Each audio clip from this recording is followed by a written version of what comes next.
the queue.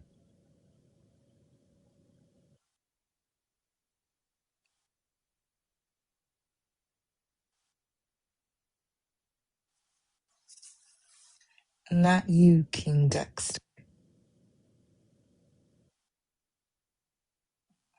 Anytime she's got to tell you. Is he back in the request? Yeah, just There we go. The live is up now.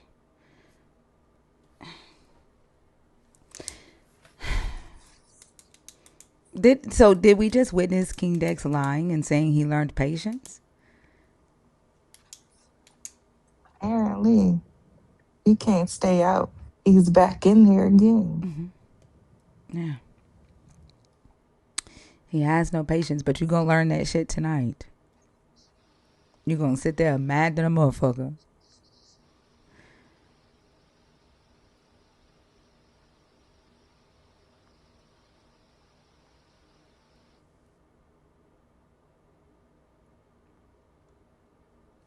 You say he learned that he needs to be a patient. Y'all don't be scared to come up. If you come up and answer questions and act like you got some sense, we can have a civil conversation. As you Hmm. can see, the conversation was civil with salvation until he got dumb. Till he started asking and repeating himself and trying to think of shit to stay on stage because he wanted to cross my boundary. Like he allowed his misogyny, his belief that he should be able to cross my boundary to fuck with his ability to conversate about the topics. Like he focused so much on the fact that I told his ass no, that he lost the fucking plot.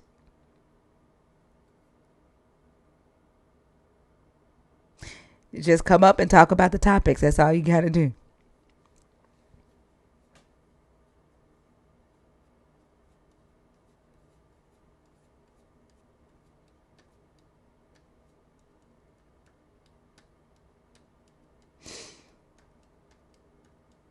Yeah, it fucks with their mind. The moment a woman set a boundary, all they can think about is how to cross that shit, how to get what they want, because can't no woman tell them no, because they were created first, and they have muscles and a penis.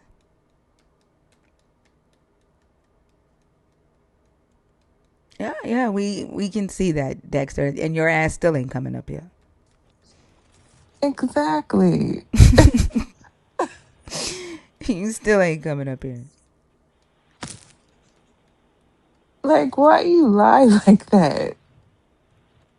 I literally had to take you out the queue at least twice on my side.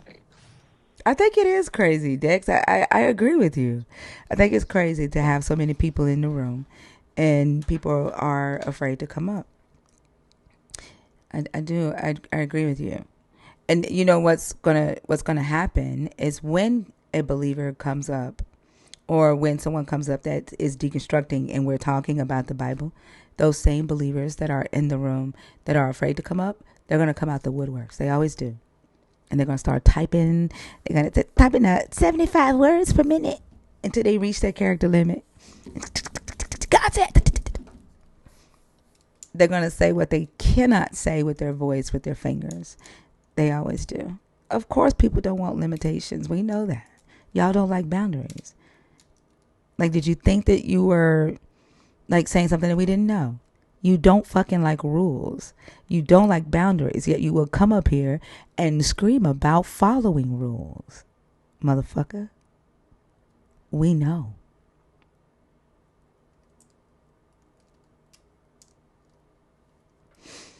You want to talk about shit that you don't even follow your damn self. You just want to run your fucking mouth. We know that.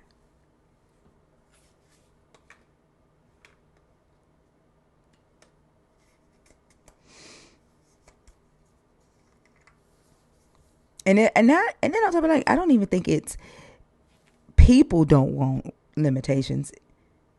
It's men. Men don't want limitations, not people.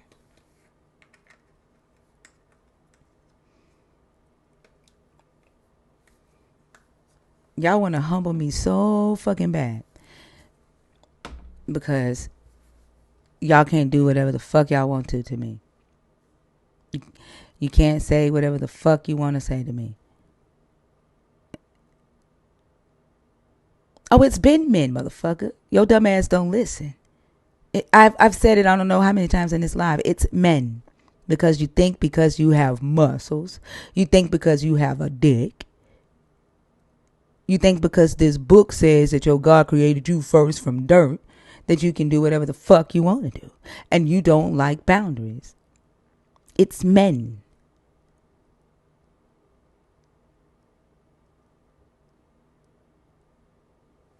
You don't listen.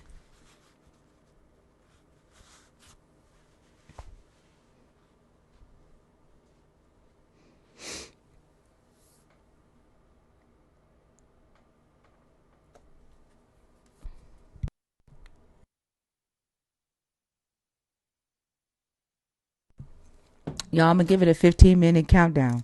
Y'all know my ass. I can't do small talk too damn long. The silence is just too fucking much. And keep in mind, this is not a believer only live. If you are deconstructing or an atheist, the guest box is open. And again, the third topic that I will allow people to come up and talk about is the fact that I think this God gave Adam a sex change while he was asleep, while he put Adam to sleep. I don't think Adam had reproductive organs because there was no reason for him to have sperm because the God didn't make the opposite, the woman. The God didn't make the partner for Adam to reproduce with until later. So I think Adam is a transgender woman who gave birth to Eve. And he had a C-section and a sex change at the same damn time. That's what I think. Based on the logic in this book. Based on the timeline in this book. Adam started out female and he was turned into a male when your God put him to sleep.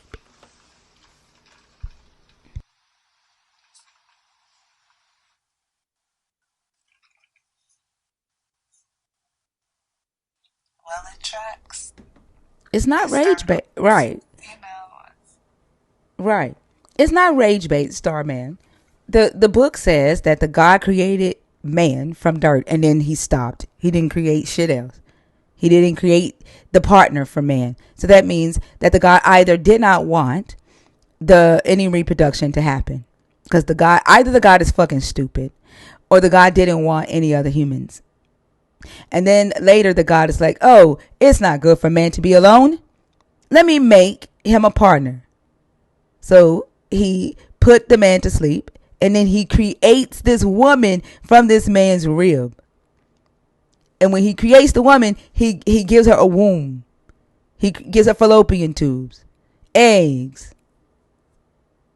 Adam, there was no reason for Adam to have anything to match that until that was made.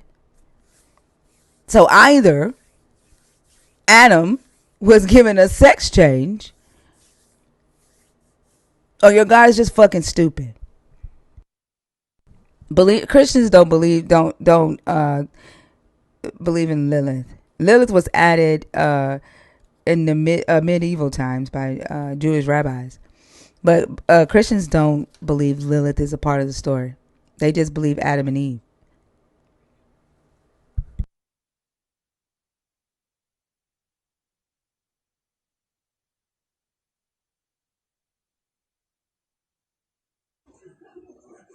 Rabson,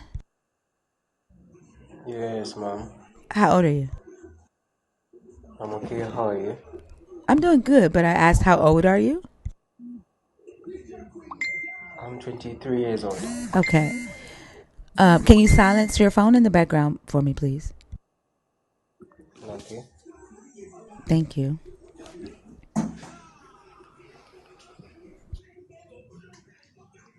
Okay. Are you a believer in the God of the Bible, deconstructing, or an atheist? Yeah. Yes. Yes to what?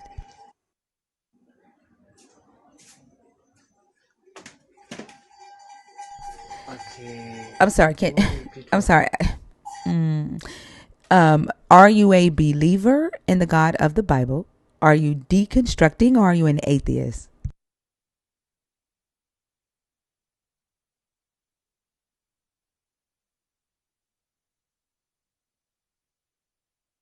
Okay, we're just gonna move on then. The fuck, People are weird. huh? I said it's so weird. They are very weird. Not brains than in the construction paper. They can't help it, Starman. They really can't. Like I keep bringing up what Celsus said in 248 AD about what the early followers of Jesus told him the requirements to join their cult was. And he says that they told him that the requirements to join the cult to become a follower of Jesus was to be uneducated. Like you could not have received any type of formal instruction. You had to be foolish, and you had to be confident in your ignorance. And they took women and children. And today, like just having the conversations today, it matches. Like it's still the same thing.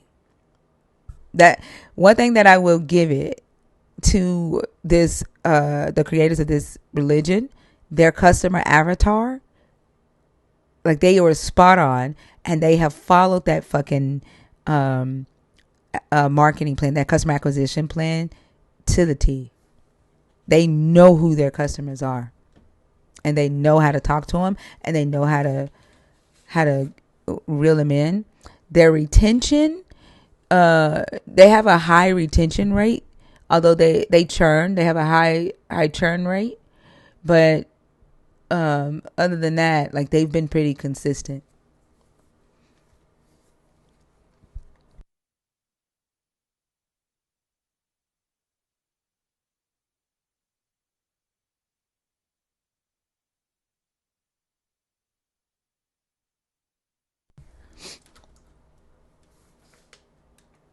It's fucking sad when in first century Rome, second century Rome, these motherfuckers knew that the followers of this religion were unintelligent. You good?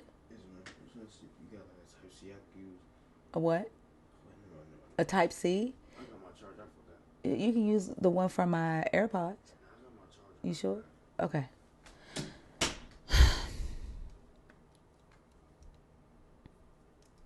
I have no idea who the fuck you are. I don't know who the fuck you are. Like, why the fuck is you trying to talk to me through post? What? Like,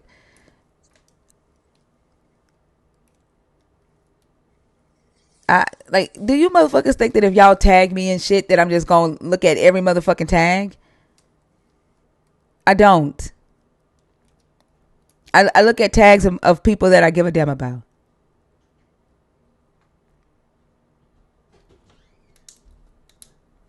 I would have to care about what you're saying to give a damn about your tag.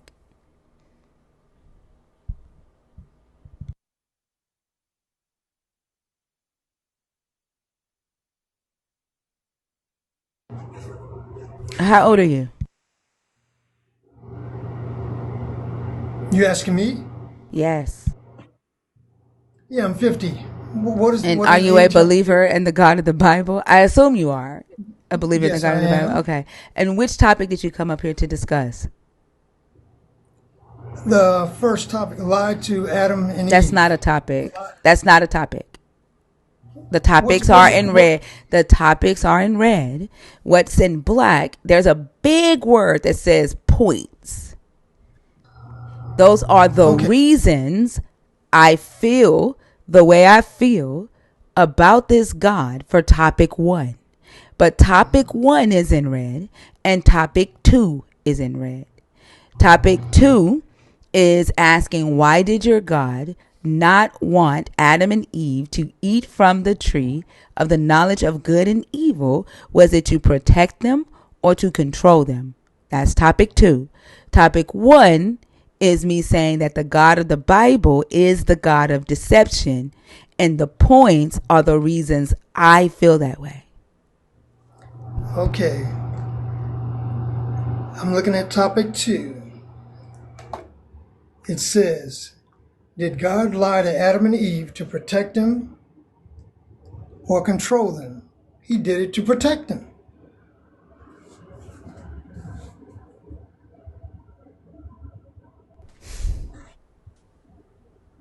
Do you want me to ask you why? Or are you going to like elaborate? I'm confused. I'll tell you why. I mean, Did you want me to ask you why? no, you don't have to ask me why. It's pretty common to me. It's common sense to me. It's not to me. It's not to me. Like, what's common sense to you isn't common sense to everybody. So if you say, oh, he did it to protect them, then you should say, here's why. All right, I'll do it your way. He said, if you eat from the tree of the knowledge of good and evil, you shall surely die. So he's trying to protect them from dying. Why did he not want them to eat from the tree? He didn't want them to die. If he didn't want them to, okay. Did eating from the tree kill them? Well, when they ate from the tree, they started the process of dying. But did eating from the tree kill them? What did the tree kill them? What does the text say? Did oh my fucking God. I'm asking you, did the tree kill them? Did the fruit kill them?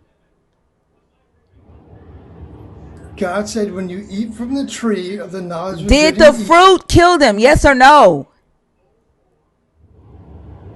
evil. What do you think happened to them? Answer the fucking question. Damn. Their disobedience caused them the process of So the dying. answer is no, the fruit didn't. So the answer is no. The answer is no, the fruit didn't kill them. I'm explaining my answer. Answer. You haven't answered the fuck. You have not answered it. You haven't answered it. Goddamn. When they ate the fruit, was the fruit poisonous? Did the fruit kill them? What did I just tell you? No, you haven't told me shit. No, the fruit didn't. Thank you. No, the fruit didn't kill them. Oh, God. Thank you. So, What killed them? Stop. What killed them was your God. What did God say? What did God I say? don't care about what he said. What your God did, your God made the decision to kill them. Do you believe in law? Did your God make the decision to kill them? See, we're not having a conversation here because you're trying to make me say what you want me to I'm say. asking you a question. You can say no. I already answered your question. Did your God make the decision to kill them for disobeying him? I already answered your question. You have not answered this question. You asked me, did the fruit kill them? Am I asking you a different question now, Will? You know what? You just playing around with people. You're scared. You're scared. You're scared of the answer, Will. I came up. You're scared of the answer, Will. Then answer the question. Did your God make the conscious decision to kill them for disobeying him? Did they live another day? Did he make the conscious decision to kill them for disobeying him? Did they live another Will, day? you're scared of this. You're scared of this question. I'm answering your question. No, Did you're they not. live another day? You don't answer a question with a question. Did he make the conscious decision to kill them for disobeying him? Hold up a minute here. You didn't ask me several questions. I asked you the same damn question. Did he make the conscious decision to kill them for disobeying him? What does the text say? Answer the question, Will. What does the text say? Answer the question, Will. You know, I already answered your question. No, you haven't. You have not. Did he make the? Did your God? Did your God make the conscious decision to kill them for disobeying him? What do you think? I want you to tell me. I want you to tell me. They killed themselves. Did your God make the decision to kill them? You're wasting people's time. You know. Oh, you're so scared of that answer. You know why you won't answer that? I'm gonna tell you why. I'm gonna tell you why you won't answer that. Because you know it's fucked up. You won't answer that. You won't. Shut up. I'm talking right now. You won't answer that because you know what your God did was fucked the fuck up. You want to talk about justification of why your God did this fucked up thing. Your God told his two children, if you disobey me, you will die. But he did not tell them, I'm going to be the one to kill ya. Your God made the conscious decision to cut off their resource to life, killing them. Your God killed them for disobeying. That's what happened, Will. And you're scared of saying that shit. Why? Why are you scared of that?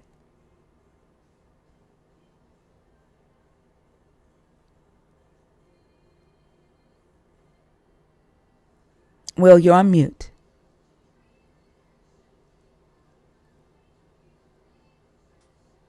I sent you an invitation to unmute. Well,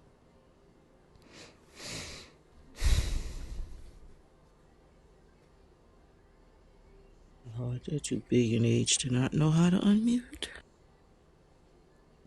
You have to touch the microphone to unmute.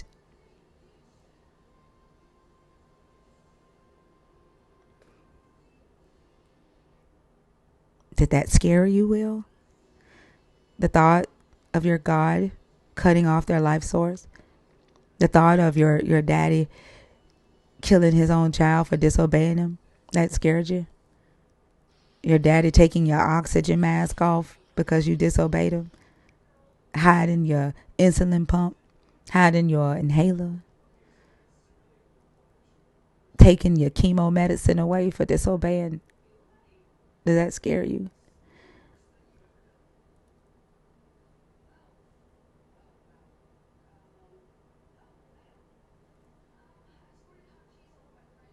Are you done, Will? Well, I hope you have a good night, Will, okay? Goodbye. Wow, Will, you flamed out, homie. You flamed out.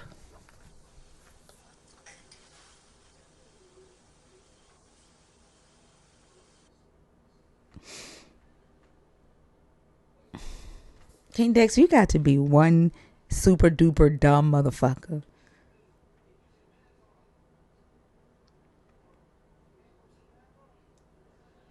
Whose patience, motherfucker? I never told y'all asses that I have patience with you. Like, what the fuck goes on in y'all's mind? Like, does having a dick mean you have a different type of brain? Because it was one of you dickwads who claimed that you have patience, not me.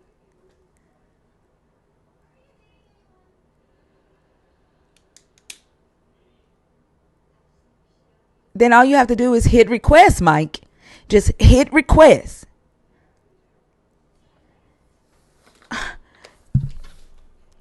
Y'all are adults.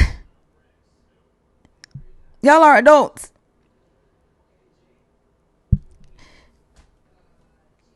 Dexter, 40 minutes is like 400 years to your God. So you got about a good 20,000 more years to go, motherfucker, because you ain't coming up here until the next time I go live, and that ain't till Thursday. Your ass ain't coming up here tonight.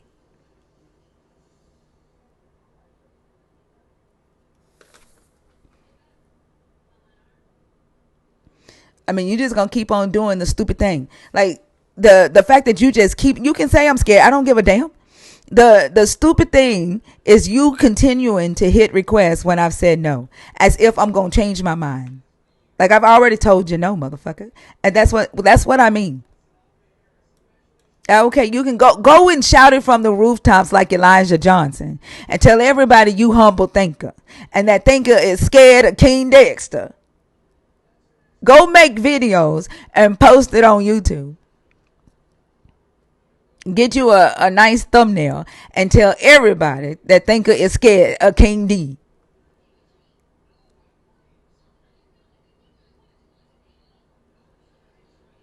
I don't know what y'all think this you scared bullshit is supposed to do. Like for me, I'm not weak like you, motherfucker.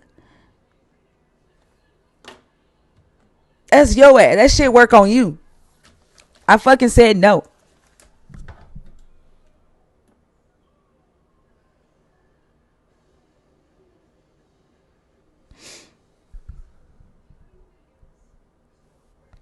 Mason, how old are you? Turn the camera off.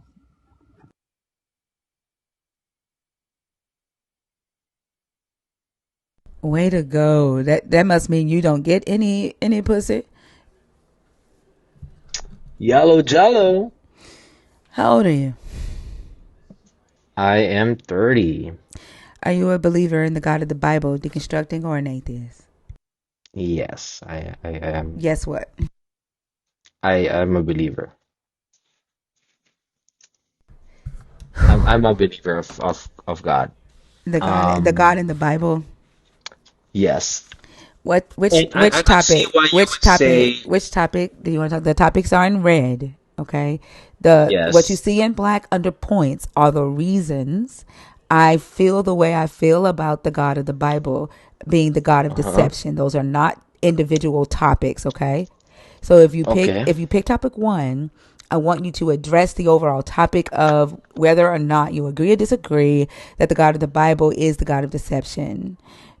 And you can bring your I own point. I'm disagree. sorry. Let me finish, okay? You can bring your own reasons why or why you think he is or not. Topic 2 is asking why did the God of the Bible not want Adam and Eve to eat from the tree of the knowledge of good and evil? Was it to protect them or to control them? It's not about whether your God lied. If you want to talk about whether your God lied, you need to pick topic 1, okay? Mm-hmm. All right. Which topic do you want to discuss? Lied to Adam and Eve. I don't think Stop, stop, stop, Holy stop, crap. stop, stop, stop, Holy stop, crap. stop, stop, Holy stop. crap. okay, what's going on here? What did I didn't even say I just anything. said that is not Oh, a God. topic. I just said. The Okay, explain it topics again. are in red. The topics in red. Mm-hmm. And those are the points. Yes. If you Yeah, want I to don't talk think about God the of the point, Bible is, yeah, go ahead. if you want to talk about the points, you need to address the main topic first because that's what I'm going to focus on is that main topic of the God being the God of deception. Did God lie to Adam and Eve to protect them or to control them? I don't think God lied to Adam and Eve to protect them or control them.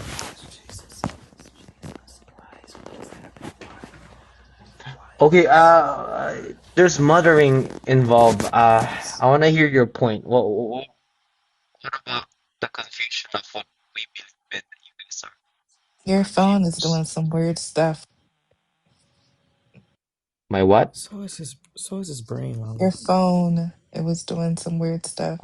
Throwing insults now. Okay, I see how. Okay, just know that from this point Okay, on, don't focus on that. Just from this point on the on, top. I'm gonna throw at you whatever you're Just throwing at me, yeah? what the fuck ever. Like, come on, let's get to the All right, that's topics.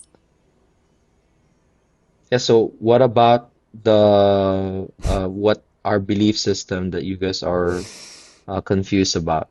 This So is I so said that fucking stupid. I already said that God didn't lie to Adam and Eve to protect them or control them. It was a warning. This is Do so not fucking eat stupid. from Stop! that tree. Stop! God Oh, damn! no. You don't listen. You don't listen. Like, y'all motherfuckers, the only thing y'all see, and the only thing y'all hear is God lied. That's it. That is fucking it. Like, it's like y'all are on autopilot or something. Well, that's I good. have explained to you twice how to have these conversations. It is irritating. Oh, so wait, you want me to speak and talk in a different way, like that is in your vicinity of control, so that you could talk to me. I cannot have a rational. Nope.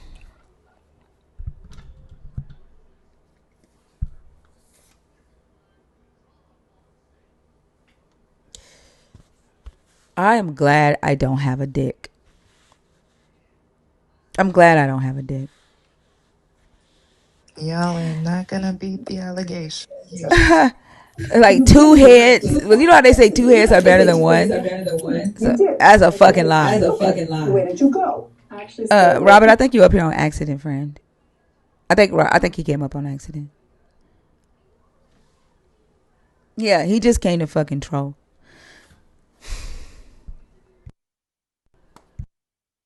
But and the crazy thing is, all they fucking see is God light. Like no matter, like you can.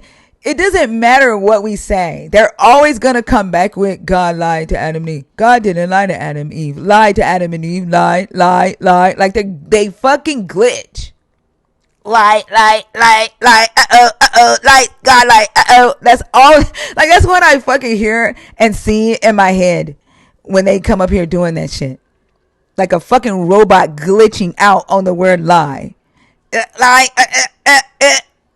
Like they about to fucking short circuit or some shit.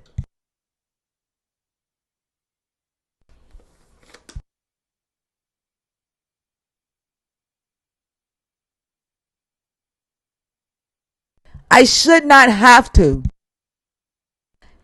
All of you are going to claim that you're so fucking intelligent. I should not have to take points off. I shouldn't have to take that off. And I'm not going to dumb down this room because dumb motherfuckers want to be in here. If you can't request, Mike, you're going to have to ask the Holy Ghost to do it because I cannot bypass TikTok's rules. If you don't have enough followers to come on stage, you're going to have to get your follower count up so that you can come on stage. I don't have an all powerful God. I'm not claiming to be powerful. You're the one with Jesus. So, and he walked on water and maybe he can bypass TikTok rules, but I can't. Nate. Yes, Hi, how old are you? I'm 18. You can't be up here. You got to be 21, okay? Have a Oh, good one. okay. All right.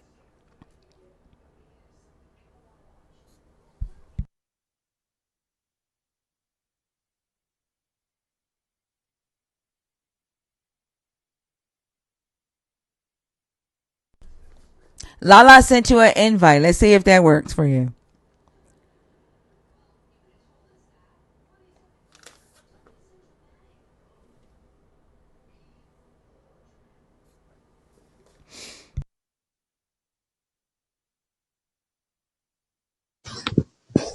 What's up, Oso?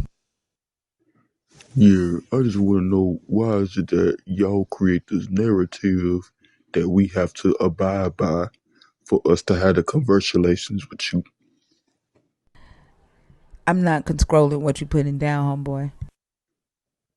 Right. So the basically the question is because whenever we want to talk about it, y'all want to run away from it, and y'all like to hide behind what the Bible actually says, as opposed to the spiritual interpretations and meanings of it.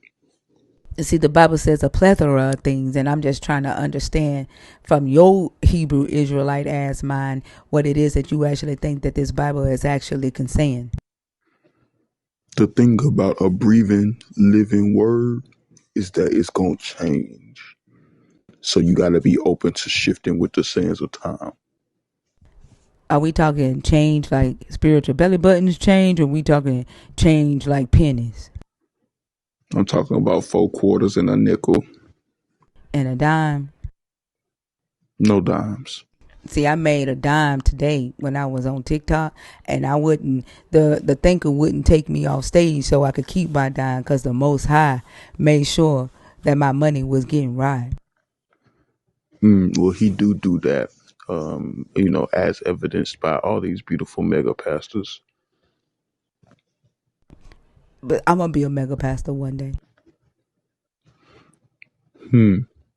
You know what? Now that you said it, I can see that anointing on you. I'm gonna drive Bentleys. The Most High told me that. I wrote it down in my journal when he came and he visited me in my dream. He gave me a vision of me behind a Bentley, and so he gave me Mm, all the secrets of the universe. And I'm gonna tell everybody. And when all this stuff come true, everybody gonna believe that I'm the chosen one. And then I'm gonna ride mm, in a Bentley. You know what? I could see that, and I'm gonna water that seed really quickly. Shikaka blah blah blah kawele he he ko ahashito ko See, the Most High don't wom speak like that. wom. Well, it's because he's speaking through me, and I have a very flavored tongue.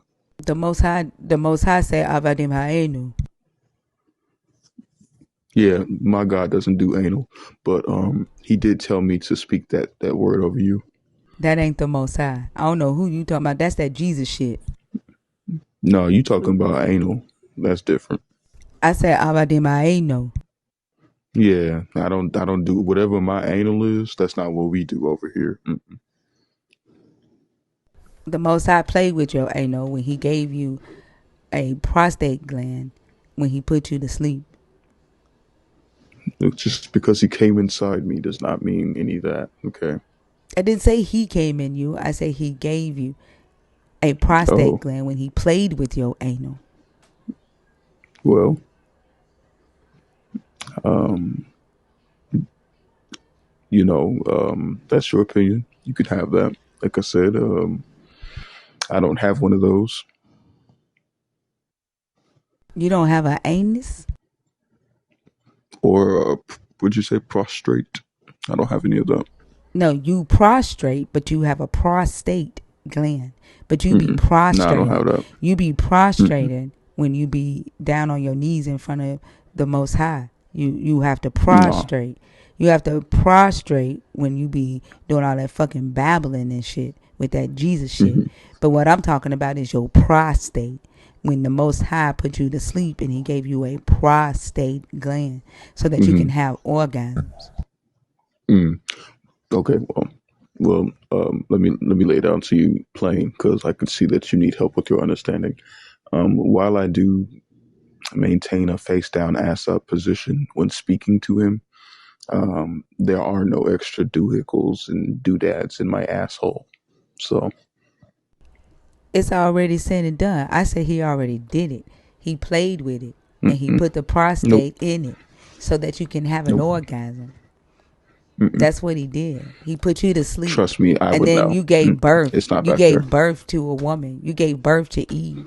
Mm-mm. No, He I gave rebuke you a that. rib section and then did a sex change on your ass while you were asleep. Um, that's extra biblical. That's actually in the Bible. The one that I read. Yeah, it's in Genesis too. It's in Hebrew. No, my version doesn't have that. Sorry. You gotta read Hebrew. I do read it actually. I bet you do. Mm-hmm. You probably read Paleo or something. Loser. Paleo Hebrew is a script. You can't read Paleo Hebrew. Mm. Yeah, that's what you're reading. You probably read the Yiddish. Not yet.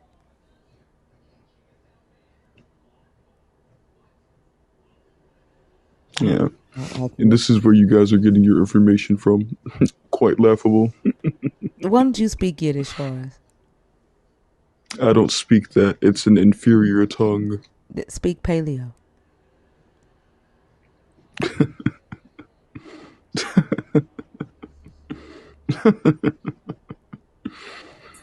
Fine. Shikala huele ken mohala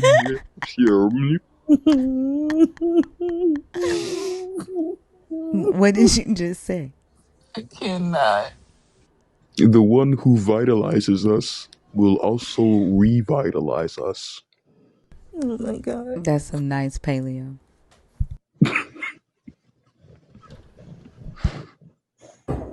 We're gonna have to tell Dr. B about that.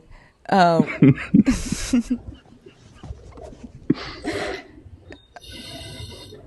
Ron, are you asleep? No, I'm at work, but I came up on accident. Okay, have a good one, okay? Thank you, man. I hope to see you at the camp Sunday, brother. That man said the God lie is a loaded false dilemma. Who is that? Kingdom? Call him King Dilemma. Yeah, you gotta call him Kingdom? King Dilemma. Yeah, he's just gonna keep on requesting. He's a dumb motherfucker. He's about a dumbass. We got one dumbass who can't come on stage because I fucking said no. And then we have, I'm not going to call you a dumbass, Mike, because I haven't talked to you. But we have one believer who wants to come on stage, but Jesus don't have the power to put him up here. Damn. I sent him an invitation. But Jesus can't override TikTok law. Jesus is subject to TikTok law. Hmm. I mean, you could pray, Mike, and ask your God to just like give you followers. I mean, it is fair. I mean, you're claiming that your God can heal cancer, but he can't put you on stage. It is fair. Stop it. That's not fair. It's crazy. Like, y'all want us to believe that your God could do all this magical shit, but he can't like morph you on stage and bypass TikTok law. You can't cause a glitch in an already glitchy app.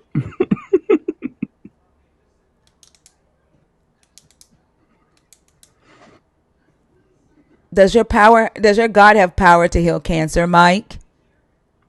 Can your God heal cancer?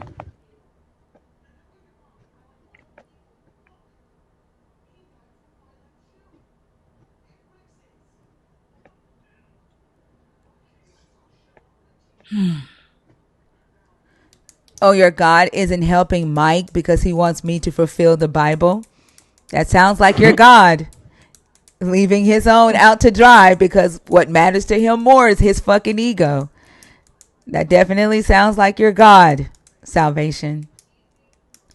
Killing innocent babies because what matters to him more is his fucking kingdom. That sounds like your God. Hmm.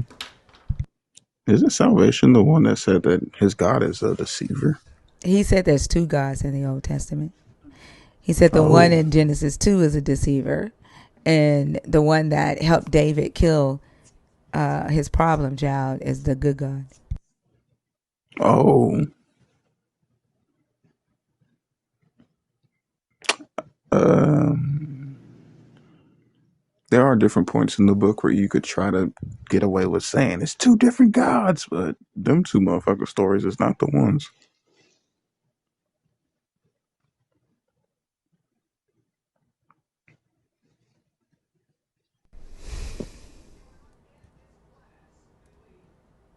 I think it's weird. Like as soon as they hit request, they're automatically on the wait list. It's because they hit request and run. What are they doing that for? Mm-hmm. Does TikTok tell Maybe you it's on accident. other it's like, would you like to scroll other lives until this host is ready to bring you up? Y'all think I'm the only host on TikTok that motherfuckers are scared to talk to? Mm-mm. It's you. Um. And then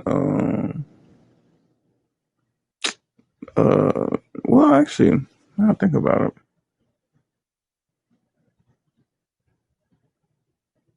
Everybody else is just like sometimes dependent, but you get it consistently. Actually, it might be just you. Actually, I mean, cause like it'd be like a room full. Like there's 100 people on YouTube, 600 in here. That's 700 people.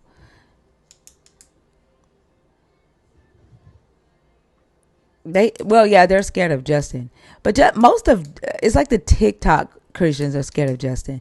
Most of Justin's calls come from YouTube. mm-hmm.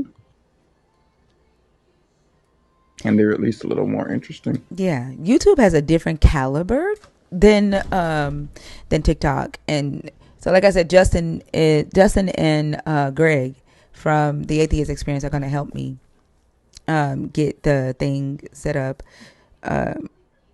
Justin Oh, is W. gifting me a 4K camera so that we can upgrade the camera. What? Right? I was like, what? Wow. It's like, thank you so much. So that, Okay, yeah, Justin gonna make it onto my good people for at the end of the year list. yeah. So that we can upgrade the YouTube stream, and then maybe we'll get some better conversations coming in. But I want to make sure that that is done right. I tried to do Mm-hmm. it myself, and I fucking gave up. It is hard. Like OBS is not. It is not easy. So Greg and Justin agreed to help. That's what's up. W down. Yeah. The real Henderson. So Oh no, you sound too young. I just want Go ahead, pee and go to bed. I just wanted to say, what's your favorite color? Mine is red.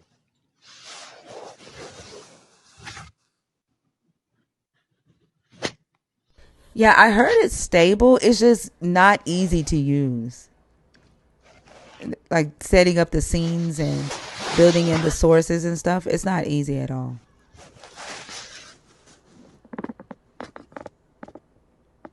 Of course you do. You're a baby.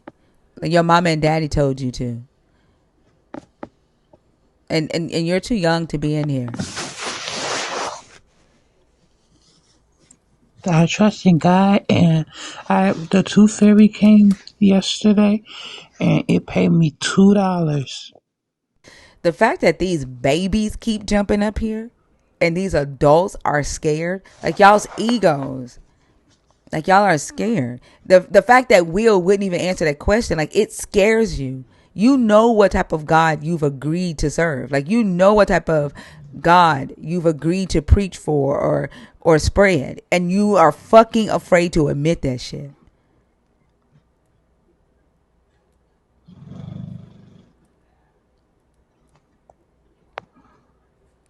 It's very telling.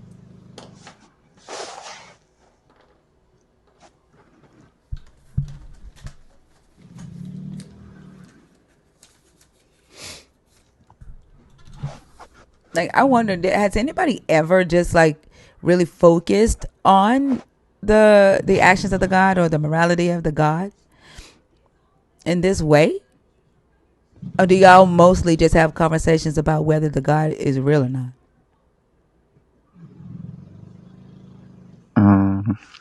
Gotta be the latter.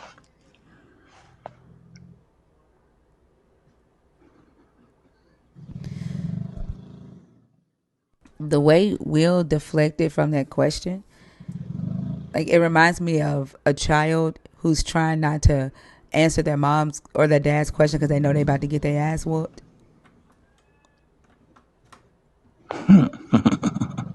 That's what he did. That's a fucking dog. Not a fucking dog. But that's a dog, dumbass. Damn.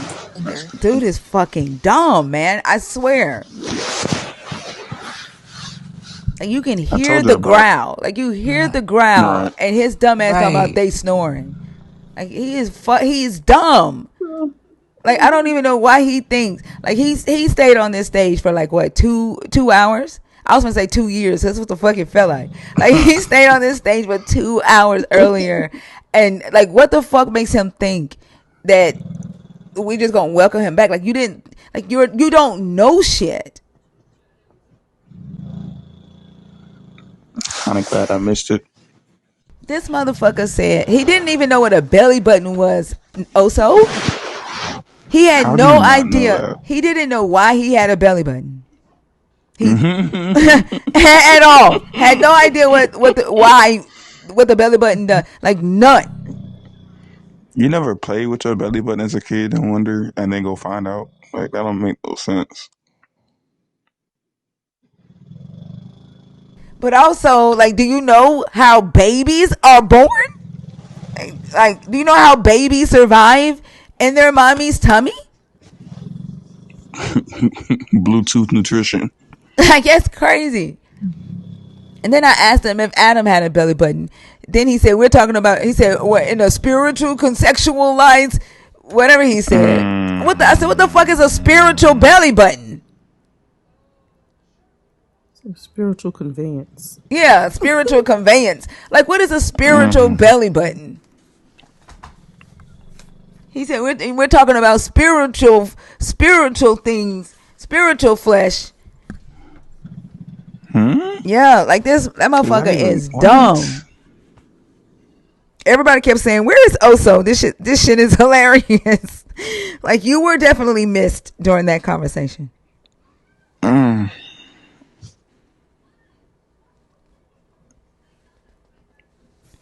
Yeah, sorry, I had to put up with dumbasses in the wild. All right, y'all. I'm gonna do, I guess, a 15-minute countdown because this is ridiculous. If you are a believer, if you're deconstructing or an atheist, y'all, the guest box is open. It's way too Did I many tell people in you? here, huh? I agree. Did I tell you about that? I don't remember. When's the last time I was on stage? But the woman that accosted Pressure in fucking Javarius live the other day. Yeah, you tell me about that. What happened?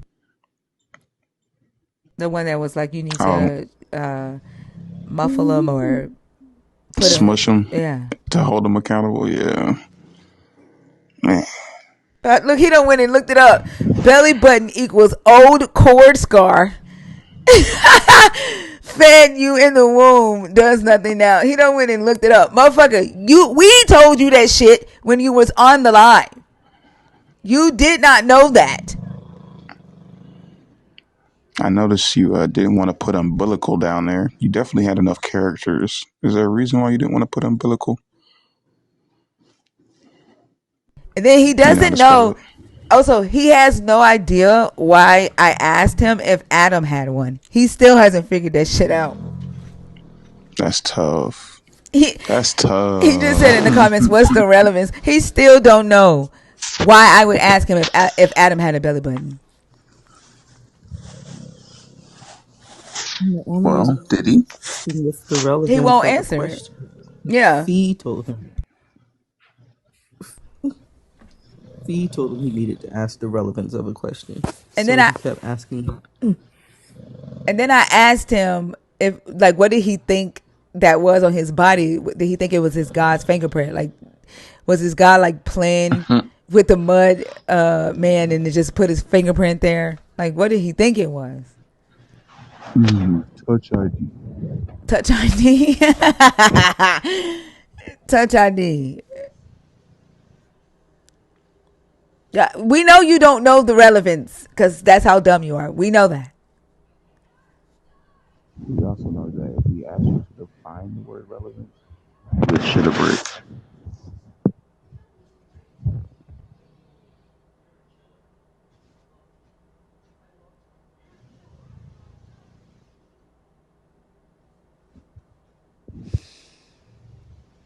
This is so sad. Your daylight must We have been can't hear you, jumping Oso. yesterday, huh? I can't hear you. Said your daylight must have been jumping We can't yesterday, hear huh? you, friend. What's up? What's up? Dang it. Nothing What are you changed. doing? What are you doing? Are you You under still the can't hear me? pillow? I can hear you now. Were you under the pillow? No, I'm always on top of the pillows. If you're under the pillows, that means you're scared. Hold on. Y'all tap the screen up. Feed the beast. Send heartbeat so we can get at least some people in here who are awake. I don't know if half the people in here are asleep. The live usually doesn't end until 10 a.m. the next morning. But if we don't get any conversations, then we're gonna go ahead and shut it down early. Go ahead. Also, what were you saying? No, I was saying the day live yesterday must have been pretty good because I kept checking in between doing stuff, and I was just like, "Dang, Thinker's still going." It was entertaining. It was entertaining. We got like a bunch of the. I think what's happening right now is a bunch of men have seen that Elijah Johnson video where he's claiming to have humbled me. And they're all coming over thinking that they're going to be able to humble me. And it's just been entertaining. Elijah Johnson. I Some have to see little, that. I don't know, some little fuck claiming that he humbled me about Genesis 3:22, where he said that the God was using irony when the God said, "Well, the humans have become like one of us, knowing good and evil," and he was saying it to be, he was using irony. Yeah. And now I know better now. Now I won't talk about Genesis 3:22. Now I will never say the God confirmed what the serpent said, because the God was being rhetorical when he said that. He was being Jim from The Office. Yeah. Yeah. He said wink wink. Right. He was turning to the camera when he said that. He was Yeah. breaking the fourth wall. Yeah. Yeah. So they all come over here now thinking that, I don't know, they're gonna humble me too. Damn. Humble or humiliate? They probably think both. Hmm. Like, remember that last guy that came up when Bash was on stage? P, is that his name? P. The one that I don't know if you were here. I pointed out that he was holding Bash's balls. I don't want to say sucking Bash's dick. He was holding Bash's balls when Bash came on stage. And then when Nelly came up, I knew that he was going to try to disrespect Nelly because I had pointed out that he had bowed down to Bash, and he did exactly. I told everybody in the chat. I just pointed at my eye and said, "Watch this." I didn't even say what was going to happen, and he did exactly what I knew he was going to do. So when I called it out, he then tried to change. He didn't know how to act anymore, because he was trying his best not to do what I knew he was going to do. And I told him, I said, "I'm in your fucking head now." But then he tried to say that the serpent in the garden was the serpent in Revelation 12. So when I read the whole of Revelation 12 and pointed out that the dragon in the garden, when that dragon got thrown down, he pursued a woman who had given birth. And I said, he said the child that she gave birth to was Jesus. I said, "Oh, okay. Did Eve give birth to Jesus?" And he stopped like dead in his track. I said, "No, answer the question. Did Eve give birth to Jesus in the garden?" And he just stopped talking. And then he ended up running. He ended up leaving. That's so funny. Yeah. But he was That's one of them. crazy. Yeah, he was one of them. You couldn't at least say like in a way. He had to convince himself that he was having fun up here. This is fun, That's people. tough. Yeah. That's really good, actually. Was it King Doofus who did the same thing? Was King Doofus the one that wouldn't drop? Was that King Doofus or was that somebody else? No, that was King Doofus. He was Yeah. saying he owned the panel. I own the panel now. Yeah, he did the same thing. This is fun, because he didn't know how to leave, so he had to Google. Damn. He had to Google how to press the X. Y'all really do be ass out when it comes to this information. Yeah, but they have the secrets to the universe. That's what I'm saying. That, and you have like an encyclopedia of all knowledge that you can access at any time. Mind you, he couldn't ask this Holy Spirit that he claims that lives inside of him. He claims he's the king of his own mind because the universe lives in him. Right? This universe, this God lives in him. He has access to it. And so he's the king of that, is what he claims. But he had to go to Google to learn how to fucking get off of TikTok. He couldn't ask this fucking universe that lives in him, that has made him king of all the fucking information, how to fucking get off of TikTok. You had to go to Google for that. Fuck the information. Pull some gold out your ass. Is you at least rich? You have every resource known to man inside your body. He was at work. Yeah, he can't. He was sending emails at the same time, so he couldn't multitask. So pulling gold out his ass and sending an email was a lot. Damn. You probably what, assistant manager at the BP?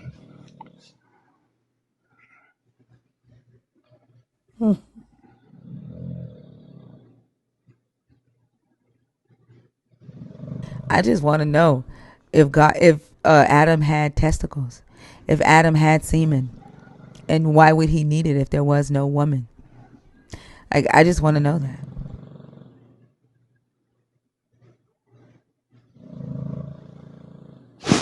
For you to be I have a a big question. strong man and fucking motherfucker scares your ass.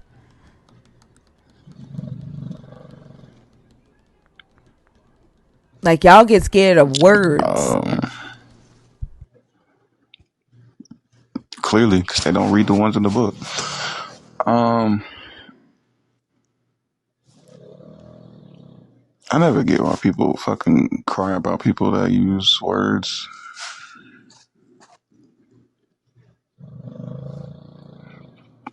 You have a problem with how we use words. We have a problem with how you use your doctrine to harm people. It's different, you know?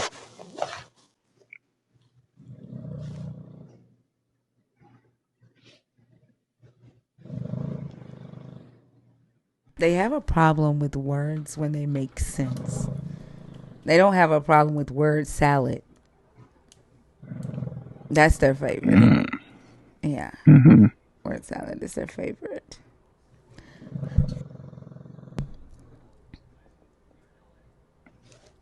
Yeah, I can see that. And it's really a conditioning. There was somebody on Jay's panel last night. I was trying to fall asleep. Man, that motherfucker was annoying. And but they were talking about how um, you can definitely deconstruct, but to say that Jesus was bad is throwing out the baby with the bathwater, and that they can chew the meat and spit out the bones, which That's like saying sounded you. stupid as fuck. Yeah, that's like saying you can say the person is bad, but you should still fuck with him. Like, oh, Right. the person is a cheater. He can't be trusted, or she can't be trusted. They also stole all your money, but chew out the meat, chew up the meat and spit out the bones. They still a good person. Your Jesus was a supremacist. He was a Mm-hmm. Israelite supremacist. He created supremacy ideology, supremacy culture. White supremacy exists because of your God, because of your Jesus. Mm-hmm. And that person said that they had studied the New Testament like thoroughly. Not so much the old, but definitely the new, and especially the words in red. And Caleb asked, "Then why did your Jesus call that woman a dog?" She's like, "Huh? What do you mean?" It's like, "Ma'am, that's written in two different books." But she What you mean? What studied do the you New mean? I thought you Testament. studied this, right? Then why do they say he didn't call her a dog? He called her a little dog. Why do they say, like, what is it that is happening in their head when they say that? Mm-hmm. Like, what is the difference between, how is a little dog not still a dog? You think that they think that like puppy is a different breed of animal or a different like species of animal, They and then like must. Pokemon evolution turns into a dog as opposed to grows into a dog? They must. And then they say, well, he said it as a term of endearment, like she was a house pet.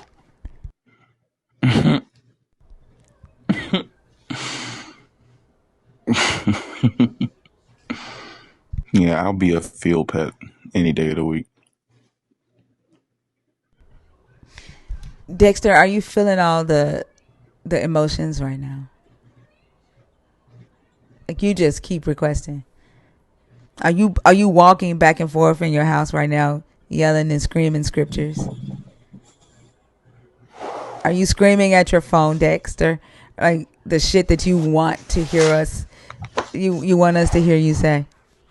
I know he is pissed, but you said that you learned patience.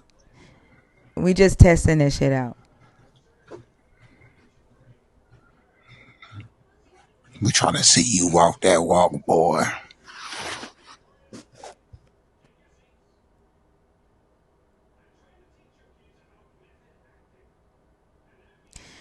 All right, those of you deconstructing, if you want the live to continue, y'all need to get up here and have conversations. Do not wait on a Christian. Those of you that are atheists,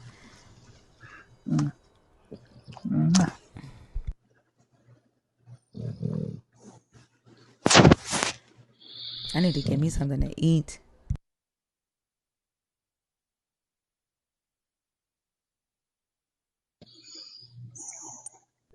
What's up, Drew? Yeah. Hello? Hey, Drew, how are you? Yeah, fuck it. I'm atheist. Just think it's just like I'm kind of jealous of all you all Why? because you guys have lived your lives. You know, you grown up in the church and in the religion, and I've never been part of it. Like I was a cradle atheist, maybe. Like I've never like as far as me like being in like grammar school, like wondering about dinosaurs and them. It's we have actual artifacts and bones and proof of them existing. And I remember asking like grandmothers and stuff like where do they come from, like what happened to them, and like being given generic, just crazy ass answers as like, oh, those were God's mistakes, and that wasn't his perfect creation, and he didn't want that. It's just never made any sense to me. So it's like I'm always like right now, like being part of the community. I'm part of the community, but I'm just not. I've never was a Christian, but I've always I get it. Like I don't believe in the biblical God at all. So what I'm saying is like, just hearing the creation story of like Adam and Eve, the the choices they was given. It's like either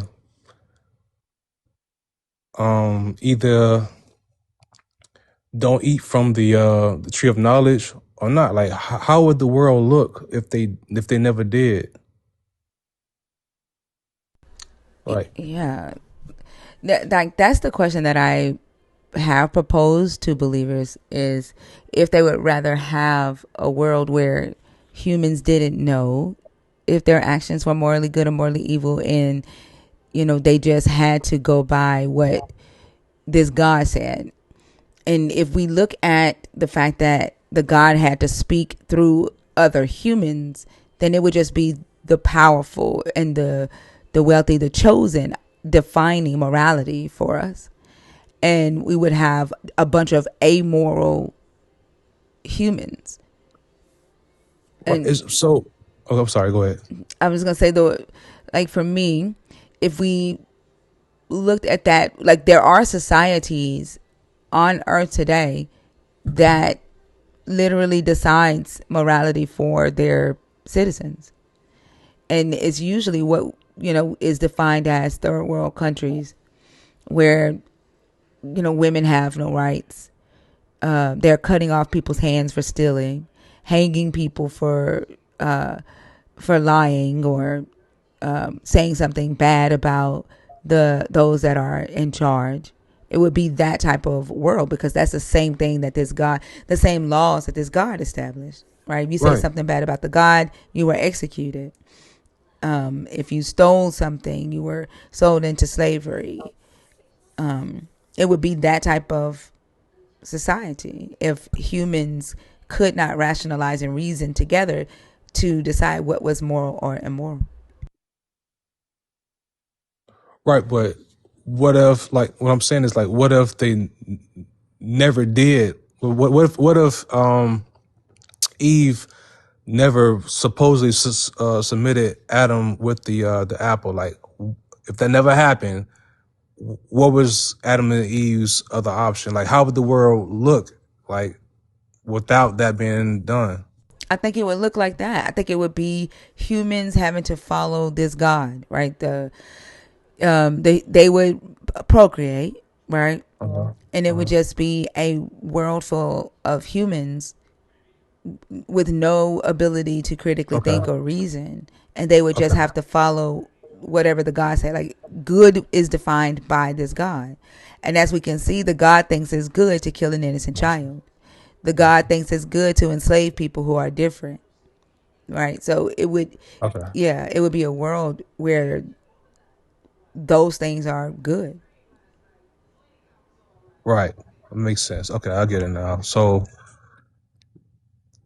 the possibility, all right, this is more susceptible like of happening like far as humanity is this way. That way is nowhere possible of ever happening. Like pretty much the story of Adam and Eve, I can't even formulate my thoughts right. I know how I feel, I just can't get it out right now. But it's no other way but this way. Yeah, yeah, because like logically humans are going to reason. Like, we have that Right. ability. It's innate in us.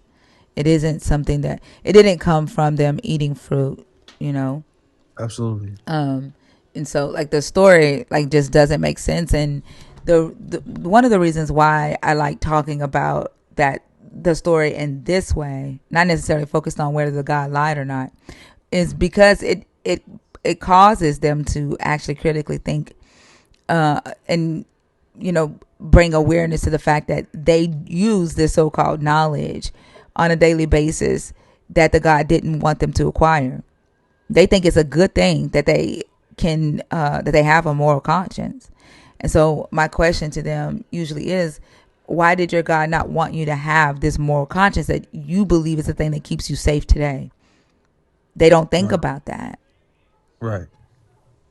Right. So it's like the God of the Bible is the God of deception, which is like pretty much trickery, right? Mm-hmm. Okay. Yeah. Within, like, usually the it's deception to cause somebody to believe something that isn't true for some type of gain, usually. And the God in this Bible does that a lot, or the writers do that a lot. And then we see believers doing that, right? When they try to justify the actions of the God in this Bible, they twist words, change definitions, they Hmm. add things to the story that isn't there. They deny what is there, or they'll deny facts to try to justify the things that's happening in the book. So they kind of do the same thing that the God does, that the writers do in the book. Got you. All right. Yeah, I don't really have too much I could say that you haven't heard before, so I just thought about that just right now.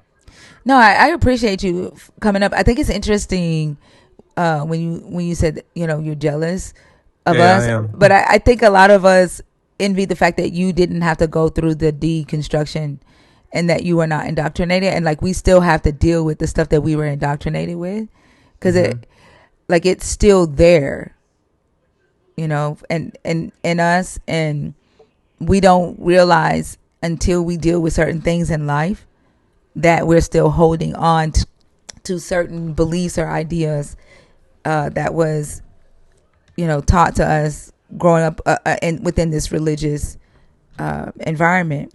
And then a lot of us have very religious families, and so we Right. we have to deal with shit that you don't have to deal with because you were not raised in that environment. So and usually we all, as humans, we think the grass is greener on the other side all the time, not knowing that the on the other side they're looking at us thinking the grass is greener, and we're looking at them thinking the grass is greener.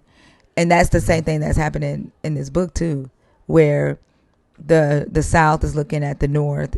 They want what the North have, they want what Egypt have, they want what the Assyrians have, but the whole time they were trying to take what they have. Got you. Yeah. But would you agree that even though I guess I'm a cradle atheist, so I was going to call it. Would you agree that it takes more like strength and more like to overcome to be a believer and to be in that environment? To be like, it's more like takes more of a stronger person to come out of that, because you have more to lose than I have. Because I mean, I remember like going to church with my grandfather because it was something to do. I went, and then I came out and I didn't think twice about it. But like you, like also, you know, all you guys have years in the church and family, and you have more to lose, leaving. I think that takes more than somebody who just never really believe. Yeah, I mean, I agree. It does take a lot of courage, I would say, Mm-hmm. to be able to even just start searching and then to be vocal about it.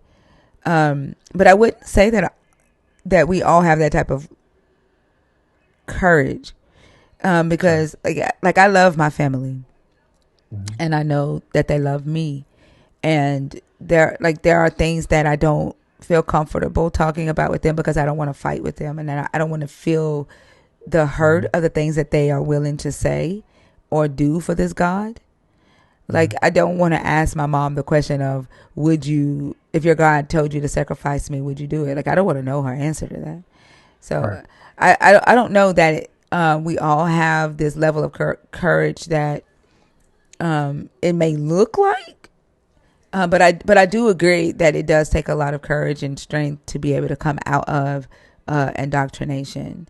I think Yeah, it too, does. though, for someone like you, that who's never been indoctrinated, I think you're pretty strong to even never allow yourself to be subject or victim to the indoctrination, despite the fact that it's all around you.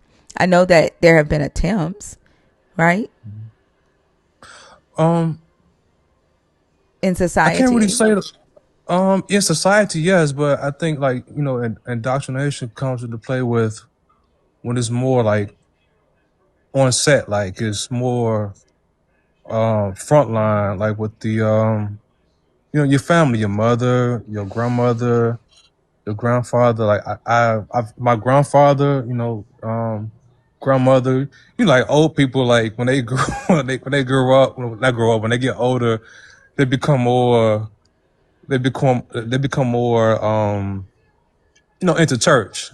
Like my grandfather, I heard stories about him. Like he was this type of man. He wasn't no church man back in the day, but when he got older, he became a church man. And same thing with my grandmother. But um, I never was talked to or pressured to, and I could say I can agree. Like possibly if I was, I could be, but I just never was. My mother and father never really put that on me. They're Like like I want. schools or neighbors or like friends that you play with ever try to talk to you about the I mean, God? yeah, I remember. Yeah, I mean, like, yeah, as kids, we talked about God. Like, I remember like a core memory, the 4th of July. We wanted to do our fireworks, and it was like 4th grade, and we was like praying to God that it would stop raining, like stuff like that. But like, it's nothing like really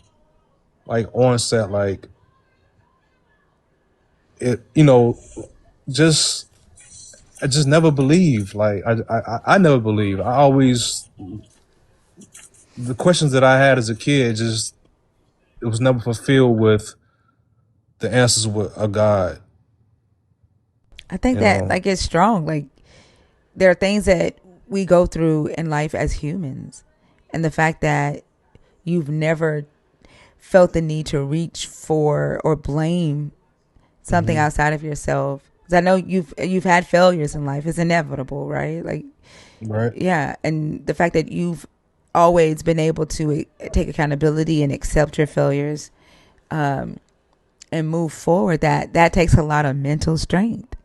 the most of the time when people are reaching for God, it is because of the hard things that they go through in life, and they need to feel like it's for a bigger purpose, and they need to blame something or somebody else for their own fuck ups or for their situations in life. And I Right. think it's pretty strong for you to not have to reach for that. So like, I think you're not giving yourself as much credit as you should. Well, I appreciate that thinker, but I still do. I'm still jealous of the fact that like the scriptures, like I'm at work sometimes, and like just throughout life, like people found out who you are. Like I have a shirt that says like atheist on it, and I wear a hoodie over it. And you can't really wear that outside while people like, our community, like our community of black people, like they look at that and like, you believe in the devil, and they just put you in a whole nother category, not even knowing why. Because once they see that shirt that says atheist, automatically they just say, "Oh, you believe in the devil." That's not true. That's not true at all. So it's just like, um, I don't know. I don't know. I do wish I was more abreast on the Bible and could speak. I know of certain uh scriptures, and actually like listen to like you, Christina, like just listening to certain arguments, and it just gives me more. It's like, to when it's brought up, I could talk more about it based off what I've learned from from you all. I want to read it, the Bible more, and I just I don't know. I know it's not. I know it's not real.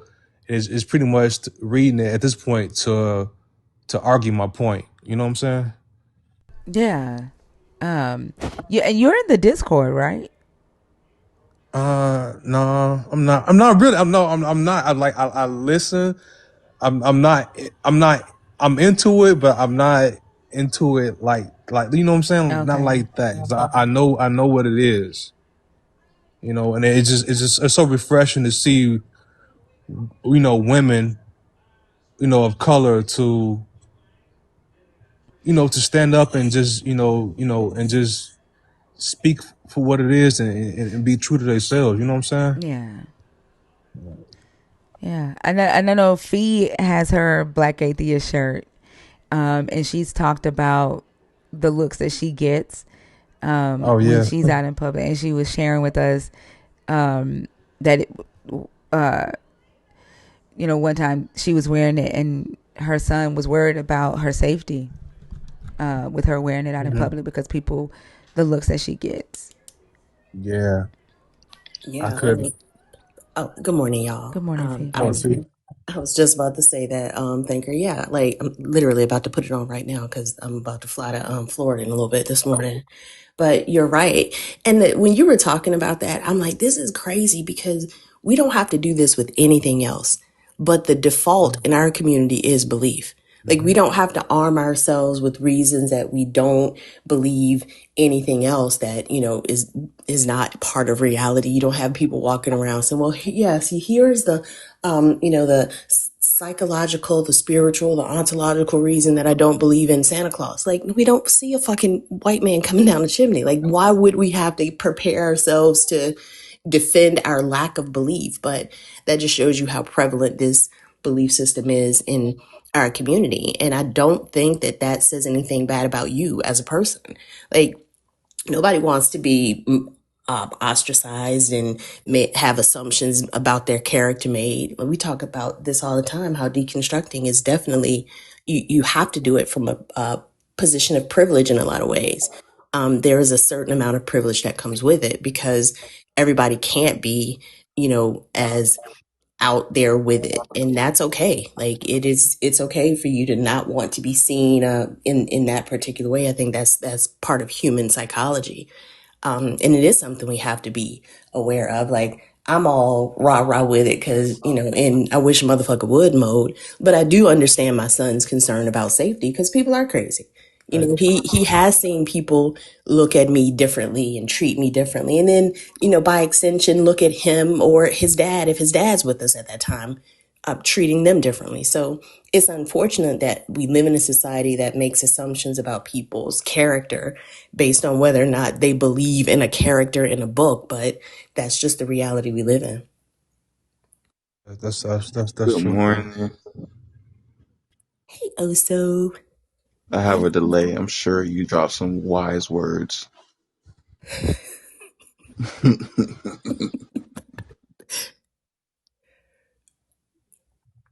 Yeah, but that's so true. I was in the post office like a couple weeks ago, and it was an older lady, probably in like her 60s maybe, and it was a picture on a wall. It was literally of Native Americans like crouched down, and it was I guess like some settlers, pilgrims, whatever you want to call them, and it was throwing a blanket over them. And she's looked up like, look at that, like, you know, I never noticed that until now. Like, you know, she had like some knowledge of far as like, you know, the Native Americans being, you know, the indigenous and how the pilgrims and the settlers came over here and took over. And she was pretty much, you know, gearing towards the idea of like how Christianity was placed upon us. And at that time, I had my shirt on actually, and it had said atheist on it, and I was listening to her talking, and like I had felt comfortable enough, so I lifted my hoodie up, and you know, I showed her it had said atheist on it, and she was just so like happy and like relieved that, you know, like somebody younger than her, you know, was already thinking that, you know, in that area, or like to not, you know, have those type of beliefs. Yeah, because people, I mean, this shouldn't be fringe, right? It shouldn't be fringe to deal with what we know to be reality.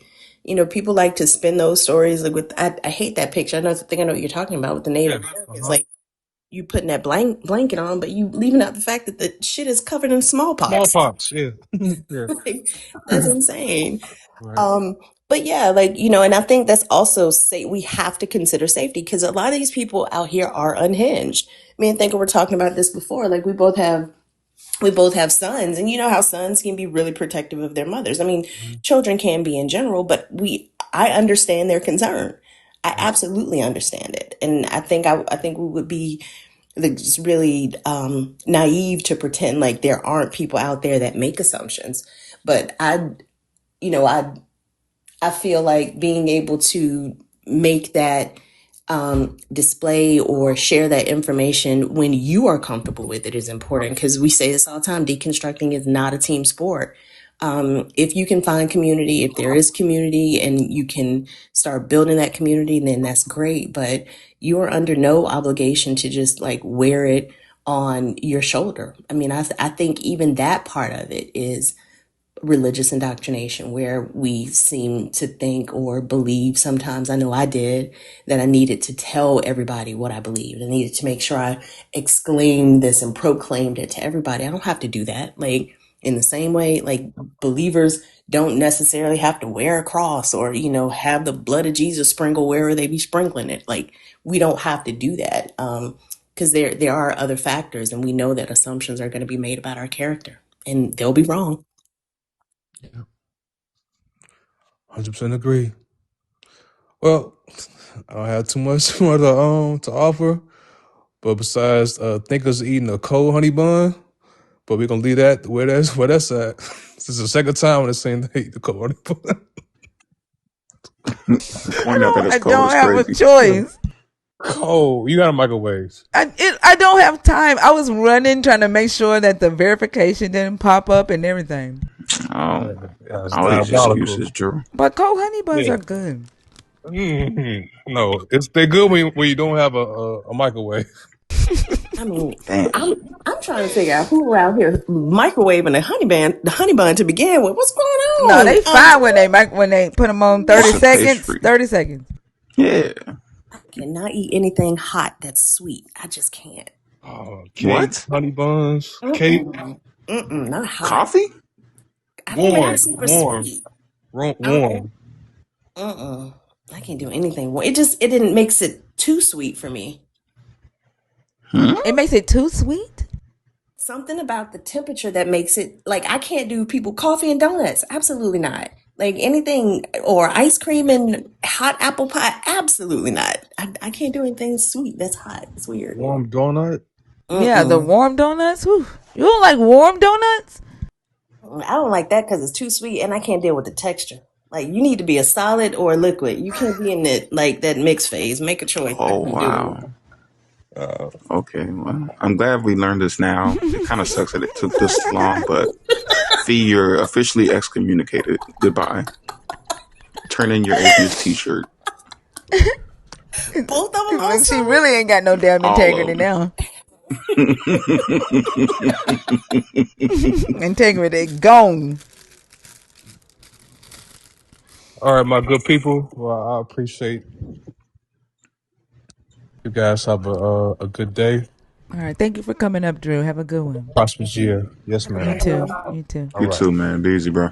All right. Take it easy, also. All right. Take it easy.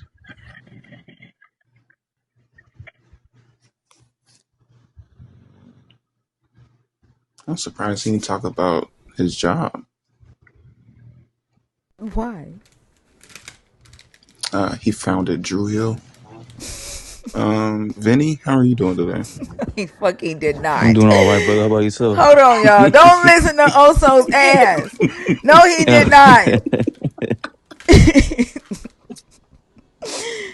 Oh my goodness. How old are you, Vinny? I'm 28. All right. Are you a believer in the God of the Bible, deconstructing, or an atheist? Deconstructing, actually. Okay. And which of these topics did you come up to talk about? Yeah, just real quick, are these the only topics that are on displayed? Just to respect your form. Sure. The other topic is about whether the God, when he created Adam, if Adam had reproductive organs, since there was no need for Eve. But like, did you come up to talk about deconstruction because Drew was talking about like how he feels as an atheist and having to like navigate the whole thing? Is that what you came up for?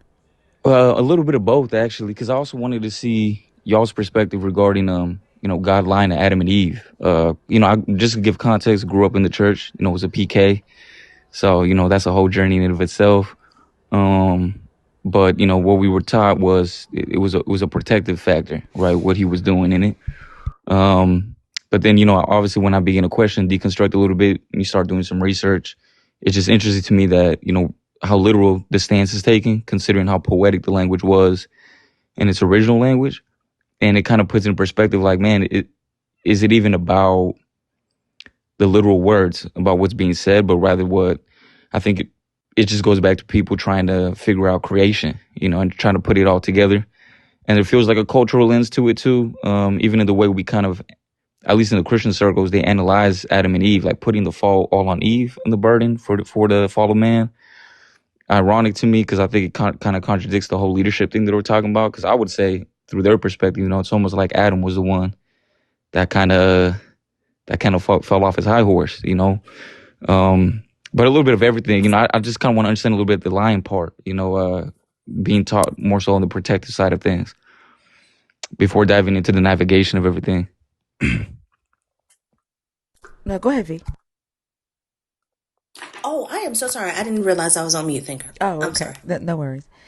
Yeah, so with the lying part, a lot of people focus on the fact that the God said, in the day that you eat it, you shall surely die. Or in Hebrew, he says, Biyom, mut to mut, which means as soon as in Hebrew, or when you eat it, you will die.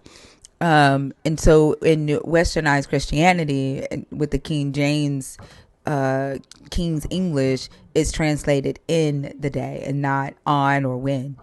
And so that in the day allows a lot of vagueness because believers see that as a day is actually Adam's lifetime, right? Because the God is outside of time and space, and a day to the God is 1,000 years. They believe to humans, so they don't think that the God lied when he says you'll die during the day that you eat of the tree. And like we could definitely show in the Hebrew grammar and the way the sentence is constructed that the God meant right that same day instantaneously, but believers reject all of that. And that's not the only way that I see that the God lied or deceived them. In the story, he tells them that the eating from the tree, causes death. And in the extra biblical narrative of this story, it causes humans to their nature to change and they become sinful inherently. Right? They become these wicked individuals because they ate from the tree. And what the God commands them not to acquire is a moral conscience. And we know that having a moral conscience doesn't actually kill you, right?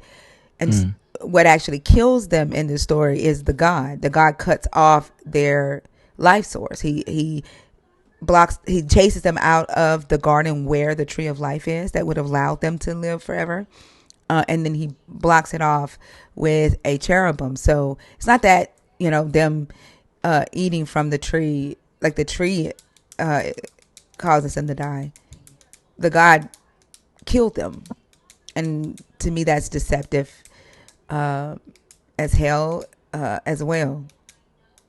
Does that make sense? It does. How do you reconcile the warning? I guess prior to that, Well, where go ahead. yeah. Yeah. So the warning was if you eat from the tree of the knowledge of good and evil, as soon as you eat it, you will die. And that wasn't true. Like that's what I'm saying. Like in the Hebrew, he says when you eat from the tree, you will die, and that isn't true. That the warning he gives them is like, hey, if you touch that stove, you're gonna burn your hand. Got it. Yeah, he doesn't tell them that he's going to take away the tree of life. They were always going to die because they were mortal. What he did was take away the option for them to have eternal life. Like death was inevitable for them unless they ate from the tree of life. So, and then in that case too, you don't see free will in scriptures either. Already off the introduction. Yeah, Yeah. there's no free will in it. Like the God literally commands for David's concubines to be given to other men and raped in broad daylight. Where is the free will of those women that's being Right. used to punish David? Yeah. I guess for me, like one of the things that they've never been able to answer, I think growing up was this idea of like, well, if we're talking about free will, I don't know if I have this thought all the way fleshed out, but my frustration has always been we never consented to this life. And it feels like, not on nothing suicidal or anything like that, but it's just like I was invited, I was forced into something that I never was given an option to participate. Like if you were to give me a full on preview, this is what life is, the highs and the lows, I don't know if I would have truly consented to the experience. Right. And the fact that I wasn't given that, it almost seems a little unfair. And, they're saying, well, you're wrestling with the sovereignty of God. Everybody kind of goes through that, kind of just wishy-washy explanation in my point of view. But I'm like, nah, if you really wrestle with it, it's the most frustrating thing that you can feel. Because this agency was taken from you before before even consciousness set in. Absolutely. You're being punished for him making the decision to give you life. And the life that he decided to give you was one that he already knew was so-called wicked from the beginning. Like you start from a deficit. This is one of the reasons why I say there's no way in hell that Jesus did what humans could do. Jesus didn't start from a deficit in this story. Humans do. Jesus came here born of the Holy Spirit, protected by the Holy Spirit, and he could not sin because he was the Holy Spirit in God at the same time. And then they say, well, he followed the whole law. No, how he did? What law is it that you would have said Jesus broke, that you would have condemned Jesus for breaking? He can't follow a law that you're going to say, well, he's God, he can change it anyway. So there's no way that he can be an example for humans to live if he's God. He does not. He did not come here the way humans did. He doesn't live like a human, and humans don't have the power to just morph shit like he did. Oh, Like, that's good. Yeah, yeah. Because even in his birth, there was a purpose already given prior. yeah, Yeah, yeah, he a came here surplus. protected. Hmm. They say he didn't sin. He couldn't. He couldn't sin. So, in your perspective, or your perspectives on the panel, like as far as Jesus, it's do y'all validate? I think his existence, and then it's a mischaracterization of who he is gradually over time, or maybe because I almost liken it, man. I believe almost as if the writers, I believe that they believe they saw what they saw. You know what I'm saying? Like they had an experience and that they're trying to justify it, and then uh how do you put it, like put label and create narratives on it, right, about what is it that they experienced and saw. Because if there's even outside sources validating his existence, at least it would feel to me that at least this Jesus was actually walked the earth. But the divinities were, for me, I wrestle with the most. Like, I mean, I think the claim to the divinity is the part that people just take it as a fact because we have all these eyewitness accounts, allegedly, right, being written a couple decades late after his alleged resurrection. And I think that's the scary part for me. But I'm just curious, I guess, like, for y'all, where do y'all see Jesus' existence and all this? So it's kind of like the Nat Turner story, right? We Mm-hmm. know that Nat Turner was real, right? They have the records of his enslavement and all of that, of his birth and all of that. We know that he was real. But a lot of the story that we have been told about Nat Turner has been mythicized, to kind of make the story seem more supernatural than it actually was. That doesn't negate the fact that Nat Turner was a real human. You know what I'm saying? So Right. there is a possibility that Jesus, this there was a person in first century Rome who was an Israelite that claimed to be the Jewish Messiah that was promised in the Hebrew scriptures. There were many of them that claim to be this Messiah. We have people today claiming to be Jesus, Mm-hmm. right? There are people today who think that Yahoo is the promised Messiah. So there is a possibility that there was a human who lived at that time, but did he walk on water? No. Did he raise the dead? No. Did he die in 3 days? I mean, die and come back alive in 3 days? No. Like these same claims were made about other people who were deified after their death, like Vespasian Flavian healed a blind man. And like there's stories about him healing a blind man and him healing a lame man, or a swine coming and bowing his head to him to signify that he is holy and he is a god. These are stories written about these men after their deaths to deify them, and that's typically how Rome did it when the Senate decided whether a man's life was lived in such a way that he deserved to become a god after his death. But and it is usually their emperors that they deified, and they took a vote. And when they deified them, they started writing these stories about them. And a lot of the stories that we see written about Jesus, we find written about these emperors. We find written about Greek gods that were already in existence. It's really not much that's novel about Jesus' story besides him dying and for the sins of the world and coming back 3 days later. But like, I even think that there is one deity, one human who became a deity, and he died to save Rome. I think it might have been Romulus and his brother. But there's not really much that is unique about these divinity claims of Jesus.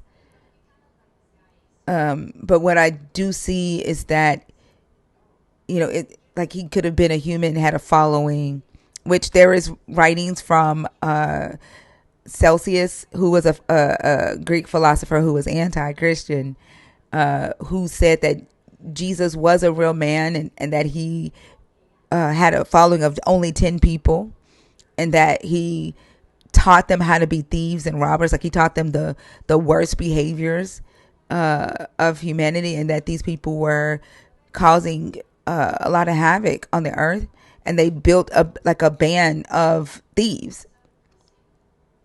And so, I mean, it very well could be that, you know, he was a real man who brainwashed the fuck out of his followers, and we can see the traits of narcissism and gaslighting and the responses that the writers have Jesus make to people who are rejecting what Jesus say. Anytime, you know, somebody refutes what he says or denies it, Jesus comes back with some type of gaslighting tactic, like response, or blame shifting response. And this is why, you know, some religious scholars say that Jesus, like the first religion, that the religion that Jesus was creating, or the movement that Jesus was creating, was called narcissism. I Yeah, also, and oh, go ahead. Sorry, I apologize. no, you're good. I was just going to say, in addition to that, like I look in real time at psychological and sociological patterns of human beings.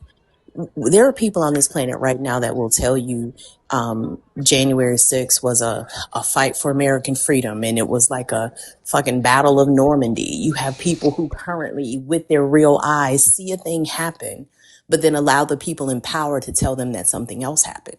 So I could not, in good conscience and rationality, accept the eyewitness, not even eyewitness, like the distant, maybe third, fourth removed eyewitness testimony about a person's existence, let alone these miraculous feats. Like you have people that will believe anything that someone tells them. And in our day and age where there's video evidence of what actually happened. So I definitely wouldn't trust this. And I also don't think that, to Nick's point, whether there was a real person that this mythology was based on or not is really relevant to me, because the divinity claims are the things that need to be proven most. Right. You know, I'm not gonna lie. Like, I think even as you label it, right, the brainwash and a narcissistic movement. You know, there's a part of me that almost like it's attempting to refute that because of what we are indoctrinated with, right? And to hear that, you almost taking an offense. But then at the same time, I think I'm in a space where like I want to sit with that discomfort a little bit. Uh, but it's a scary place. It's a scary place. Like it's been around my whole life, you know. So then I think to even consider that for me, I mean, is it feels like a dangerous place to be, you I think know? that's honest. I think I Yeah. share this story all the time. The first time I got bold enough to like, let me look into this religion that I've just been told my entire life is the one and only truth. You could visibly see my hands shaking as they hovered over the keyboard. Like it's absolutely natural to have these feelings because that's what indoctrination does. It teaches you an alternative version of reality with whatever the topic is that you're talking about. So, you know, that these are natural responses. But, and I think the leaning into and the accepting, because the thing that's true is going to be true after you investigate it. And if you're concerned about investigating it, is that it may or may not meet your standard or expectation or, you know, hold up to what the claim is. I think we can't ignore that. Mm-hmm. Yeah, I wrote a song called Fructophobia. Have you ever heard of that before? No, no. Fructophobia is the irrational fear of fruit. It is a real disease that people have. People will run from a fucking banana because they think that the banana will kill them. And when people overcome this irrational fear of fruit, they go through like the process of, I cannot fucking believe I ran from a fucking banana. Like it's just fruit, right? And I think this is similar to what we feel when we are indoctrinated into this religion.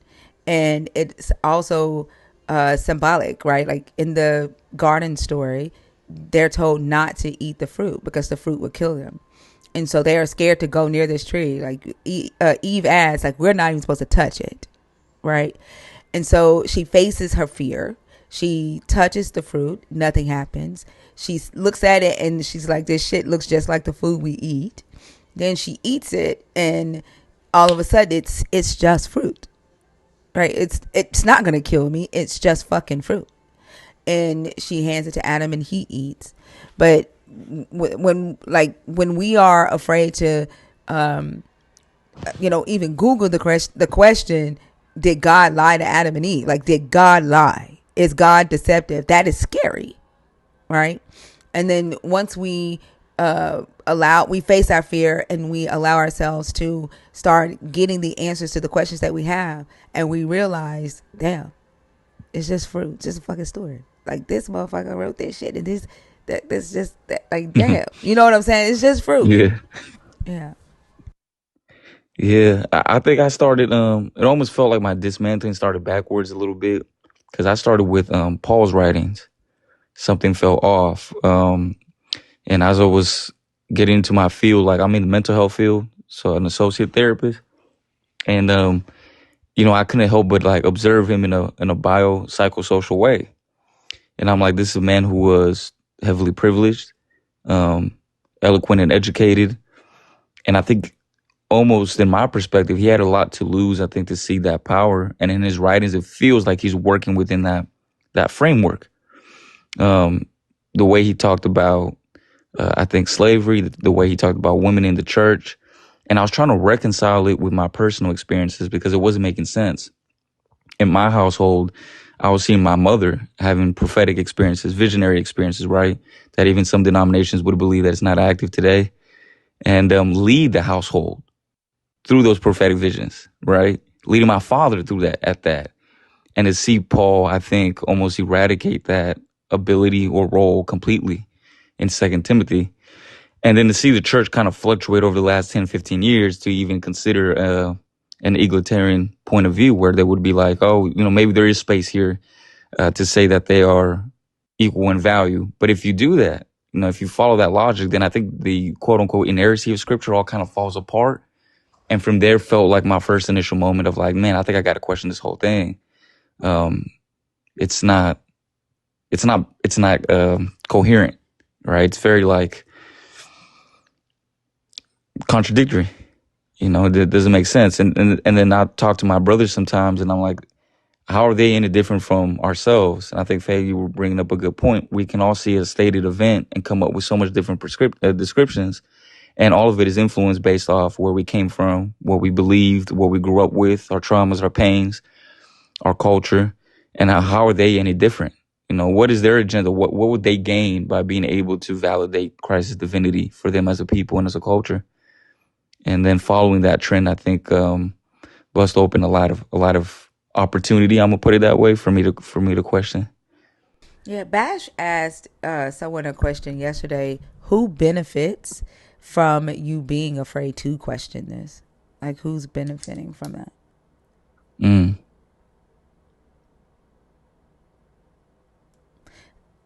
Like, is it the God that's benefiting from you not questioning the God?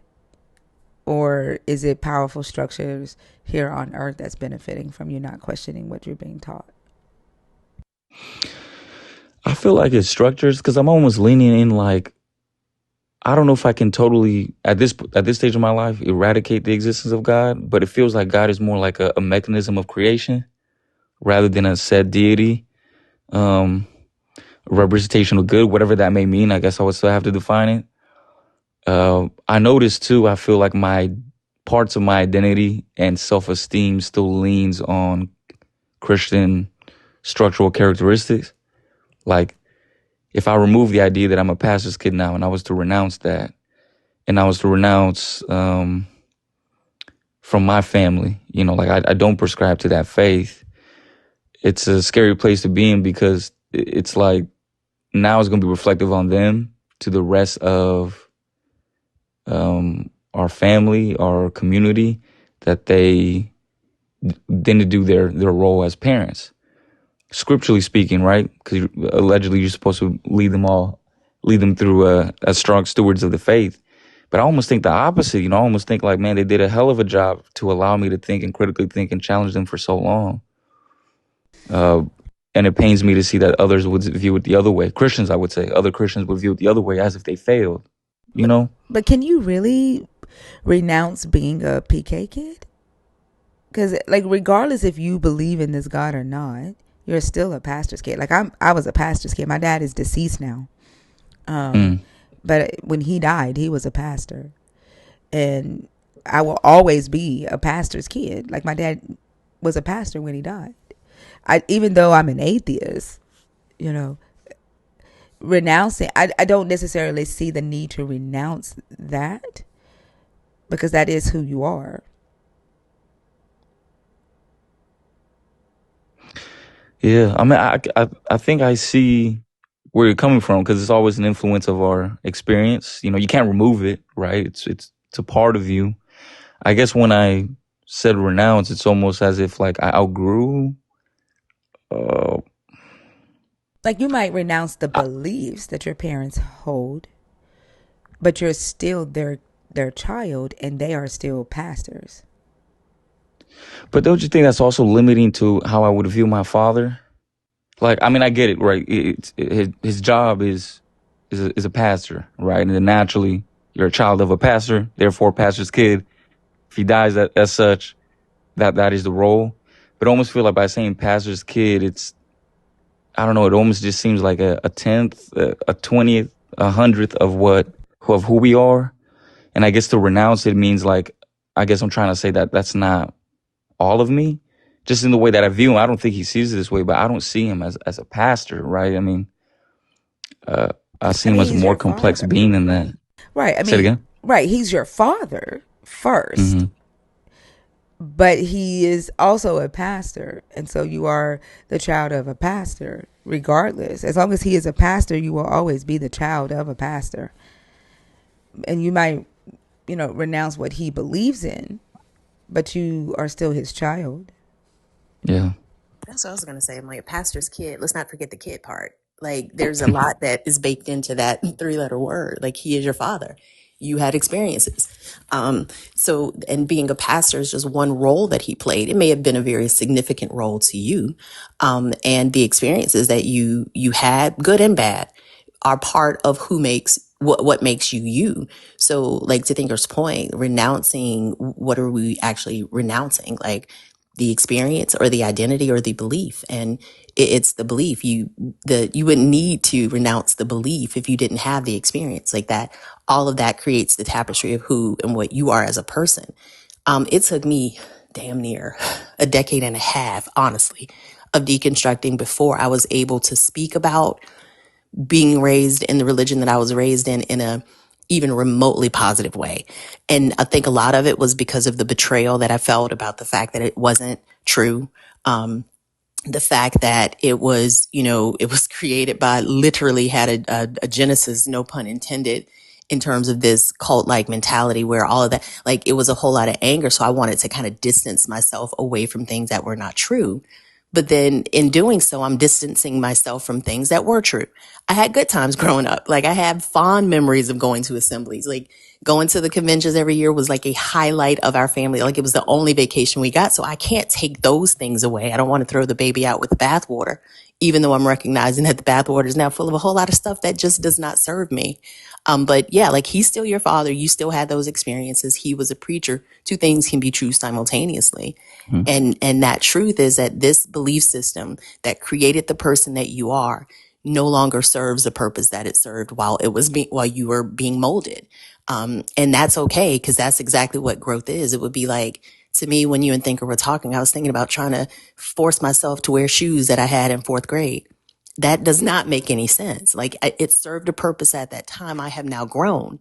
So there's a reason that this shoe no longer fits. And I think being able to recognize that and speak to it honestly is the most authentic place that we can be. Yeah. Are you speaking of renouncing the special treatment that you get from being his No, I'll son, say it's the or? opposite. I never. I mean, I wouldn't. I think there was definitely a privilege with that, but I don't think that's really. I don't think that's what I'm renouncing necessarily. I think it's I think I'm trying to put this in words.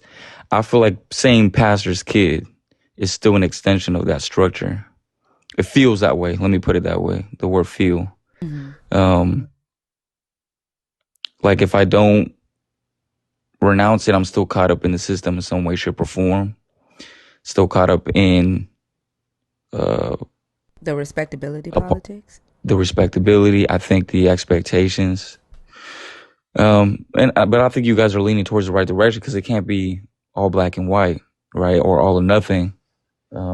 I think there's a nuance there that I would have to wrestle and accept. But I think where I'm at and the pain that I carry uh, makes me feel like let me do away with it all, or uh, a new beginning is only going to feel like it if all of that is gone. Um, but I think that may be the pain talking more so than anything else. I think it's also the indoctrination talking. Yeah. That for me it was, because religion is all or nothing. It's either you are good or you are bad. It's either you believe or you do not. It's either this or that. And it removes the nuance. And I think the nuance is the experience of being human, because I don't have to be this thing. And I get to in retrospect, look at an experience and figure out, okay, this was not good. I don't like this, but that was kind of fun. And here's what I learned from that. A friend of mine who's he's a psychologist for the military, or he was the one that I was talking to one day, and I was saying some I just kind of venting, like, I didn't get to do this because of this religion. I never went to a school dance. Like, I was just going through all the things I did not get. And that's where I was. And those things were true, right? Those are my valid feelings at that time. And he listened and he was like, you know, you also talked to me about all the reading and studying you and your dad did. You Mm-hmm. talked to me about how much of a learning nerd you are. Like, I love to learn things. I love to investigate things. He was like, that seed and that interest kind of grew in that soil. So if you throw that soil out, would you have this person who you have in front of you? And I always look at it like that too. But for every single experience that I went through, including the negative ones, I would not be the version of myself that I am right now. And I happen to be okay with that, right? I like who I am. I'm working on the things I don't like, but I like who I am. So if we look at our experiences as just that, they are temporary moments in time, and they teach us lessons. If we throw away that experience, we may not have learned that lesson. So I do think it's a reframing of how we retrospectively look at things that we know that no longer serve us, and see if we can find that utility. And that's not to say that, like Christians, oh, well, God had a reason. That's not what I'm talking about. I'm talking about from a systematic, like, a methodology that you use to kind of look at these things, and see where you gain something, and where, even if in the gaining of that thing, you can still recognize, no, that still wasn't rooted in truth. It had a function. It served a purpose. It did something, and I am the effect of that thing. But it is just grappling with the fact that, oh, I don't have to only put it in two categories. It doesn't have to be black or white. There are a multitude of shades of gray, and sometimes those experiences that we're talking about in this regard fit in that area. No, yeah, you're right. I think it's profound how you also put, I think, connecting to our present selves, right? You can't, I won't be I want to be who I am today without that experience. And I think you're right. I think maybe I think there's room to accept that and grow from it, I guess, too. Because it is a foundation, right? I think maybe we're just revamping it. Yeah. Yeah. And there's no one way to do that. There's literally no one way to, nobody on this planet has done what you're doing right now, because you're doing it with your experience and your brain. So Mm-hmm. looking at how someone else did a thing may or may not be the way you do it, but you can kind of, okay, that makes sense. This process feels right. I can move through it. I think sometimes, even with deconstructing, we're looking around to figure out how to do it, as opposed to sitting in that stillness and figuring out and connecting with your mind and your thoughts, and what feels right and makes sense to you. And it's a retraining, because that doesn't come natural for most people who were raised in religious environments. Point taken. Yeah, and we have a Discord. Like a lot of us in here are former PK uh, kids or current PK kids. Some having to deconstruct in silence. Um, so, like, if you ever, are looking for another PK to be able to talk to about, your questions or the things that you're experiencing as you go through your deconstruction, this is the community for that. Most def. And I think lastly, because I don't know what branch of Christianity most of y'all grew up with, but there's been, I think another difficult part is trying to reconcile like some of the spiritual experiences that one sees. So I think for like a year and a half, I want to say I was in a deliverance ministry, right? I think 21, 22. And you see people come up with their pains and their sorrows, and a lot of them were like possessed. You see them come up, right? And have this manifestation of whatever it is, the demon, right? The presupposed demon. And we're delivering it, we're praying it, and there's all this healing, and you can see a sense of reality with it, but it doesn't seem like a practice that's just native to us. And I'm trying to figure out an explanation. What is it that I saw and experienced and all that? Like, what exactly? And then at the same, say Like, it again. yeah. So, I grew up Kojic, right? Church of God in Mm-hmm. Christ, and I don't know if you know about Church of God in Christ, but Church of God in Christ, holy rollers, um, fire baptized, Holy Ghost filled, fire baptized, uh, casting out demons, tearing on the altar, fasting, shut in, like doing all that, you know. And Kojic believed that they were the only ones who had it right, like speaking in tongues and all that. The only ones who had it right and was going to heaven. And Fee talks about how Jehovah's Witness thought the same thing. But when it comes to like the possessions, what I usually saw was a human who had an attitude, right? I didn't see anything demonic. It's a human who had an attitude, who was telling them, no, don't pray for me. I don't want your Jesus. I don't want your God. Or somebody who had a mental disorder, right? And they're calling that casting out demons. I've never seen a demon leave the body of another human. Mm-hmm. Like I guess when you Like a say, spiritual psychosis.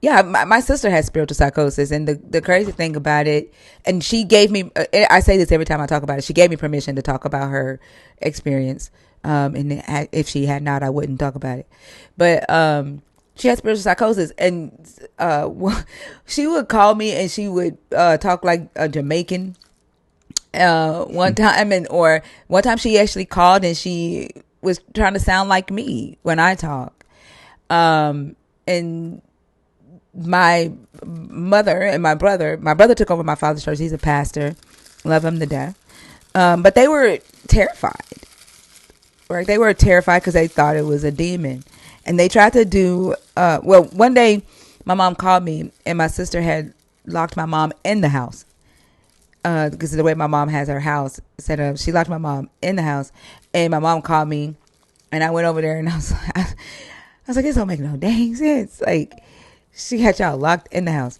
So I go outside and she's like standing next to the trash can and she's just mumbling to herself.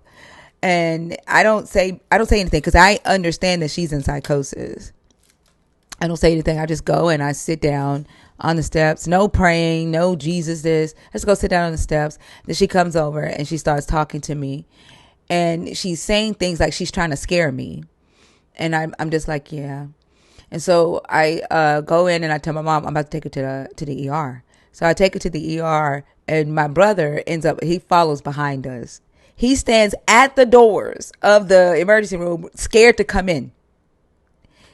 He's scared to come in. She's walking around the ER saying, y'all gonna see a miracle today. Y'all are about to see something today. Like, loud in the ER. And I'm like, all I care about is getting her help. So I go to the nurse and they're like, we can't see her. This has to do with mental, blah, blah, blah. I said, where is your charge nurse? Like, I had to advocate for my sister to be seen. So the charge nurse came out and I told her, I'm not leaving here until y'all check my sister.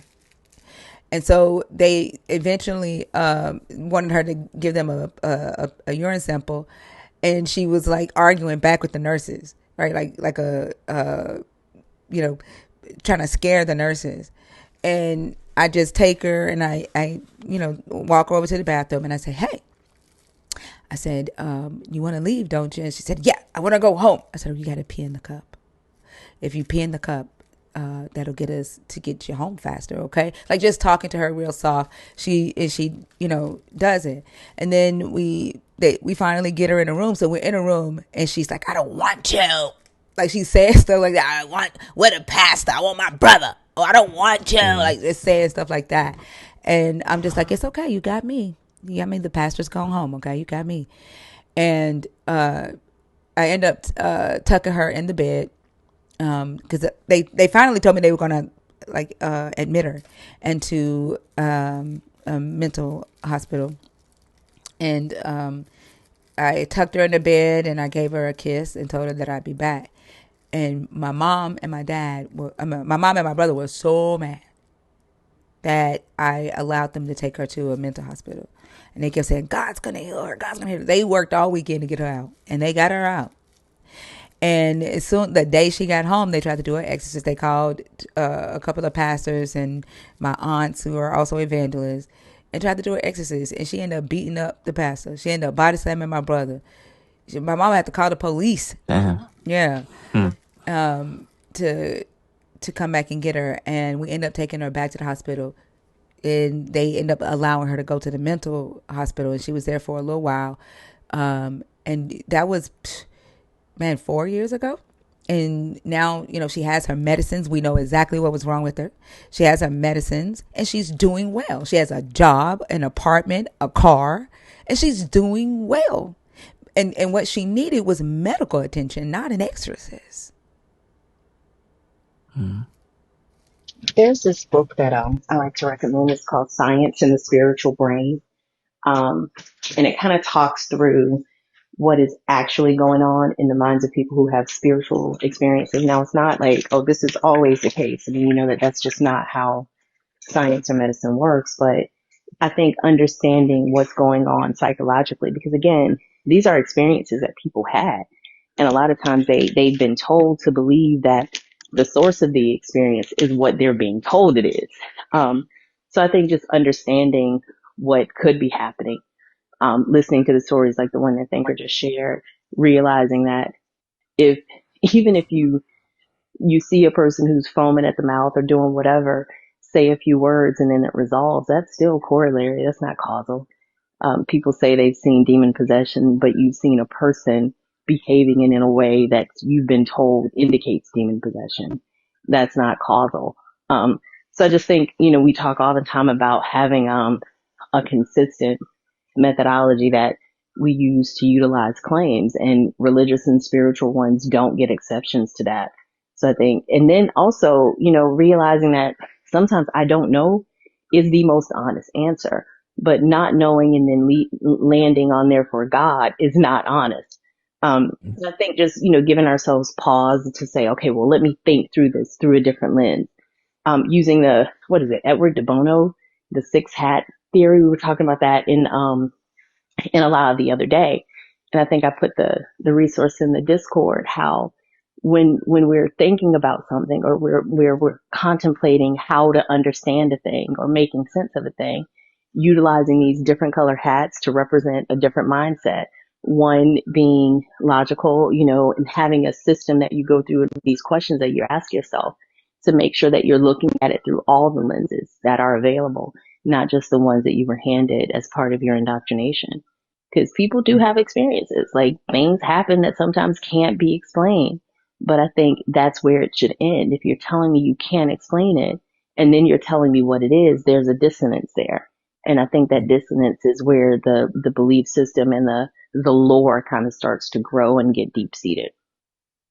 Do you happen to know the author to that book, Faith?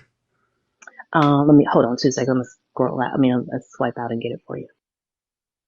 While she's getting Oh. the name of the book, let me ask you, like, if it's so much a demon that is plaguing the minds of these people, why is it that medicine can cure it. No, so funny enough, I feel like back then, I think just being in that space, that was and this was something I was even challenging in school when I went for the therapy program. It was like that wasn't even considered an option, medication, right? It didn't go through our minds. And that's why I felt like looking back, it felt so cultish because you can't even fathom or consider anything outside of that realm. Well, we talk about the Bible, we talk about scriptures, and this person's manifesting right in front of us. It must be the devil, right? Kind of reading into it, and I think Faye talking about labeling the narratives. I feel like that's exactly what it was. And I think it being provided as the explanation, because that's what I seen growing up, 7, 6 years old, people like rolling on the floor and stomping their feet and grabbing people, trying to choke them out, and yelling alleged blasphemies towards God, and that's ingrained in you. And so then coming into that space, and I'm like, man, I want to be a deliverance minister, trying to help people. We was helping people out from Trinidad and Jamaica, and Georgia, Florida, because I'm in California, so just doing it all through Zoom during the pandemic. You wasn't even registered. That wasn't even a consideration, and Yeah. so. Were you taught Yeah, that looking back, depression it just equals feels so. sin? Yeah. Exactly. Hmm. Yeah, And that, and I'm pretty sure some probably even had bipolar. In a manic episode, in a yes. manic state, and we misinterpreted it. Hmm. You know what I mean. So yeah, just looking at it, and I think lastly too, it's ironic because one of my biggest, I won't say regrets, but I think if I could have changed it, it is what it is now. But I think I would have changed the grad school program. Would have been a part of, because at the time, I think post-pandemic, you said Church of Christ Church of was God, the church that you was part of? Church of God in Christ, Kojic. Church of God in Christ. You Okay, so know that there was meme. a I cult. am delivered. You know that meme. Yeah, yeah. That That's it church. right there. Yeah, yeah, yeah. So I was so I grew up in the church, obviously, but I was rejecting wholeheartedly. And I think a part of that was rejecting my parents, rejecting what they gave me, part of that pain. So I had to go through my own experience, in the church that I ended up embracing around the pandemic was the ICC, and they're a branch of the Church of Christ, and they do constant splitting. To this day, they just did another split, and they're across all college campuses. And that was my introduction, I think, to a reintroduction to the faith.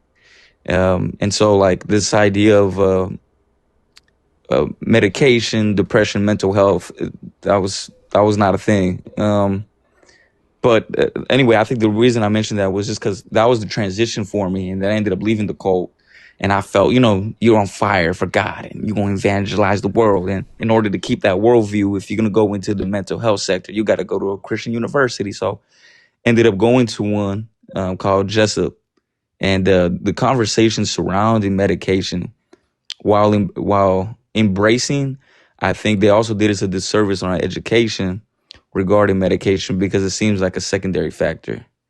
And I think for any therapist, regardless, right, you have to consider the other client's point of view that's not coming from that background, that doesn't prescribe to that view, and that medication is absolutely necessary in their case. And there's a potential for your own beliefs to somehow influence that and say, now God's going to take care of it because God's going to use me as a vessel. How selfish and narcissistic for you to think that, especially in our profession, and so looking back, that was a little bit of a regret, because I think it would have been a beautiful moment, I think, to challenge all of that. And not to mention, some of my time was wasted in a psychology class, and it was becoming a theological one. So I'm like, what are we doing here? An hour and a half trying to talk about Ephesians and Galatians, and go ahead and analyze Abraham and Adam, and from a biopsychosocial lens. I mean, that's cool and all, but I mean, I don't know how that's going to translate to the field, and so Actually, I it think like it there is an it felt article, like a waste of time. but I actually think you But could do a lot of good right now in advocating and raising the awareness around the damage that's being done by not addressing the fact that a lot of people, in especially our community, are suffering unnecessarily yeah, with bipolarism, schizophrenia, um, just outright depression and not knowing how to deal with it because of this uh, teaching that if you are depressed, that means that you have sinned against this God, because the joy of the Lord is your strength, and you're not supposed to, show that you are depressed, because that means that God and God ain't taking care of you. That's a lot of pressure to be responsible for your God's success, while also depending on the God to pull you out. I guess a lot of pressure, and I think that you could do a lot of good. There is a study that some psychologists have done that actually did psychoanalyze the biblical characters. And actually, I don't know, see if I can pull it up. Is it on this one? They say that I think Abraham was suffering from schizophrenia, like based off of the character and the stories and how they talk to the God. Yeah, it says, I wish, this is moments where I wish I was using Studio still, so you can see it yourself. But it says Abraham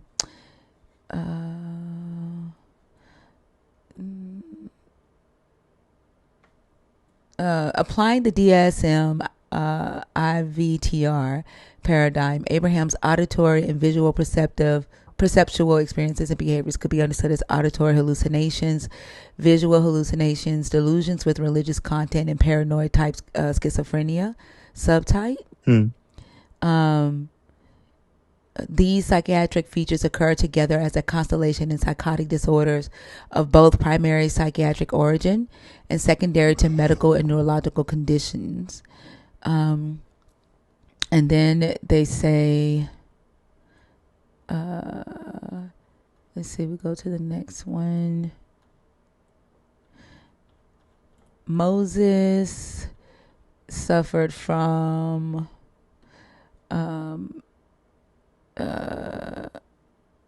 auditory hallucinations, visual hallucinations, hyper-religiosity, grandiosity, delusions, paranoia, and they said that he had clinical signs and symptoms of schizophrenia. Let me see if his was the same type. Defined. Let's see, hold on. Moses had perceptual experiences and behaviors that find closest parallel today with DSM 4TR defined phenomena of command, AHVH, hyperreligiosity, grandiosity, delusions, paranoia, referential thinking, and phobia. Many of these features may occur together in schizophrenia, affective disorders, and schizoaffective disorder. Moses also did not appear to have any disorganization, catatonia, or negative psychiatric symptoms or difficulties with concentration, attention, and memory. So I guess they're saying he had symptoms of I guess just outright schizophrenia. Jesus, they said Jesus had. They would break down Jesus is very different than everybody else's. Jesus is the foundation of Christianity, who is thought to have lived, blah, blah, blah. As having experienced and shown behavior closely resembling the DSM-4TR defined phenomena of auditory hallucinations, visual hallucinations, delusions, referential thinking, paranoid type, subtype, thought content, and hyperreligiosity. He also did not appear to have signs or symptoms of disorganization, negative psychiatric symptoms, cognitive impairment, or debilitating mood disorder symptoms. The New Testament accounts about Jesus mention no infirmity. In terms of potential causes of perceptual and behavior changes, it might be asked whether starvation and metabolic derangements were present. The hallucinatory-like experiences that Jesus had in the desert while he fasted for 40 days may have been induced by starvation and metabolic derangements. Arguing against these as explanations for all of his experiences would be that he had mystical or revelation experiences preceding his fasting in the desert and then during the period afterward. During these periods, there is no suggestion of starvation or metabolic derangement. If anything, the stories about Jesus and his followers suggest that they ate relatively well compared with the followers of his contemporary John, epilepsy associated psychotic symptoms are possible, but Jesus is not recounted as having any of the previously mentioned common hallmarks of epilepsy. A decline in his occupational and social functioning cannot be established because of a lack of sufficient information. His experiences appear to have occurred over the course of at least a year before his death. The absence of physical maladies or apparent epilepsy leaves primary psychiatric etiologies as more plausible. As seen with the previous cases, Jesus' experience can be potentially conceptualized with the framework of PS or psychosis NOS. I don't know what that is. Other reasonable possibilities might include bipolar and schizophrenic disorders. It says there is 5 to 10% lifetime risk of self-unaliving in persons with schizophrenia. Self-unaliving is defined as self-inflicted death with the evidence of intention to end one's life. The New Testament recounts Jesus' awareness that people intended to unalive him, to kill him and take steps and to avoid peril until the next time at which he permitted his apprehension. In advance, he explained to his followers the necessity of his death as a prelude for his return. If this occurred in the manner described, then Jesus appears to have deliberately placed himself in circumstances wherein he anticipated his execution. Although schizophrenia is associated with an increased risk of self-unaliving, this would not be a typical case. The more common mood disorder accompanies self-unaliving, such as depression, homelessness, or social isolation, and they were not present. But other risk factors, such as age and male gender, were present. Self-unaliving by proxy is described as an incident in which a self-unaliving individual causes his or her death to be carried out by someone else. And there is a potential parallel of Jesus' belief and behavior leading up to his death that of one who premeditates a form of self-unaliving by Wow. proxy. I never even thought Wow. about that. That's crazy. That's crazy. Wow.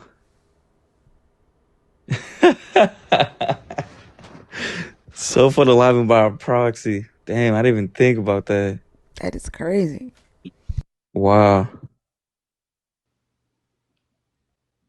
But I think it's a fair question to ask, like, I know religion and these mindsets aren't in the DSM-5, right? We get that. And people have different opinions on that, and I understand that.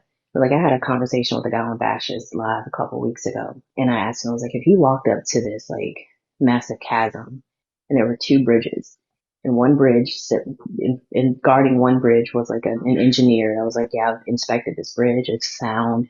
They're able to show you like the tests that they run, the structural integrity, all of that. And then the other bridge was guarded by a person that said, I prayed for it and I got faith that's going to hold you. Um, and I asked him which one would he walk across, and he said the one that's been prayed over. That doesn't make sense.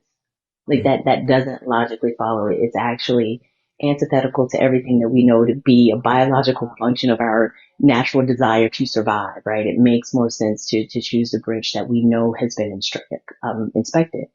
So I think that mindset is something that needs to be studied more. So when you look at these biblical characters through a lens of what we know to be our current modern day understanding of psychology, these questions are absolutely normal. And we're seeing it even today, in with these problematic beliefs and the conclusions that people reach and the decisions that they make based on something that they don't have evidence of, that the fact that their belief is their evidence. That's dangerous. And I think that it's fair for us to discuss those things, honestly. Yeah. I think it's even more shocking to me that people are not considering that, considering all those factors, even for the writings of the people that they claim in the collections. And I think I think it's the most surface level argument that we could come up with, but one of the more powerful, right? Analyzing the writers in a biopsychosocial lens, and seeing what is it that they're attempting to wrestle with during that time. That simple question alone, I feel like, will help me relate with the writers more, while also demystifying a lot of the work that they're attempting to claim as whole truth. And that was a weird place to be in. Felt like a paradox for me. Like, I'm relating to Paul more than ever on a humane level, but on a spiritual consensus, I'm seeing how fallible he is. And that was that. I think talking to y'all, and I think bringing this stuff up, and I think seeing a validation of that is making me feel a little more secure as I keep stepping on forward. And lastly, I think too, I think having these questions alongside my younger brother, who's 10 years younger than me, and seeing him, I think, really heavily influenced, I think, by my process, but also seeing him consider questions that I didn't consider when I was his age, and him taking steps to also confront that.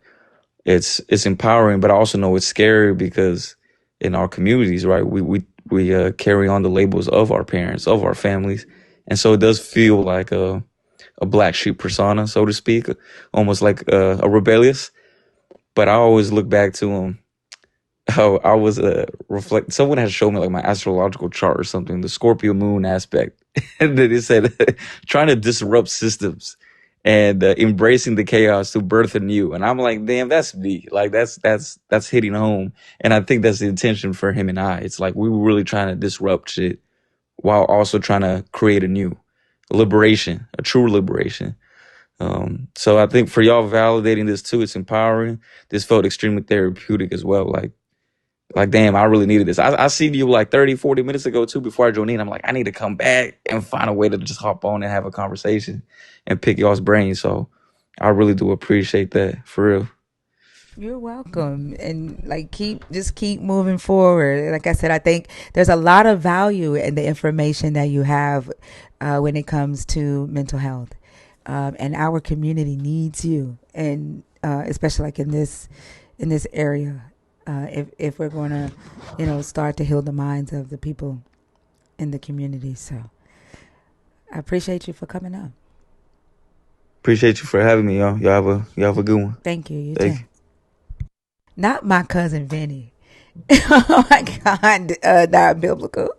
you. Have a good one.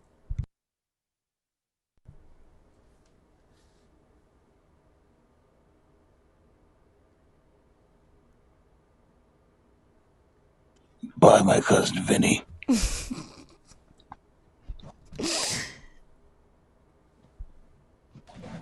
Edwin? Edwin, are you there? Okay. More like Ed Ware. Edward. Edouard. Real life? Real life?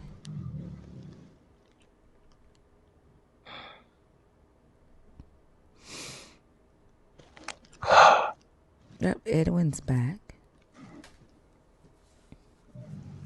321 said Ed lose. 321 and Oso. That's some Oso shit to say. Nice. That is some so Oso shit to say. Edwin? Yes, yes. Ed and Win. Ed and Win. Your name isn't Edwin? Yeah, Ed Win. You see, I'm it's saying Ed and Edwin. then Win. I'm saying Edwin. Anyway, I've just played with you. Oh, okay.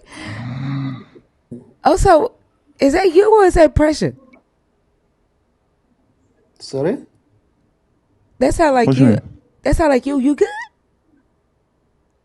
Yeah, I'm good. And you? No, I was talking to Oso. Oso, was that you? No, yeah, Edwin's good. Are you? No, I'm No, asking, I'm are good. you good? Yeah, me and Edwin fine. Okay. Does pressure have a cold?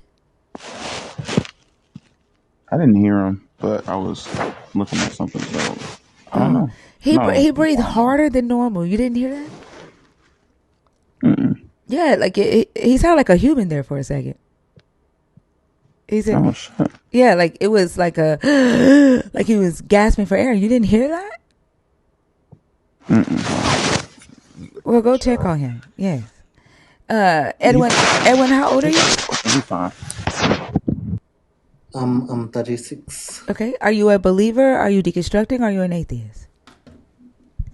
I'm a born again Christian, a believer Okay. in All right. the Bible. Okay. So, hear me. I'm going to give you some instructions on how to have a conversation in here. Okay, based on like how these topics are. I know a lot of people are getting confused on them. The topics that we are going to discuss that you can choose from are what's written in red.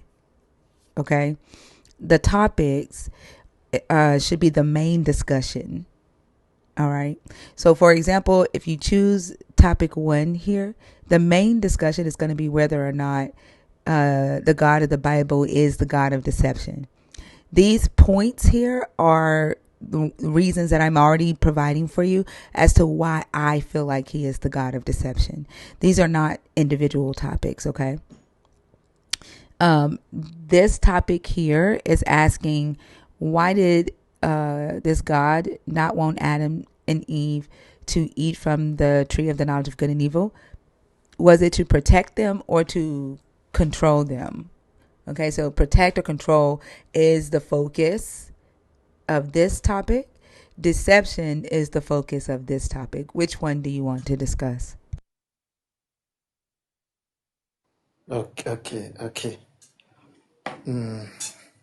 Yeah. So I'm sorry. I'm supposed to address the words in red, as you said, right? Yeah, just pick one. What's in red is the topic that you would like to have, like the discussion that you would like to have with us. It's not a debate; it's a discussion. We may not agree, Okay. but like Yeah. no Yeah. one here is trying to get a win. But Yeah. the whichever discussion you want to have with us is in red. Just pick one of those. Oh, there is an off table discussion. I do have a question about whether Adam had reproductive organs before Eve was even thought of. So if you want to discuss that one, that's an off table discussion. So you can pick one of Okay. those, or we can talk about whether Adam had reproductive organs or not. I think we can pick. Did God lie to Adam or Eve to protect them? Okay, go ahead. What are Yeah. your thoughts?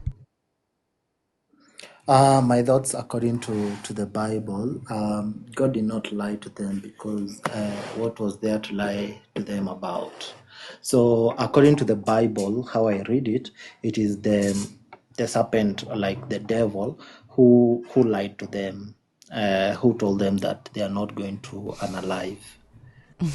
But according to the Bible, God. Edwin. Do you remember me saying that if you want to talk about whether if your God lied or not, you need to choose topic 1? Do you remember me saying that? Like topic 2 isn't about whether your God lied. Topic 2 Mhm, is about mhm. why your God didn't want them to eat from the tree. Was it to Oh, protect or to okay. control? But if you want to talk about whether or not Okay, your okay, God okay. was honest Yeah, or yeah. not, then you would need to pick topic 1, okay? Okay, let me go with to protect. Okay. So, but you see, it has put me in a box. Did God lie to If you want Adam to talk and about Eve to whether your protect? God lied, you can pick topic 1. If you want to clear your God's name on that, topic 1 is what you need to pick, okay? Okay, All right. then I pick topic one. So, do I defend that God did not lie, or If that's what should you I want to only do, if submit? that's what you want to do first, let us know whether or not you agree or disagree. If the God is deceptive, and then you can No, say, I disagree. God is. okay, now that we know you disagree with that, now you can talk about him lying. Okay. For me, I'll say God did not lie to them. He told them the truth that they are going to unalive, and he was protecting them from having the knowledge of evil, because the world is now broken because of the knowledge of evil. Now we know how to make weapons to wage war against your neighbor, to unalive people. You can see now his son Cain unalived his brother because he was envious. So you see, God was protecting us from that, having the knowledge of evil. If you study deeper, that is what God was trying to protect. But He did not lie, because also the Bible explains in the book of Peter that a day to God is like 1,000 years, because God is not bound by time. So, and we can see Adam did not reach a thousand years. He died short at around 930 or something years, at around 900 years there. So at the end of the day, he did not reach the day. Yeah. Yeah. Does So Adam have a yeah. death certificate? No. It is of course there is no death certificate for him, but it is recorded the date he died. Yeah. So Who? it Where is a did that? historical Where was it record. recorded before it was written down in the Bible? Where was the record of Adam's It death? is the record we can find of Adam's death is recorded in the I Bible. said That is before. the New Before it was Testament. written. Before it was written in Genesis. Edwin, Before I you and I can't talk at the same time. If I'm asking a question, this is why you're not answering my question, because you're trying to answer it while I'm asking it. Please allow me to ask my question before you answer it, okay? okay. Thank you. Before it was written in this story, where is the record of Adam's death? Where did the writer get the record of Adam's death? So before, for me, I have never found a record before. The record that I find of Adam's death is in the Bible. And to answer your second question, where No, don't did go to the the second question. author, that is, No, don't go to the second question yet. So the writer of Genesis 2 says Adam died at nine. The writer of Genesis says Adam died at when he was 930 years old. Yet there is no record, no death record of Adam's death. So how would this writer know how old Adam was when he died? yeah. So the author of this book, which is Moses, God called him up on Mount Sinai, and he showed them all these things. That is how he was able to write. Okay, so your God is telling Moses that he told Adam. So he just like, hey, Moses, man, I told that nigga not to eat from the tree and that he was going to die. And he, like one day to me, it's like 1,000 of y'all days. And so homeboy dropped dead at 930 years. Like he was 930 years old when he died. Like this is what your God is saying to Moses. Am I No, understanding you correctly? no. What I'm saying is when you read the book of Exodus, God said He showed to Right, I Moses get that. so many things. I Yeah, get that. let me What I'm asking? just No, one I'm minute. not asking. I'm not saying your God didn't talk to Moses. I'm saying the conversation went. I told him not to eat from the tree, and because he would die the same day, and like one of my days is like 1,000 of y'all's, and so he died when he was 930 years old. He died, in the same day of my day. That's like the God told Moses that. Moses knew that one of your God's days was 1,000 of ours, is what I'm asking. Your God told Moses that.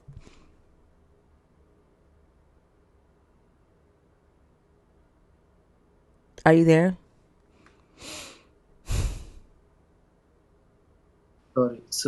Sorry for that. I had someone knock on my door, so sorry for that. Sorry for that. Did Moses know that 1,000 of our years was one day to your God? Um, I don't know if he knew or not, because I cannot speak for him because he didn't. But what I'm saying, the Bible also explains further that a day in our a day to God is like 1,000 years to us. Yeah, why do you think it Yeah. is that you got to go all the way to first century Rome to get that understanding? Like your God dictates to Moses, you know, word for word, what he did in the beginning of time. Your God tells Moses that Adam died when he was 930 years old. Why is it that you think your God wouldn't tell Moses that one day to him is 1,000 years to us? Wouldn't tell Adam that one day to him is 1,000 years to us? But you got to go all the way to first century Rome to get that understanding from Peter. Why do you think that Okay. is? Uh, And where do you think okay. Peter got First that of all, understanding from?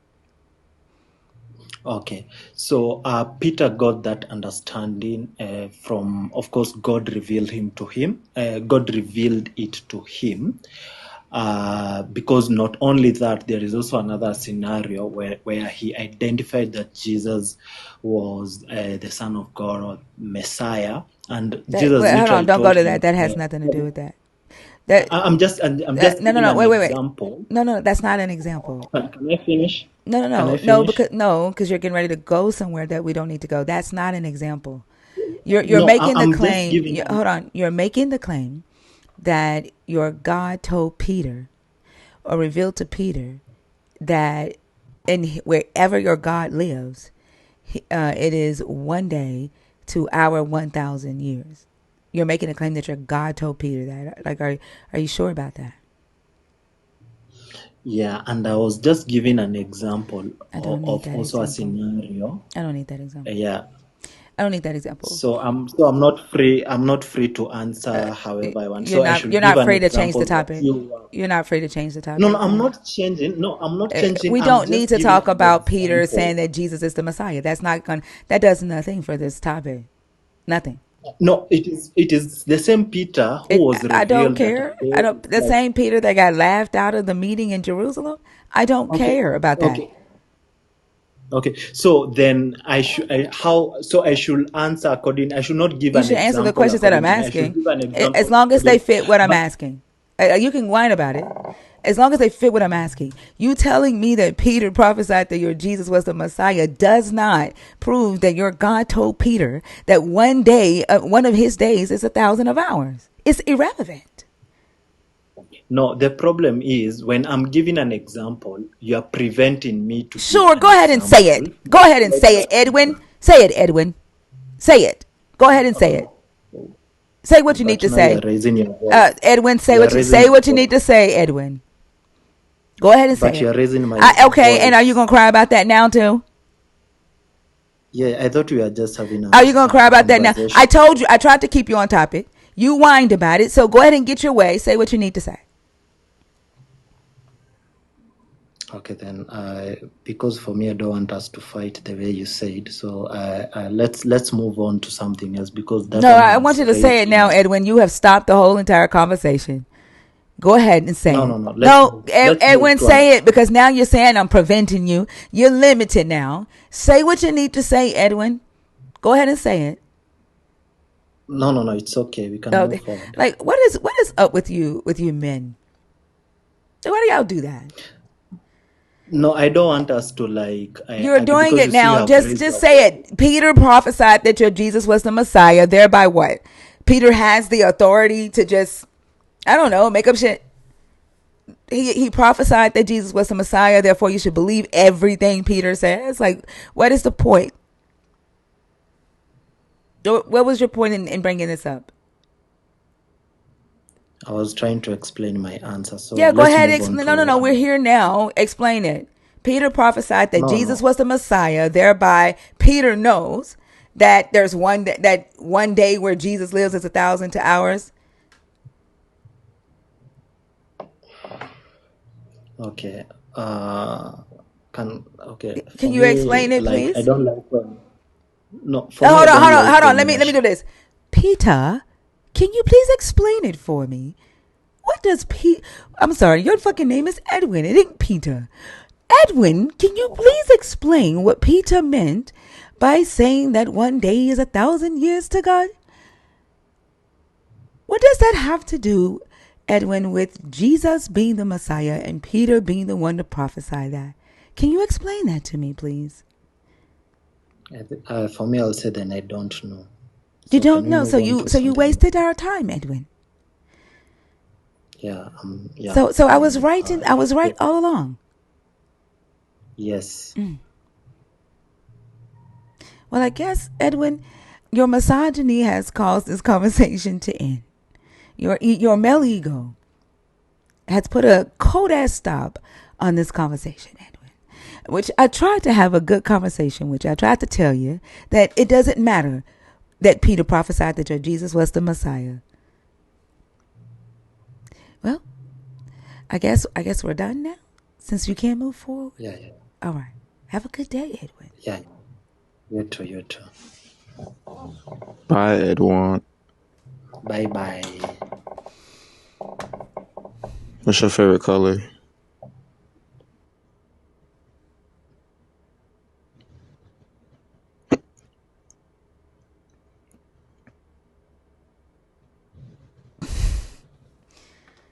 Oh my goodness gracious.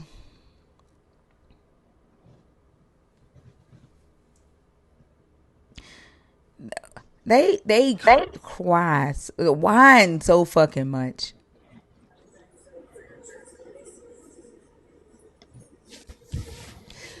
What the fuck does Peter prophesying that this Jesus is the Messiah got to do with Peter saying that 1 day is 1,000 years?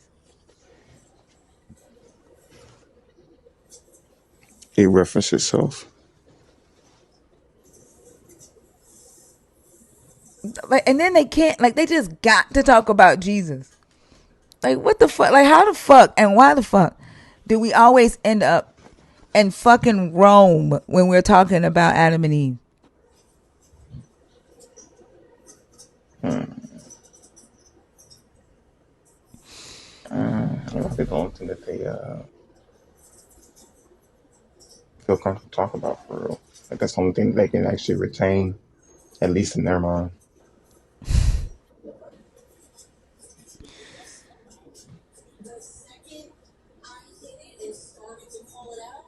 Story, are you up here on purpose or on accident?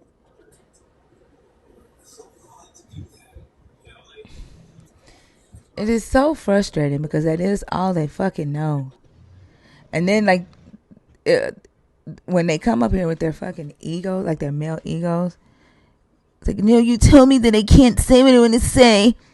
You're trying to keep the subject on topic, despite the fact that you had to give me the directions 3 times for us to start off. It's so limited. You're limiting me. Ugh. Ugh.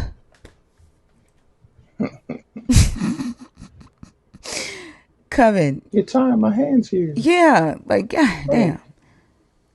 And they can't think after that. They cannot think. A woman says, no, don't do that. Don't go there. Bitch, what? Like that. It's like their fucking mind turns off. They can't think. The only thing they can think about is what you said they can't do. Then I can do anything. yeah, Read the book. then his ego kicked in even further. And he gets his way and is, no, I'm not gonna do it now because you said I can. Make that shit like what?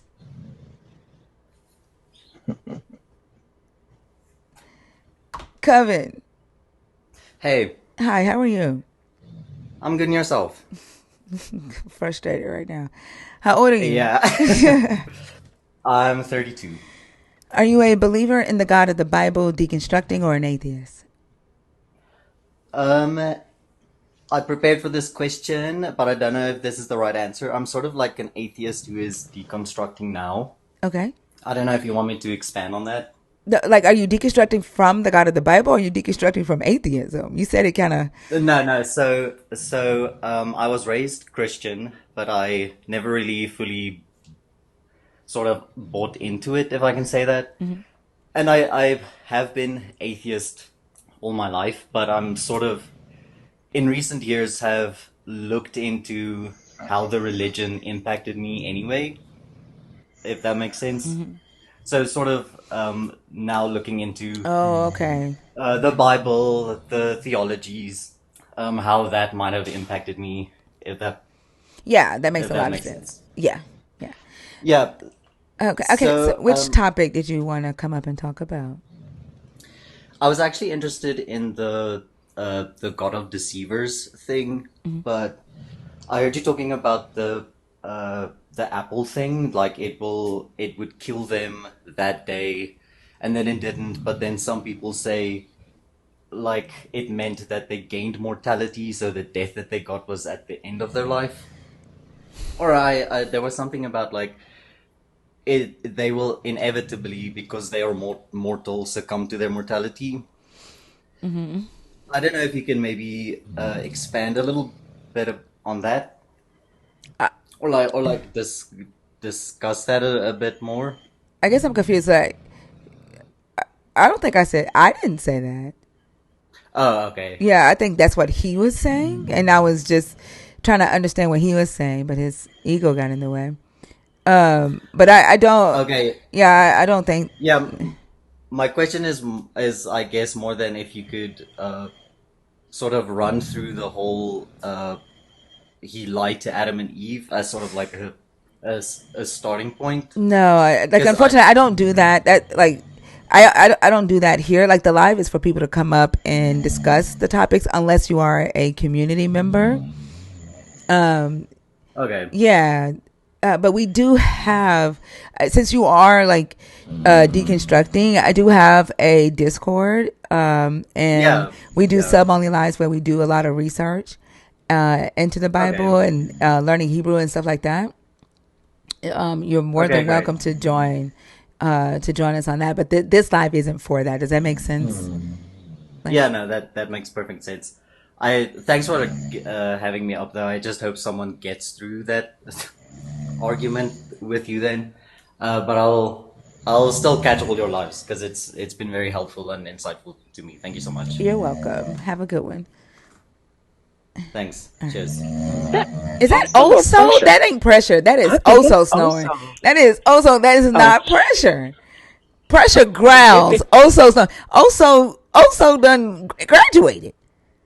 he has graduated. At first, he was like a little barn owl. First of all, watch the slender. Watch the slender. I'm fully awake.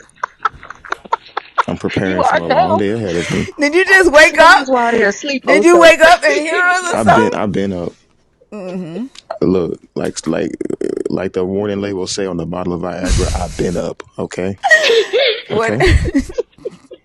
That did not sound like If I was pressure. asleep, would I pull that out my ass? That did not sound like pressure. you were Not y'all spiritually diagnosing the awake at sounds. best. That was not Shut the. That pressure. was not You know Don't what? pressure. That That was was not pressure. put that on pressure. look. Y'all just look for any old thing to say. Oh, that's your show. That's your show right there. He did that. Also He lied in the growls. garden. Also did that. Amistad or Miss Coffee, are y'all in the box on purpose or on accident? Oh, there's Stoic says, "See a doctor." clinical. Good morning. Good It's morning. Fox Queen. You know me. Fox Queen. Fox Queen of Sears. Huh? My old name was Fox Queen of Sears. Man, how long has it been? The I store? don't know. It's been a hot minute. It's been a little while. Oh, okay. I'm sorry. Are you a believer? Are you deconstructing? Or Well, I'm an atheist. okay. I'm an atheo-pagan. So Oh, okay. I have paganistic rites and rituals that I do for coping skills, but I don't believe in the gods. Okay. All right. So pretty much an atheist, but with coping strategies Okay. through ancient rites and rituals. That's it. Okay. Were you a part of the community, or did you just like watch the lives a lot? Or I'm sorry, No, I don't I remember. was here on the panels a bit, but like with school and stuff, Hmm? I've just not been here. When you say on the panel, what do you mean? Like I would join your panel. Like we've had conversations. Fox Queen. Where did you go to? Did you go to seminary? No, I'm getting my master's in clinical counseling. Oh, I don't remember. I'm sorry, I don't remember. I apologize. You're fine. You're fine. You're fine. No worries. Okay. Did you want to talk about one of the topics up here? I was like I've been waiting for a little while. I think you had somebody who was trying to debate that. You were talking about how point A is not point B. Point B is actually not point A. This was Hold on. a little while ago. Yeah. So I don't allow people to come up and talk about what that I talked about with the last person or like Yeah. that last I know. conversation. I was I'm just sorry. kinda Hello. like, Hello. Fox. Hold on. Yeah. Like I want to make sure we have a good conversation. What I'm asking is, do you want to talk about one of these topics here? Oh, I'm more like leaning in on a conversation if there's one available. But You know, No, I could be back in the comments. It's fine. yeah, no, I don't. I don't. I think you might have come when we first started doing like the research lives, because we originally started out doing like the deconstruction lives with. Were you up here when Fun and all of them were up here with Fun and Corella and all them? Yeah, I think that, God, this was a while ago. Like I used to come up here quite a bit, but like no stress here. Oh, okay. Yeah, it's been different for about a year and a half now. So we take Yeah. one guest at a time, and we have permanent co-host now. So I don't Oh, okay. I don't allow people to hang out on stage. It just got too rowdy. Yeah. Yeah, and Yeah. yeah, I couldn't handle it. Yeah, no, But I understand. I completely understand that. okay, well, thank you for coming up, and I hope you have a great rest of the morning. You too, sweetheart. You have a Okay, good day. all right, bye. I don't know. I know there is one person that I remember that used to come up and chill on the stage with us. She was in seminary though. She was a witch, but it ain't her. It ain't her. Amistad or Miss Coffee, are y'all in the box on purpose or on accident? I'm trying to think who Miss Coffee said she was on purpose. on purpose. Okay.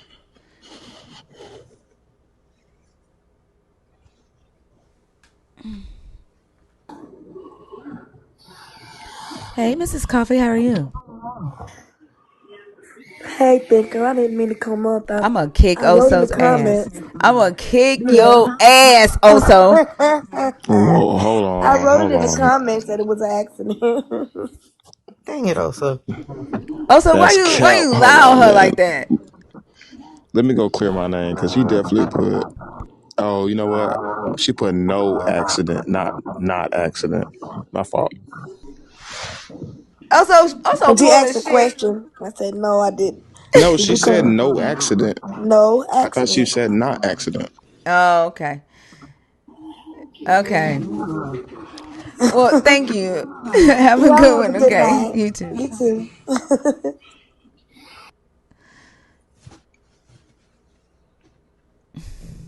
All right, somebody else type something so I can lie on them. Also got it together. I agree, Special K. He said this class is how we invented the comma.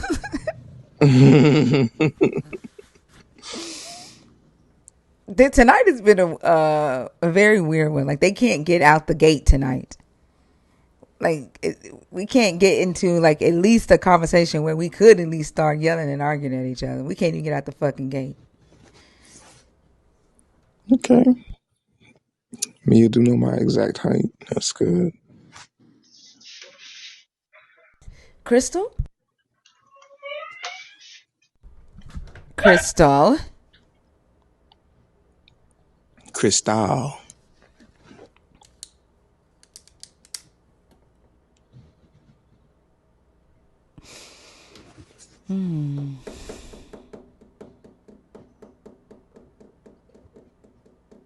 Nice. Coconut. The God of the Hold Bible on, is the God coconut. of deception. Coconut. Yeah. Lied to Adam and Coconut. Eve. Oh my god. Are you getting ready to start this shit? You getting ready to What? just come up here and just be you don't hear me calling your name? How I old was how old are you? 31. All right. Are you a No way. believer? Are you a believer? I don't. Are you a believer? Are you deconstructing? Are you an atheist? I don't believe in God. Are you an atheist? That's not the question she asked. No. You're not an atheist. You don't believe in God, but you're not an atheist. Like, I believe there's a higher power, but I don't want to say God is that higher Is it power. the one in the Bible, the one we're discussing? No. Okay, so you're not looking. You're not who we're looking to have a conversation with. Okay. That's fine. All right. Have a good one. You too. Bye. Yeah, quit letting Coco's nut on you, boy. Oh, so I'm just glad that you dropped him when you did. I didn't. I didn't drop him. I think he left. Oh my god, there's another man who thinks saying thinker doesn't think. It's like so fucking intelligent. Like, gee golly willers. You're so fucking smart, dick man. Like, why didn't I fucking think of that? Like, there's the word think isn't think ah. Like, oh my god. You're so fucking I don't know. intelligent. He look like an ICE agent. Looking like an ICE agent is crazy. Like, oh my gosh. Like, why do y'all do that? I mean, your name's Thinker? You think you're thinker? Like, how long did it fucking take you to come up with that fucking sentence, motherfucker?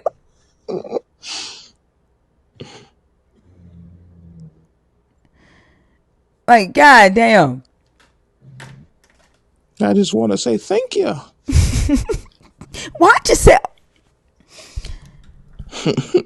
Show us what you're thinking about.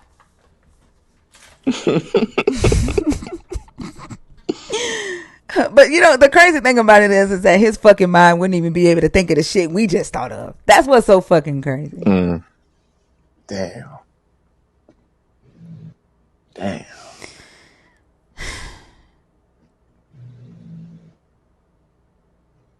Unfortunate, really.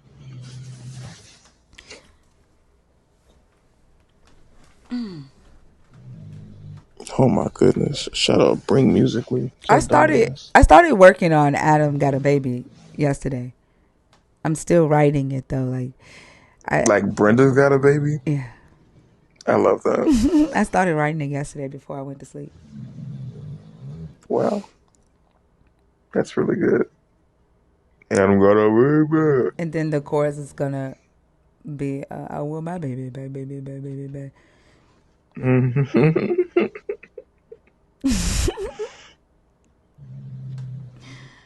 Y'all, the guest box is open.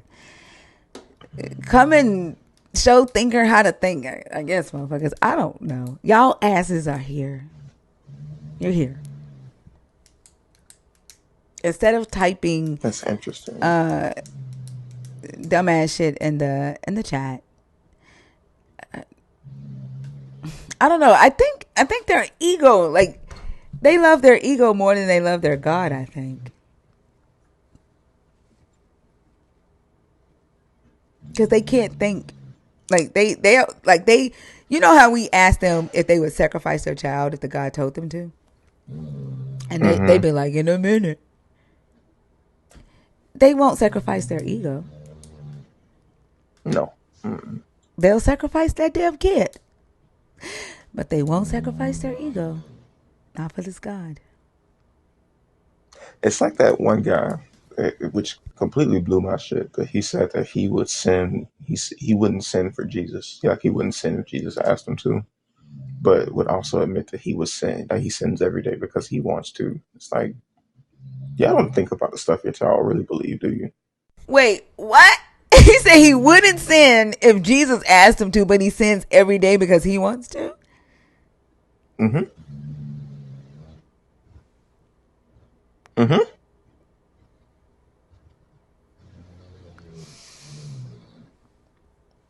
Mm-hmm. Yeah. Because what am I supposed to say to that? What? You're an idiot? Yeah, that's that. I guess dick logic. I don't know. Believer logic. I don't know. Or one and the same. I don't know. I don't I know. don't know. Shit had me befuddled. Jesus would never. Well, kind of would though, wouldn't Jesus wouldn't ask people to sin. he? Mm-hmm. What is it that they think Jesus did when he told them to go steal somebody's donkey? Yeah. Mm-hmm. This is why I say there's absolutely nothing that there's no law that Jesus could actually break that they would condemn him for. Because they Right. literally think that it's okay for Jesus to say, go steal a donkey and tell him it's for the Christ.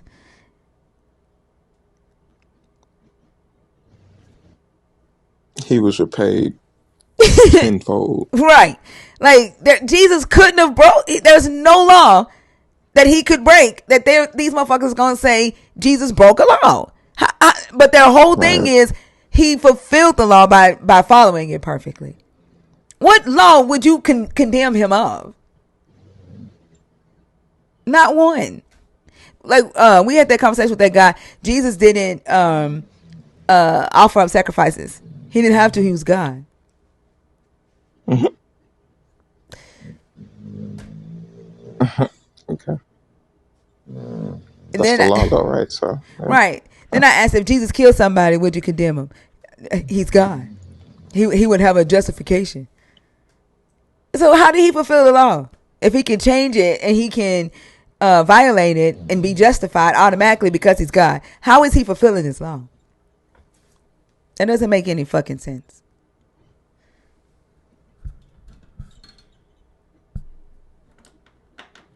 He just does, man. I don't know what to tell you. Like, And they definitely have bigger feelings than mental capacity, for sure, no question. yep. Dude came up on J Live yesterday. Jay was talking about Joe, and this motherfucker was just like, it was all a test. Jared's just like, how is it a test? He was like, God wanted to test his faith, so he tested him. Jared's just like, well, then what was the test? Well, he made him go out in the wilderness for 40 days and 40 nights. It was like, bro, get the fuck on. He said the guy made Job go out in the wilderness. For 40 days and 40 nights, and that was the test of faith. Oh my God, you fucking like. Yeah. Yeah. Yeah. I'm talking about this Big dumb feelings, motherfucker small thoughts. in the comments. You see that? Let me see. Andy Griffith says, what you're telling us is that you can't use logic to justify your own actions either. What fucking actions, Andy? What? What actions are you talking about, Andy? Apparently, everyone's a murderer. What What? what actions, Andy? What actions do I need to be justifying with you? I didn't even mean to say actions like that. Duh. Come out from your host. What? What? Not your host, LOL. I'm talking about from your host. From your not your host? host, I'm talking about LOL. from your host, not your host. What? What?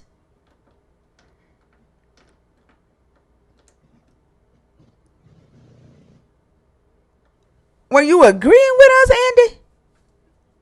I don't think that you confused us. I think that I think you he was made agreeing a with us. nonsensical statement. I think he was agreeing with us.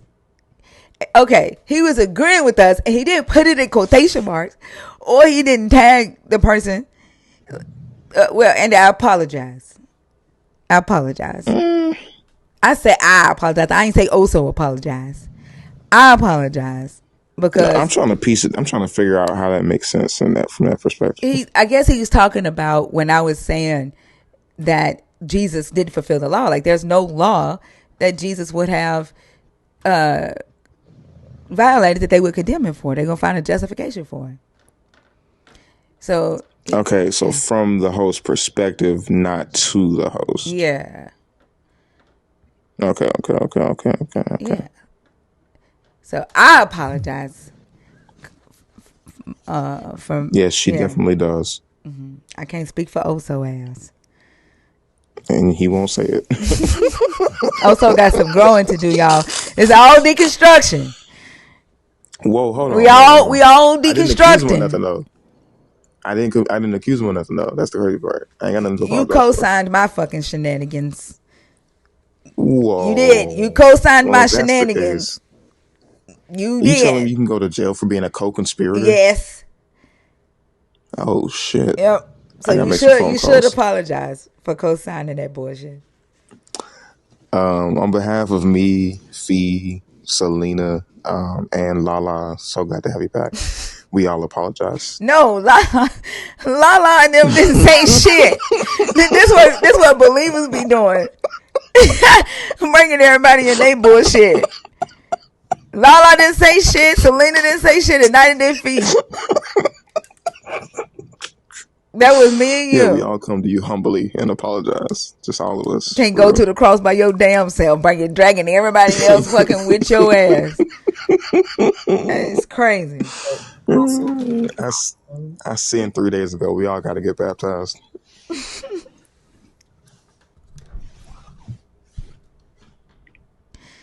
Yeah, Oso is definitely a special breed.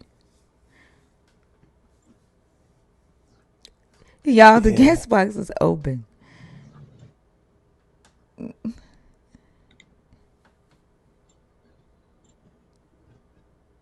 What's up, Constant? Good morning, y'all. How are you? Yeah. I'm okay, thank you. Just a real quick question. Mm-hmm.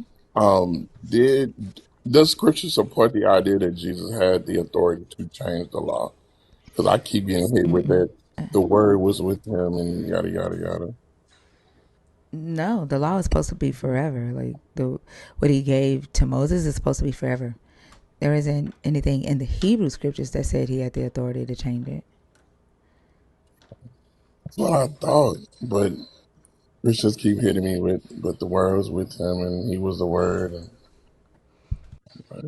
But Deuteronomy is pretty clear. You're not supposed to change the law. Yep. The same way they think that in Revelation where it says not to change anything from the book, the Deuteronomy, the Torah has the same thing. Mm-hmm. Yeah. Jesus didn't have the authority to do that. But That's again, all I wanted to say. because he's their God, he can do whatever the fuck he want. That's why I said there is absolutely nothing that he can do against that law that they're going to condemn him for. So I don't see how they're saying he fulfilled it or that he followed it perfectly. They excuse every fucking thing he do that don't go along with the law. They excuse him with he's God. Yeah, and that's what they keep hitting me with. And I'm like, but that's not what the law says. And if Jesus is God, quote unquote, he should have known this. He wrote the laws essentially. He gave it to Moses, right? But Right. they do make excuses. One other quick thing. I was talking to someone and they brought up this idea that the original sin was technically not was wanting to just know the truth. And essentially, I want to understand how many people will still say Eve sinned and Adam sinned by wanting to know the truth. They had never been confronted with conflicting ideas before. You have these two different things telling them, hey, this one thing and this other thing. So their original curiosity was just, what's the truth? And I'm like, I don't know of any human that's ever been in any space that can go through their entire life not wondering if they have the truth on any given thing. But you're at some point you're going to wonder, am I being told the truth? And if that is the original sin, then this God definitely overreacted. Like, but I'm curious to see how what bullshit answers they'll give me from that. Well, it's kind of like what we've been talking to him about in here, right? The thing that the God commanded them not to acquire is the thing that keeps them safe today. The, having a moral conscience, knowing that killing somebody is morally bad, or raping somebody, or stealing from somebody, right, or beating your wife. It's the thing that helps you actually be a decent human or a safe human at that. The God commanded them not to acquire, and they can't even, you know, um, deal with that. They can't even face that. So truth to them, like they have pastors now telling them that truth was that truth can be deceptive, and so the serpent tricked them with the truth or lied to them with the truth. What did that pastor say? Deceive them with the truth. He was like, yeah, we've been telling y'all all this time that the serpent lied, but the serpent didn't actually lie. Get this. He deceived them with truth. Amen. Hallelujah. Yeah, that's what they're saying now. How do you lie with the truth? There was a That's a new guy. one. There was a guy up here last week saying that the truth can be a lie, and I'm like, tell me a truth that was a lie. That's a lie at the same time. He eventually had to say he misspoke, but he kept trying to defend it until he realized he couldn't. Then he tried to gaslight us into saying he misspoke. Christians, I don't know. He meant to say the truth is Allah. But that's all I want to think. I appreciate it. You're welcome, Constant.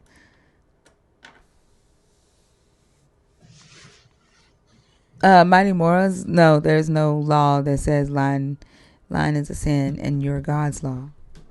Your God says he hates lying lips, and lying lips are an abomination to him. But the law is the Ten Commandments that y'all go by. It just says bear false witness. Y'all threw out everything else.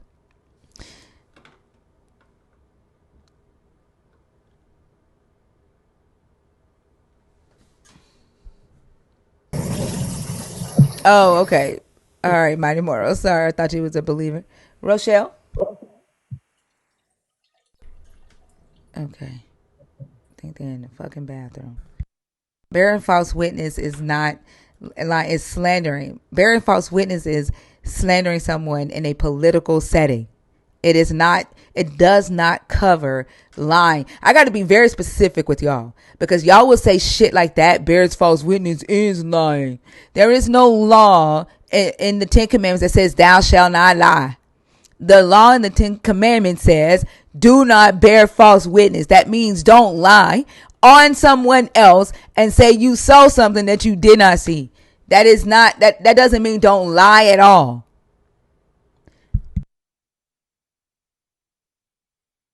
Exactly, verbatim fallacy, because goddamn. What's up, Stoic? Stoic? Stoic's dog in there, drinking like a motherfucker. Where did Oso go?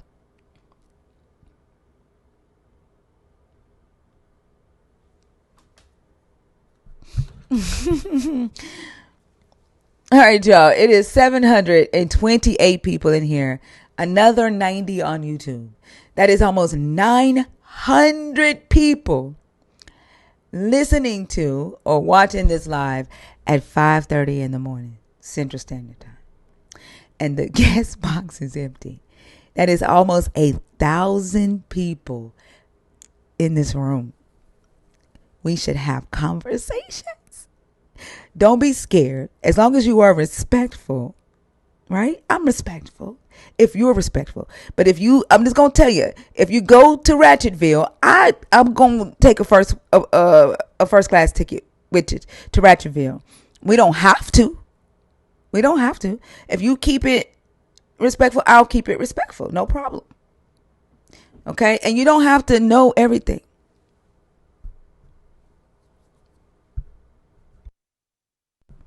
Hello? Kylie? Hello? Hi, how are you?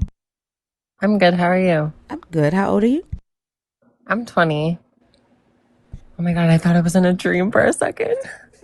Huh? I'm actually on her TikTok. Huh?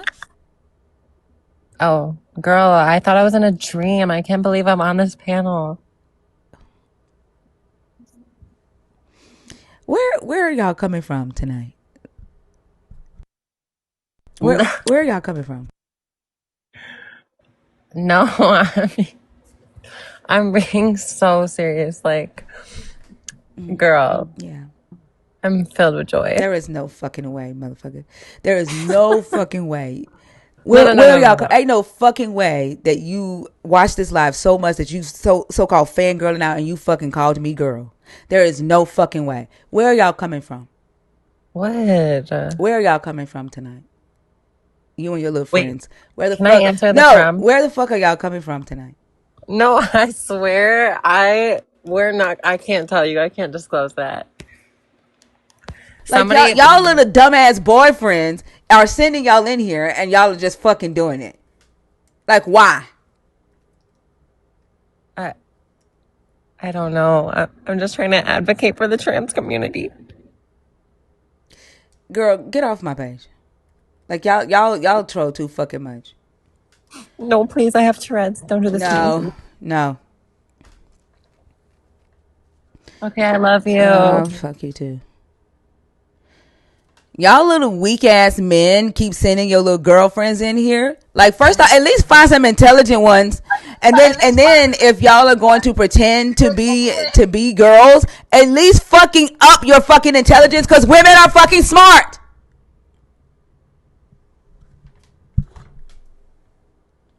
Jeremiah.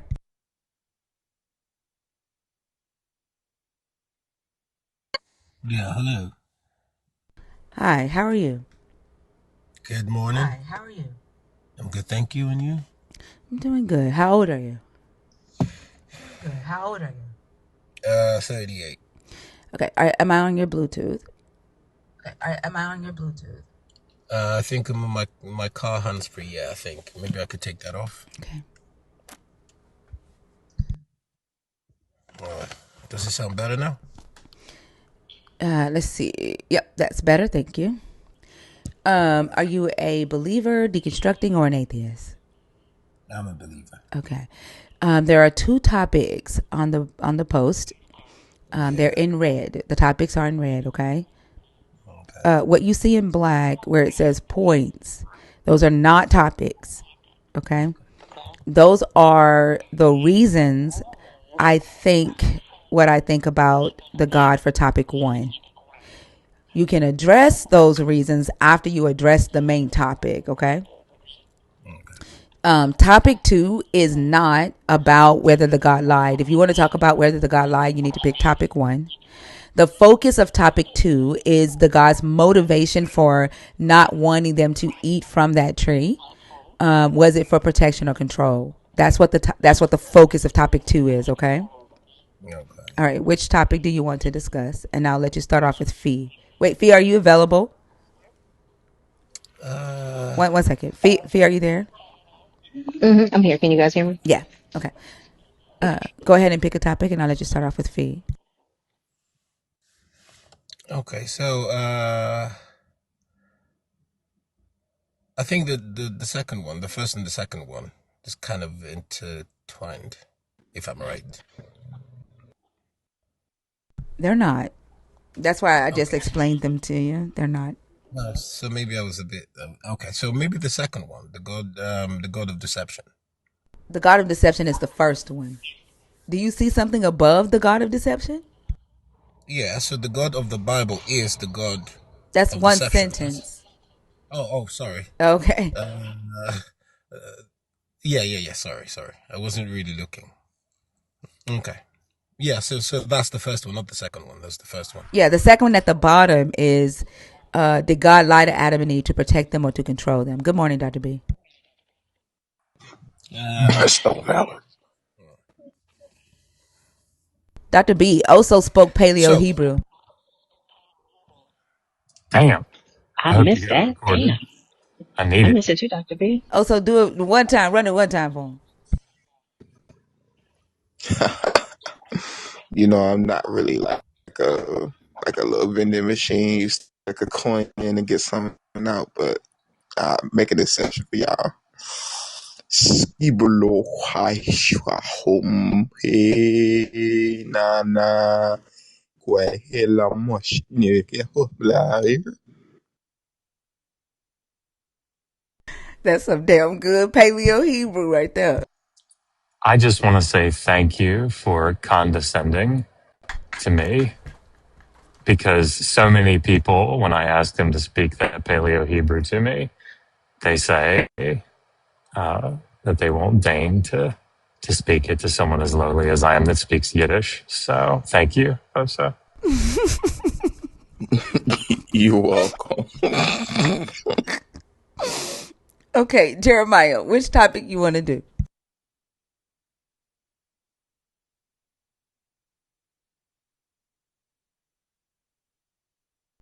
We might have Jeremiah. scared Jeremiah away. Jeremiah, like what is happening here? Which Sorry. which topic do you want to do, Jeremiah? Let's start from the first one. The God of the Bible is the God of deception. Yes. Okay, go ahead. Oh, so from the concept of deception, I believe that deception can only apply to us humans, not to divine beings. But who told you So, that? so let me explain what I mean. If God is actually creator of all things, then I don't believe he can be accused or guilty of deception. Okay, I hear you saying that, but I'm asking you, who told you that and what justification do you have to show that that's true? Okay, so if I am a creator of something, what I create, I decide what it is. I can set laws for that thing, but I am outside that law. So if by definition God is creator, God cannot be accused of deception because he is outside his creation and the laws that guide his creation, he's outside it. Well, that's just another arbitrary thing that you just assign, but I'm asking you, where do you get that from? Because we're talking about, like, deception is deception. It has a meaning. No, deception has a The confine. but the meaning of the word doesn't change depending on who's doing the action. So you're saying things as though they're just these understood laws, and I don't agree with that. So I'm asking you, where do you see that, and can you walk me through that logic? Okay, let me explain. In the battlefield, let's say there's a war, and then a soldier unalives another soldier. Can that soldier be guilty of murder? Sure, but that's not what we're talking about. I'm asking you to show me where you're getting this rule from. It's a logical rule. For example, and that's why I'm giving you examples. A person has to be within the confines of a rule to be guilty of that rule. Do you agree with me? I'm I'm asking you to show me how What? your deity is outside of the confines of a rule. You're just saying this, and I'm not agreeing with that. I'm Is asking it you to not show me. logical? Is that not No, logical? it's That's the question. no, no, it's not logical. Mm-mm. I don't think Okay, it's so Can you logical at all. define? okay, so Can let me you ask a can? question. Sorry, can And I help? Can you define I thought I was what you're supposed meaning to be by talking to deception, one sir? person. Sir. No, Yeah, I, that's I great. said you're gonna Can you just? start with fee, not only talk to fee. Oh, I'm okay. trying to help you. Can you just define how you're using the word deception? Because it sounds like you're inserting the word like sinful or unjustifiable. Can you just define it? Okay, so deception can be trying to mislead someone or to um, steer someone in the wrong direction. Now, if you're getting my point, if you're listening to me, I'm saying that for a person to be within the confines of something, that thing has to apply to them. For example, um, uh, what you call it? A soldier in a battlefield cannot be guilty of murder Wrong. when he. So, if there's a war between the UK and the US, and then a UK. Sorry, are you just saying that in all instances of deception it must be immoral? The deception is immoral, therefore God can't do something immoral. No, it's not about moral or immoral. Moral and immoral applies to us because that is the law that was given to us by the Creator. Okay, Wrong. so like, yeah, So, here's why this is confusing to us, right? This is the equivalent of you saying God can't be 6'2" because God is the creator, therefore he can't be 6'2", okay, right? It doesn't follow, so make it follow. okay. So, kind of, okay, let me put it like this. Deception is a living thing, is a human concept, is it not? No. I mean, technically, all concepts are Squirrels human deceived other concepts, squirrels. so I'm So, not sure what that means. is deception applicable to human beings? Not Of only. course. Okay. Maybe my point is this: we cannot call God, or we cannot say the God of the Bible is a God of deception if we agree or accept that he is God and he's the creator of all things. Right, Because you're the just concept, restating the claim. You're that's what I'm just saying, because the restating the claim. concept, okay, can you can Can God you love? Can God love? That was gonna be my question. Oh, sorry, Tinker. No, no, no. Go ahead, in because the that's what human I was gonna ask. Go so ahead. yeah, so in the human interpretation, yes, we could say God can love because of the human interpretation. Okay, so can God deceive in the human In the interpretation? human interpretation, yes, Okay, so now because distinguish between the human interpretation, whatever that means, and reality. I don't know. I don't know what you would say your position would be. So go ahead. so that's why I started like this. If we are looking at it from the human perspective, which we are, it is possible to say that God can deceive us because we have a concept called deception. Actually, let's switch it up. Let's look at it from a goldfish perspective. I already forgot what we were talking about. Okay, I see Oof, what you mean okay. because we're not goldfishes. Now, so the thing is, my point was in coming here was going to say it is easy, or it is possible for me to view something as deception and someone else don't view it as deception. So as a believer, I do not believe that God is a God of the God of deception. I don't believe that God can deceive. I believe that we can misunderstand what he's saying. Believe that I believe that we can misunderstand what he's saying. I believe that we can view it as being deceived, and which is part of the second question, that it is possible for us to interpret it in that way because of how we see it. Hmm. So if God told you he was deceitful, that would be him lying or you misunderstanding. That would be Thing me is, like, understanding it the way I can. let me ask you Hmm? this: can he be truthful? Yeah, whatever he says is the truth. Well, truthfulness, by definition, excludes deception, right? Say that again, sorry. Don't you agree that to be truthful, that normally excludes being deceptive? Yes. So if you're going to remove God from the equation of being able to be deceptive, then you've got to take him out of the So equation for being truthful as well, because they I've they left are that. they're Hold I've on. left can Hey, he that let her can he finish. can he Let her stop? finish, Jeremiah, and then you can respond.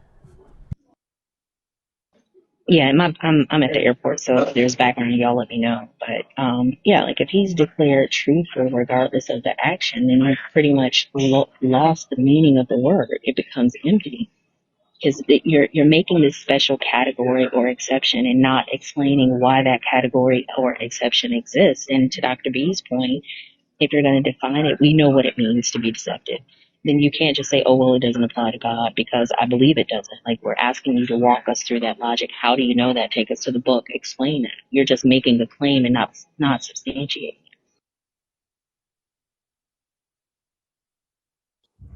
Okay, the reason I started with that was to remind us that this conversation concerns, you know, our understanding of certain words.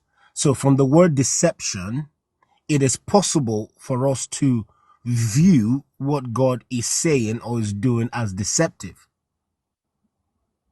Yeah, That is that's because it wasn't true, right? That's what deceptive means.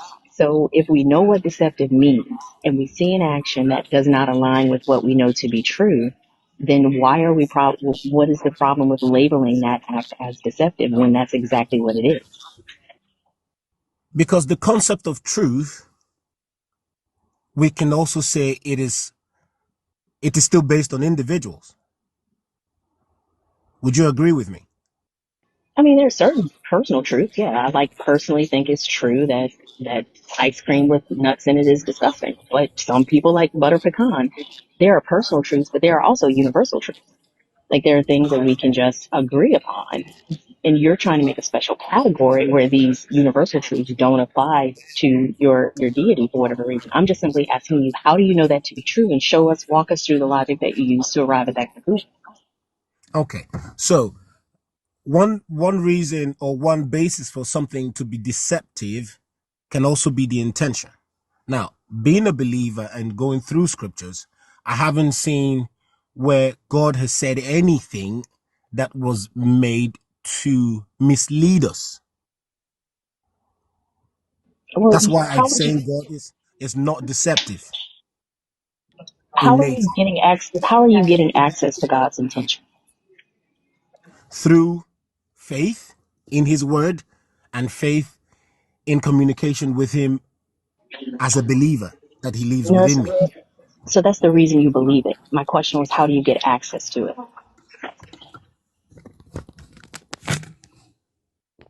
Maybe I don't understand the question. You're talking about like if I get up you and I are in a coffee shop, you don't know me, I don't know you. I get up and I walk out immediately.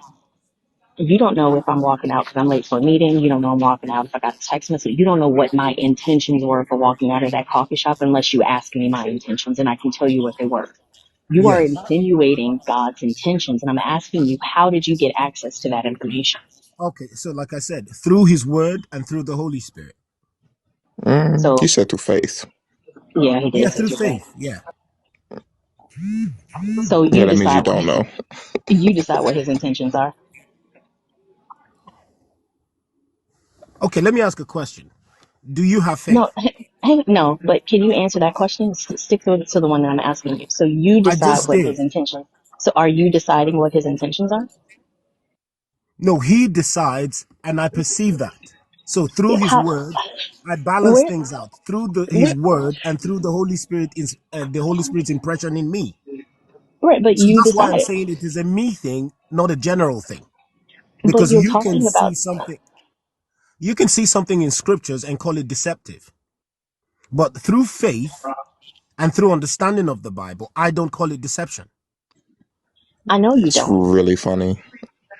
Go ahead, Razor. He's What's up? just saying I make up shit through faith. That's literally what All he's Oh, saying. right. right. Okay, can I ask a question to you guys? Is there anybody on this panel who doesn't live by faith?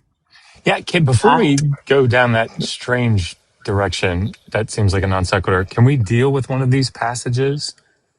Yeah, before we do, can you just answer the question No, first? no. Is there So, Nah. so let me, because if I'm able fee, to no, no, answer your yeah, questions, you should be able to Jeremiah, answer just, mine, just don't you stand think? tight. It's Just okay, hang tight, Jeremiah. Paul. I got you, baby boy. So, like, before Fee asks you about this passage, because I'm sure it's Hold on, tip of her Dr. tongue. V, did you call him Yirmiyahu? Yeah, sorry. That's really good. I didn't even catch that. Sorry, I was trying to speak out Paleo Hebrew. I think I failed. Oh my You was close. Now cigar though. god. Oh my god. So if I were in the period of the second global conflict 80 years ago, and some people with a certain symbol on their arm came and knocked on my door and said, "Are you hiding any people of a particular ethnicity in this house?" Right? You with me so far, Jeremiah? Okay, I'll take your silence as yes. I'm totally with you, Dr. B. Someone muted me, so I don't know if I should speak. I didn't mute Okay. myself. Someone muted me. Well, when you're I mean, asked you a don't. direct question and your name is brought up to answer that question, that's probably an indicator that you can speak.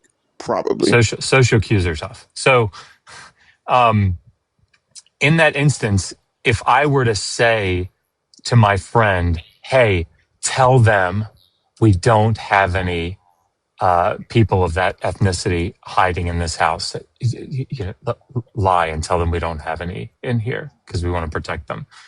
Would I be being deceptive? Yes. Okay, even though I'm not the one directly lying to these these officers, and I'm having the lie spoken through a medium, I would still be considered deceptive because I'm doing something through this medium that's causing the people at the end of the line to be deceived. So can I ask you a question? Why? If you could just answer yes or No, I confirm. can't answer yes until I understand the context. Did you know before you were told that the person was in there, or did you not know? Yes, I know that I am hiding people of this particular group in my house to protect them. No, I mean the person at the door who you asked to say it. Does the person know that those group of people are in the house? They suspect it, yes. No. They're, Oh, do they know or do they not know? they Why Because would they suspect it. ask? Because why because would you That's they have why ask they're to. if they asking. knew? Okay, the Yeah. reason I'm asking is, can you just please? The reason I'm asking is this: you have to be aware or to be Hey, Jeremiah, conscious to be able to lie. Jeremiah, real quick, I just wanted to tell you, I will verbally slap the shit out of you. Don't play like that. Those officers have heard that somewhere in this neighborhood are people being hidden and protected. So they're going door to door trying to find them. Yes. So they come to the door and they ask, and I say to my family member who answered the door, tell them there aren't any here. Yes. So the question is, does your family member who you told, that family member actually knows that those people are there, right? Yes, So it's a it's not lie. relevant. It's not relevant, It's but very okay. relevant because to lie, you have to know or not know to be able to lie. I'm not asking about my family member. I'm asking about me. Yeah, you're lying. I'm lying. Okay, perfect. Please go ahead, Fee. Yeah. So why is that? If you can see the deception in Dr. B by telling someone to convey something that's not true, why is deception now different when your God does the exact same? Okay, that's why I'm saying when God does it, like you said, because to me, that is not a lie and that's not deception. Because when I look at whatever you are using as an example, that he says through scriptures and then through the Holy Spirit, there is no deception. There's no, he's not trying to confuse me. He's trying to direct and instruct me. So you can give examples of what you think is a lie in scripture that But came is he using from God. deception to direct and instruct you? Like, why can't he No, just use he's not. truth? Like, I'm, if but that's not what hold I'm on, saying. as if he tells a lie, and that lie is to direct and instruct you, why can't he just tell you the truth? Why does he have to lie But to that's not you? what I said. That is what you're saying. You're saying it's not, No, no, you're saying it's not deception because his intention of doing it is to direct and instruct you. no. I said to me, whatever he says to me is not deceptive because he's directing I me. just fucking Somebody else said that. can. No, somebody else can interpret that as deception because Because they you can. don't. Because why? You don't because Because I what? believe what he's saying. Because he's doing what? Because he's. What do you mean he's doing What what? what did you He's giving say? me I know you don't instruction. want to say it again. No, The he's reason it's directing not and deception instructing because me. he's doing what? He's directing and I instructing just said me. all of that. I just said all of that. So if he lies to you, it's not a lie because he's directing and instructing you.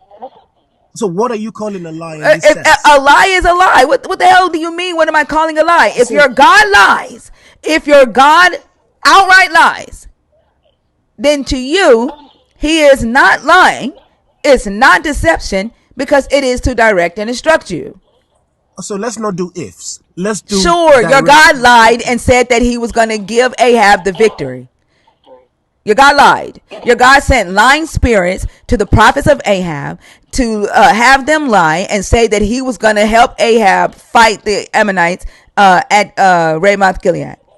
And your God lied because your God wanted to kill Ahab. But to you, that isn't deception because your God is directing and instructing. Okay, can I ask you a question? No, you can answer Is it that possible? question. That's what I'm going No, to answer, answer. and I'm going to No, answer then it in a answer the question. question. Don't answer the question with a question. Okay, so the prophet said God said, right? Is it possible for the prophet to be lying? Because it is. Do you We have know the seen in story, scriptures. Jeremiah? Jeremiah, Can I Jeremiah, just finish? I'm Jeremiah. answering the No, no, question, no, no, because please. you're asking a question that's foolish given the context. Do you know the story she's referring to? Let me go to it. Let me go to the story. Okay, so no, just say no. No, no. Just say no. I don't know the story. Say that. Wow. I'm not oblivious of it, but I need to go to Okay, details so so that what, I'm do, not do, saying do you I've heard the understand how story. going into like this questioning of her about the text when you don't know the story is just foolish? You have a real strange relationship with the truth. Okay, so it's Hmm. possible to know a story and you don't have all the facts of the story, right? Right. If you don't, why would you start building a case based on facts that you don't know? Okay, my apologies. Let me go Okay. to the story and bring up the facts because I know that there's no lies. Okay. Do you want me to Thank you. summarize the story for you? You can go ahead. Okay. So Ahab and Jehoshaphat have lost this area called Ramoth Gilead. And so they want to take it back. But before they do, these are kings of Israel and Judah. But before they do, they decide they're going to ask Yahweh whether they should go up and fight. Right? They're going to ask the prophets of Yahweh if they should go up and fight, or should they refrain. And in so doing, they have these 400 prophets, and they all in unison, in one voice, the text says, with one mouth, yes, go up and fight. Yahweh's going to give this into your hand. You'll be successful. And Jehoshaphat, the king of Judah, says, is there another prophet here that we could ask? And Ahab says, I mean, there is, but I don't like him because he always predicts, prophesies bad things about me. And Jehoshaphat says, that's the one I want. Bring him here. So this prophet's named Micaiah. Micaiah comes and they say, ask him the same question. Should we go up? Will we win? And Micaiah says, yep, go up. You'll win. You'll be victorious. And Ahab says, hey, how many times do I have to tell you? Always just speak the truth to me about what's going to happen. And so he says, all right, you want the truth? I saw Israel scattered on the hillside like a sheep without a shepherd. Everybody should return to their own houses. And he looks at Jehoshaphat and he says, see what I tell you. And then Micaiah continues and he says, I saw God seated in his divine council. And he's saying, who will entice Ahab to go up so that he falls unalive at Ramoth Gilead? And one says one thing and another says another thing. And finally, a spirit steps forward and says, I'll do it. And Yahweh says, how will you do it? How will you entice him? And he says, I will be a lying spirit in the mouth of all his prophets. And Yahweh says, yes, go do that. You will be successful. And then Micaiah finishes by saying, therefore know that God, Yahweh, has set a lying spirit in the mouth of all these your prophets.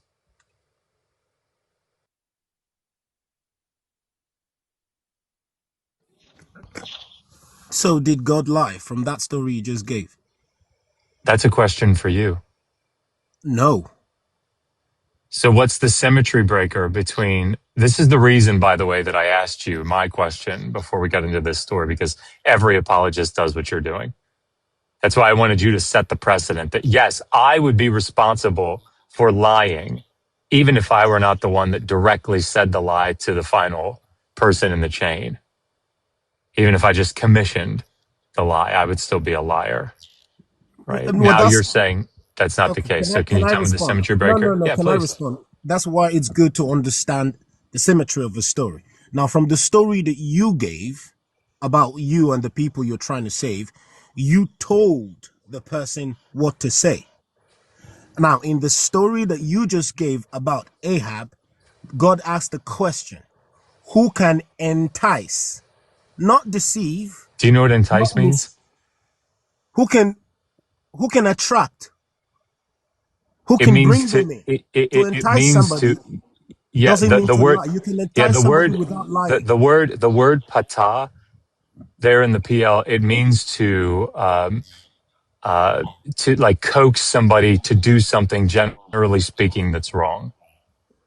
So, like I said, to entice someone means you'll find any way to attract them or bring them to where you want them to be. So, and then God said, who can entice or who can attract, who can bring this person to the place where I want to destroy them? Now, a lying spirit. Now, Hold remember on, the wait. story. Did your You know God the know spirit that the of spirit God. was going to lie? It says there in the book, a So your lying God spirit. knew the spirit was going to lie. Okay, now are we shifting the No, goalpost? no, your God knew the spirit was going to lie. Therefore, your God sent the spirit to lie. Correct?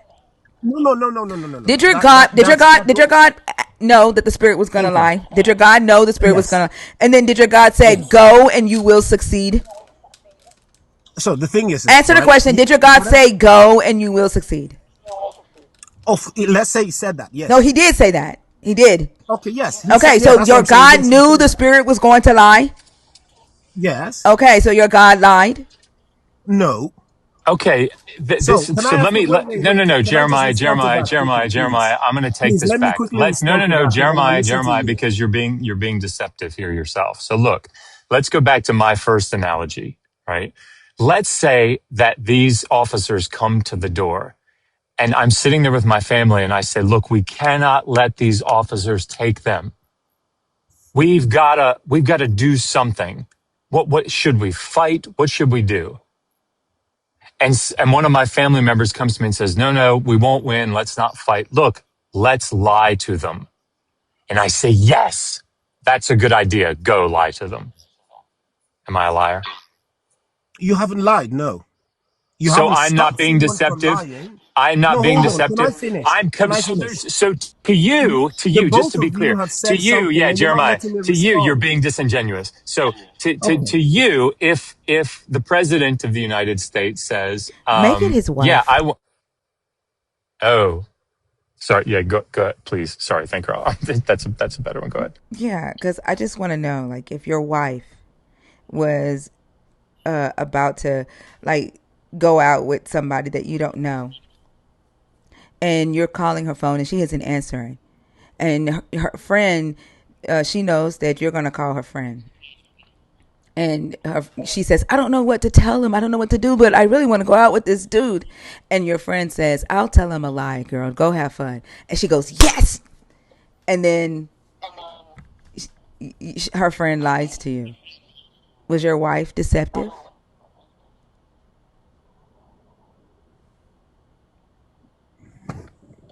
Yeah, in fact, Thinker, she says, "Hey, if you want, I can lie to him and say that you're with me." And the wife says, "Yes, that's what I want you to go do that." That's a symmetrical analogy there. Okay. Now I waited so I can respond to the both of you. Now, the reason why I'm saying that there's a shift in the goalpost is this. There's a difference between being guilty We didn't ask and about aiding. guilty. We didn't ask about No. guilty. Wait, let me No, finish. no Can one I just asked finish? you about guilty. We asked you, was she deceptive? I'm giving an answer because this No, answer no one relates to asked you about something guilty. else. Was she deceptive? No. But I'm going to answer that Then answer it. because No one asked you that's about what I'm guilty. doing. Answer it then. Was she? It's That's a what I'm simple yes or answering. Just no. It's a listen. simple yes or no. Was she deceptive? It's not a simple It yes or no. is. It's not a The simple fact yes that or it's no. not a No, simple yes or no when it was a simple yes or no for your God is very telling. I didn't give a simple You yes or no for did. my God. Yes, you I did. gave You explanations. literally So said let your me God didn't explain. lie. You said your God wasn't That is why I'm deceptive. saying Yes, you there's a did. It difference is a between not simple saying yes or no. something. Was your wife deceptive?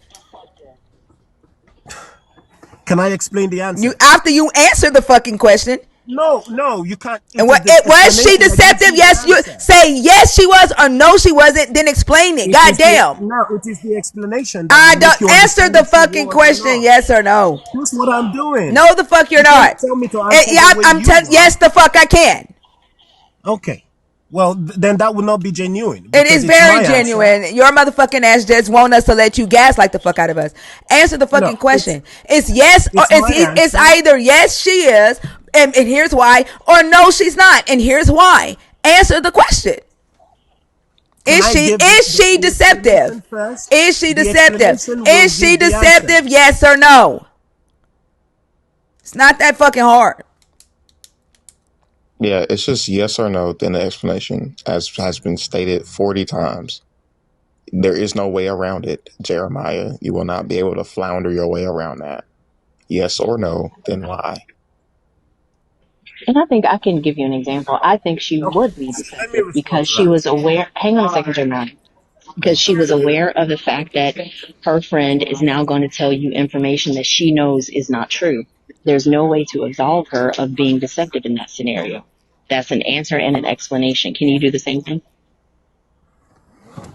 Okay, so God could not have been guilty of deception We are not asking because, about your God right now. okay, so my wife can be said to be guilty of I didn't. deception. We didn't ask about guilty. Was she deceptive? I know you like to play with these fucking words, but I No, know no, what. Yes, yes, you do. I know what I'm I'm trying asking. to I explain. know I'm what I'm trying to asking. Stop. understand. I know what I'm asking you. Okay. I'm not asking you if she's guilty of shit. I'm not asking you about your God. I asked you about your wife. Was she deceptive? No, Now say why. good. Because she didn't have any dealings with me. She didn't respond to me and she didn't take my calls. Whatever conversation she had with a friend. Now, she could have come back home and said to This is me, fucking dumb. I didn't. Your Can I friend, finish? no, stop. But can I Yeah. She, yeah, finish? no, Can you she let did me have finish? dealings with you through her friend. She Can I Right. No, did. no, finish? Stop. thinker. No, This is the thinker. problem. Let me Yes. No, no, finish. Jeremiah. No, thinker. Because like what he's saying is if she were to have written a letter to him, right, that then she wouldn't have lied because she didn't have any direct and she used a medium to communicate. Or if they were playing the game of telephone, or if she had laryngitis and she had to whisper to a friend and the friend then had to say it out loud, then she wouldn't be guilty of lying because she didn't vibrate the air in such a way that the bones in his ear vibrated. Therefore it can't be deception. It makes sense, doesn't it? Well, I've bulged to Yeah, that the does way make you sense, want actually. it. Let me finish my point. You would Then get what I nobody, mean. Jeremiah, you nobody lies. sound bald. Shut up. So what I'm saying is this, right? So if she comes home and says, "Babe, I didn't take your call, and I know my friend said that to you because I didn't really needed to go on this date, but I didn't know what to tell you," Oh, stop and then fucking she says lying. that to me when You she's What? are coming fucking This home. lying motherfucker through your remixing the goddamn whole teeth right now. You are story. lying. Right. Yeah, And you are Well, we're Jeremiah, giving lying. scenarios, aren't Jeremiah, we? You are fucking Jeremiah, the lying. reason that this is so problematic, right? It's because you're Um, trying to make me answer the question Cause the you're way you fucking want. lying. We're no, no, trying. no. It's what we're doing is trying to make your ass tell the truth, but you fucking can't because you have to defend your lying ass God. No, I'm Yeah, not. yeah, no, no, Jeremiah, listen. What if Yahweh had said, no, no, no, lying spirit, don't do that. I don't want to lie to him. Would the lying spirit have gone? Not I. You're No. taking that the third No, no, no, person. no, no, no, God Jeremiah, just never stay said with me. anything about the lying Jeremiah, spirit. did the Oh lying my spirit say, god. Jeremiah, did the lying spirit say, hey, Yahweh, here's what I'm going to go do? Yes. And did Yahweh say, yes, go do that? I am commissioning this. Well, you're adding words to it. No, I'm You not. He said, yes, good. go and do that. Good. Go and do that. What is that? Yes. Go and do that. What is that? That is giving permission to a person who No, wants to do sir. whatever It it is is he's in doing. order. It is in order. Yes. Go and do that. That is a command, sir. It's not, I can't stop you. We all have free will. Spirit's got to have free will. All right. I can't hands off. I What want to is the let you purpose of a live. lying spirit? Is it not to lie? Of course. Okay, That's why so why God would God? sent it. That's No, why no, no, God no, sent no, it. no. God didn't And that's send why it. God The created text it. says it explicitly, Jeremiah. I know you have reading comprehension problems, but it says it explicitly. God has set a lying spirit in the mouth of all these your prophets. No, Damn. from you gave the explanation that the lying No, no, spirit no, gave sir. itself. Read Didn't the text, sir. the lying Read spirit the text. Do you decided have a to? Bible? Do you have a Bible, sir?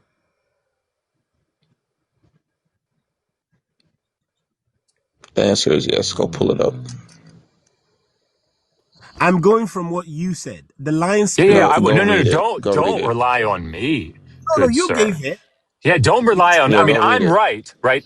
I'm accurately representing the text, but I don't want you to just trust me, No, no, no. I have right? to. I No, you guess you're not. don't. You don't No, have you a don't. Bible? No, you don't. I You don't have believe a, you're you don't not have, lying. you don't have a Bible? I do. It's right in front of me. Well, then why Oh, don't you okay. look at Open it? it up. Wait a minute. Wait a minute. Maybe you don't know where the passage is. Is that what's going on? Micah. Anyway, Not Micah. no. You Who? talked about the prophet. The name of the No, prophet was Micah, wasn't it? no, Nope. no, no. Nope. Micaiah. Damn. Micaiah. Yes, First Maybe Kings I 22. pronounce. First Maybe I Kings pronounce it 22. Micah. Oh, No, he you just don't. gave you the Micah. cheat code. Go turn to it. First Kings 22. Go turn to it. And go down, it's like in verse 23, maybe somewhere down there. See, I don't have a Bible in front of me. Everybody on this panel, we can just tell you that It's story. verse 22. Because 22 it's written on our hearts. in Paleo Hebrew. Yeah. That life is so evil. Well, you know. So the lion spirit offered itself up, and God And what permitted did it. y'all? No, no, no. Did he permit? Can you read what it says out loud to us?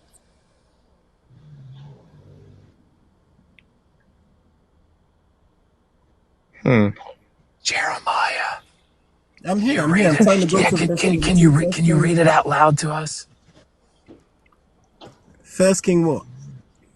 Oh my Lord in heaven. 22. Wait a Verse. second, because you just talked like you got there. Hmm. Verse what? Hmm. Lathinka just Hmm. told you. I said it was down near 23. She said it's verse 22. Oh, not 24. Okay. It's interesting. Nobody ever said 24. I said I thought. It's okay. So what's it say? What's 22? You thought like lit. He thought he fart, but it turns out he shit. Uh, it's loading. Sorry, I've got T-Mobile Wi-Fi. Oh, I got you. I got you. Ha ha ha ha ha. Pray for better shit. I don't know what to tell you. And the Lord said to him, "By what means?" And he said, "I will go out and will be a lying spirit in the mouth of all his prophets." And he Mm-hmm. said, "You are to entice him, and you shall succeed. Go Mm-hmm. out and do so." Mm-hmm. What's the next verse? Oh, I just did 22. Let's do 23. Okay.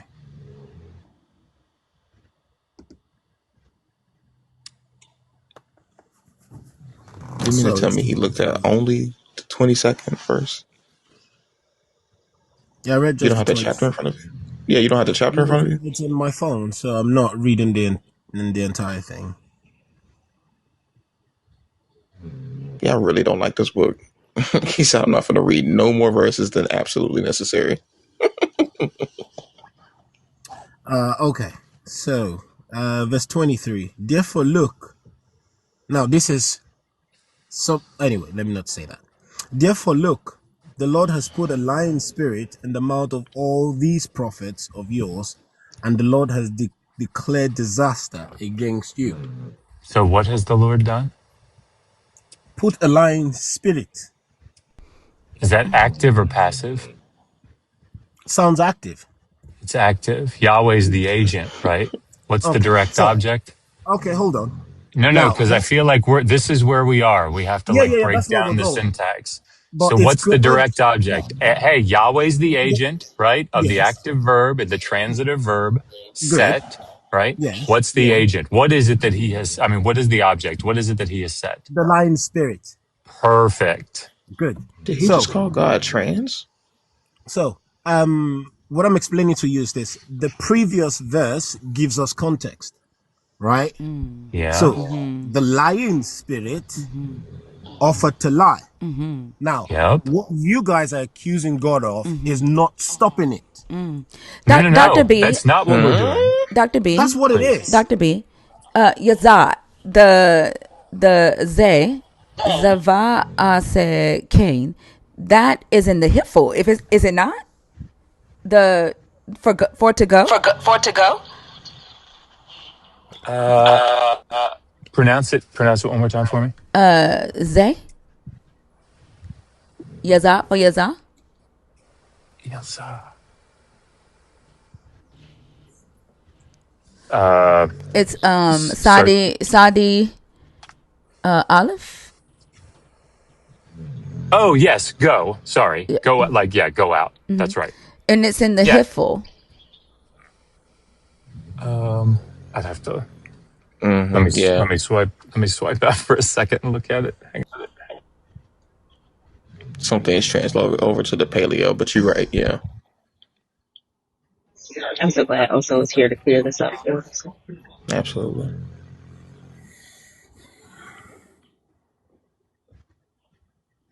And thanks to the HIPAA agreement, I can actually tell you that you're right. Like the Hiffle is a command, right? Like to cause.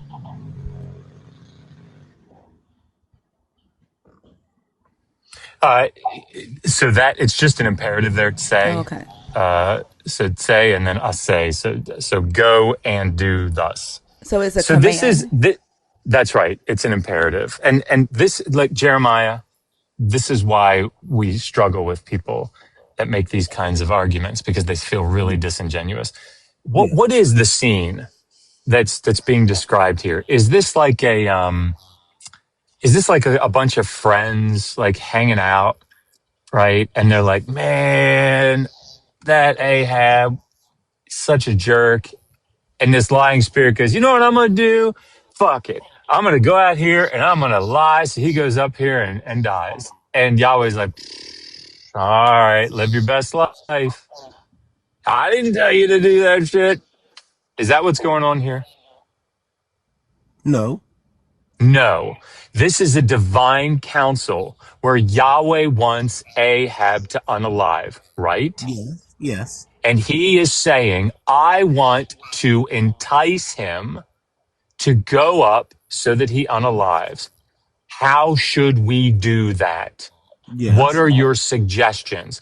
And one Yes. says this, and another says this. And then finally, a spirit steps forward and says, I know what we can do. I'll go lie to him in the mouth of the prophets. In fact, they're your prophets, Yahweh. I'll lie. I'll be a lying spirit in the mouth of those prophets. Does Yahweh go, oh man, I don't know. That doesn't sound like something that I would do. Usually when I give prophecies to prophets, they're truthful, but, you know what? I, you know, I guess I'll let you do that. Is that what's Yeah. going on here? No. No, God is saying, I give the command. Okay. Yeah, it's an imperative. It's two imperatives, in Yeah. fact.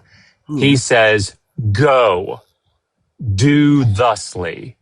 Yes. And then Micaiah, to tie it all up in a nice bow for you and me sitting here today, Yeah. says, therefore know Yeah.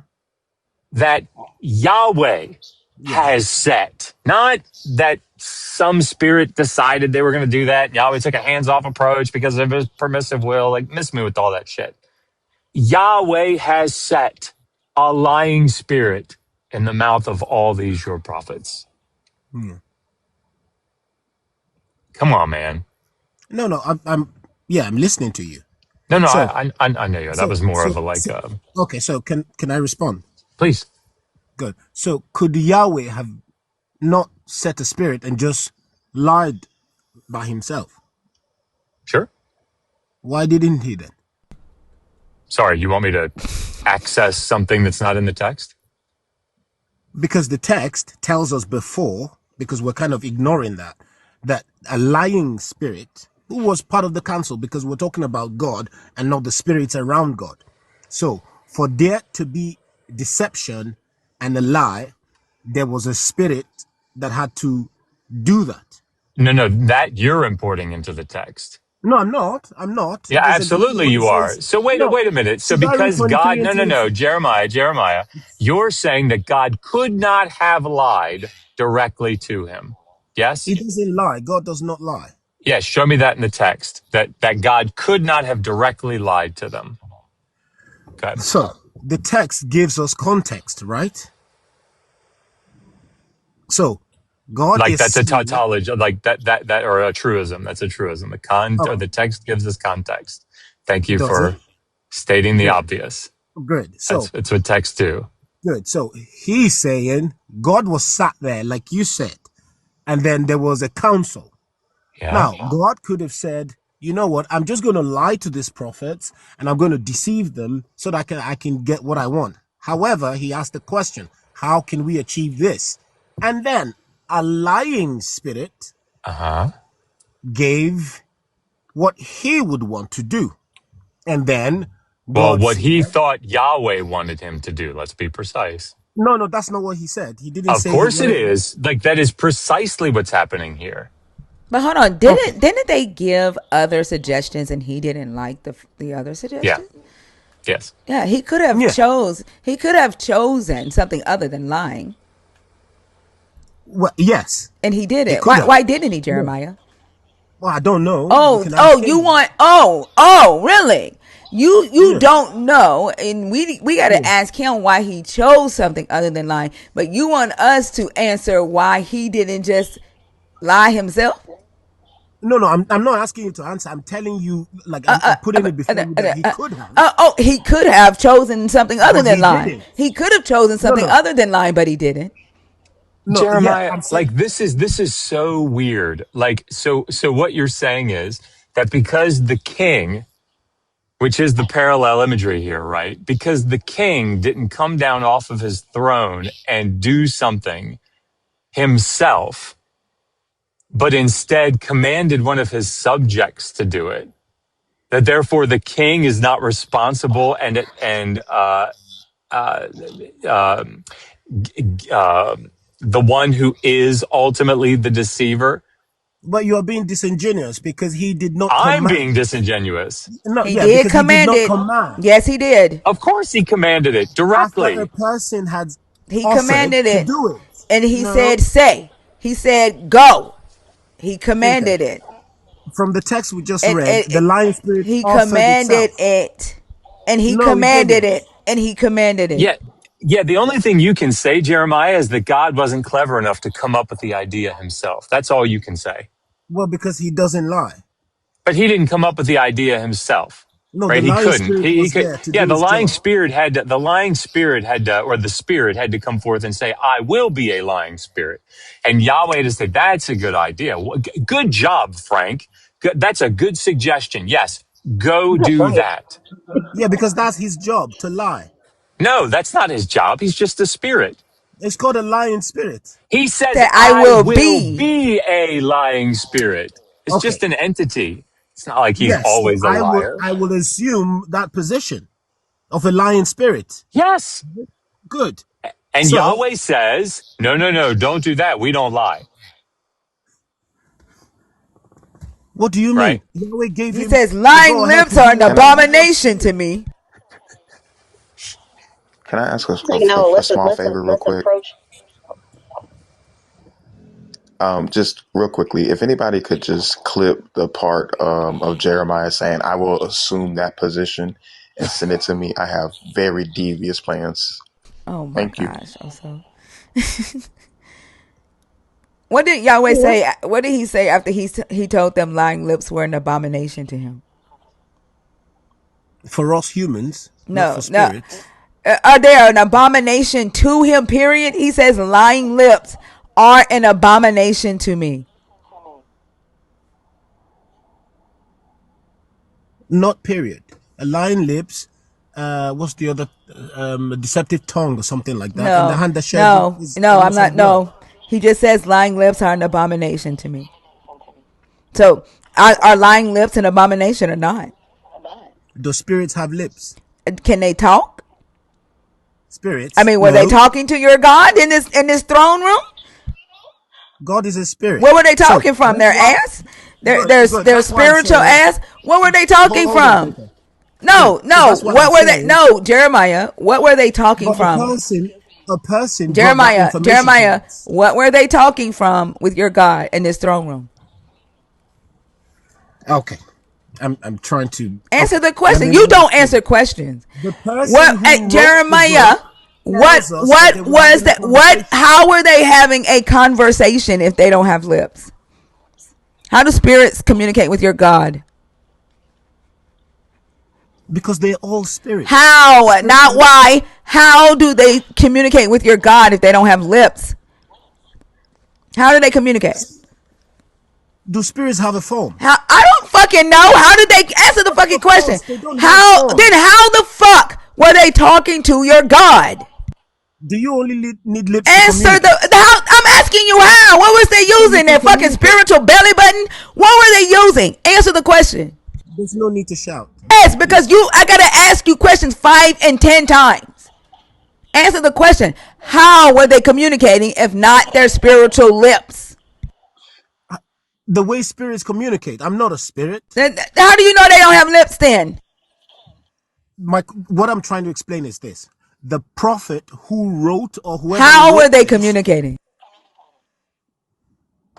the person never told us how. He So just told they us that they were so having. your God saying lying lips are an abomination to him. That's his response when the spirit agrees to become a lying spirit. Your God No, that hates is a lying. reference to Your law. God hates lying No, because lying is an abomination, right? that's a reference to humans. Where does it say that? That Where does it say that? let's read the context so we'll know who he's talking about. Sure, go ahead, read it.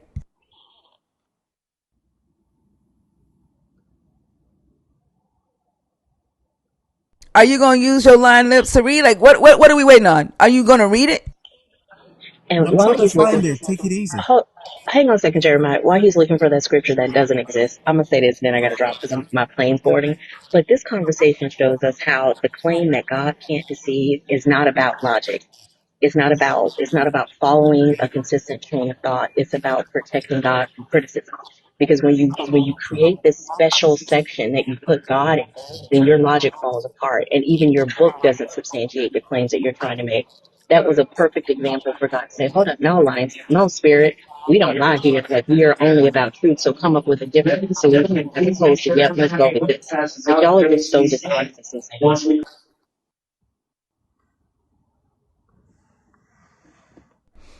Okay. Were you So talking while she was Proverbs talking? 12. No, I didn't say anything. I was quiet. So, Proverbs 22. Sorry, Proverbs 12. Um,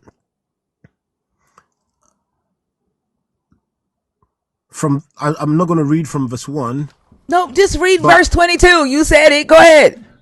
no, because I'm saying that the context is talking about human beings. Uh-huh. What does it say? Good.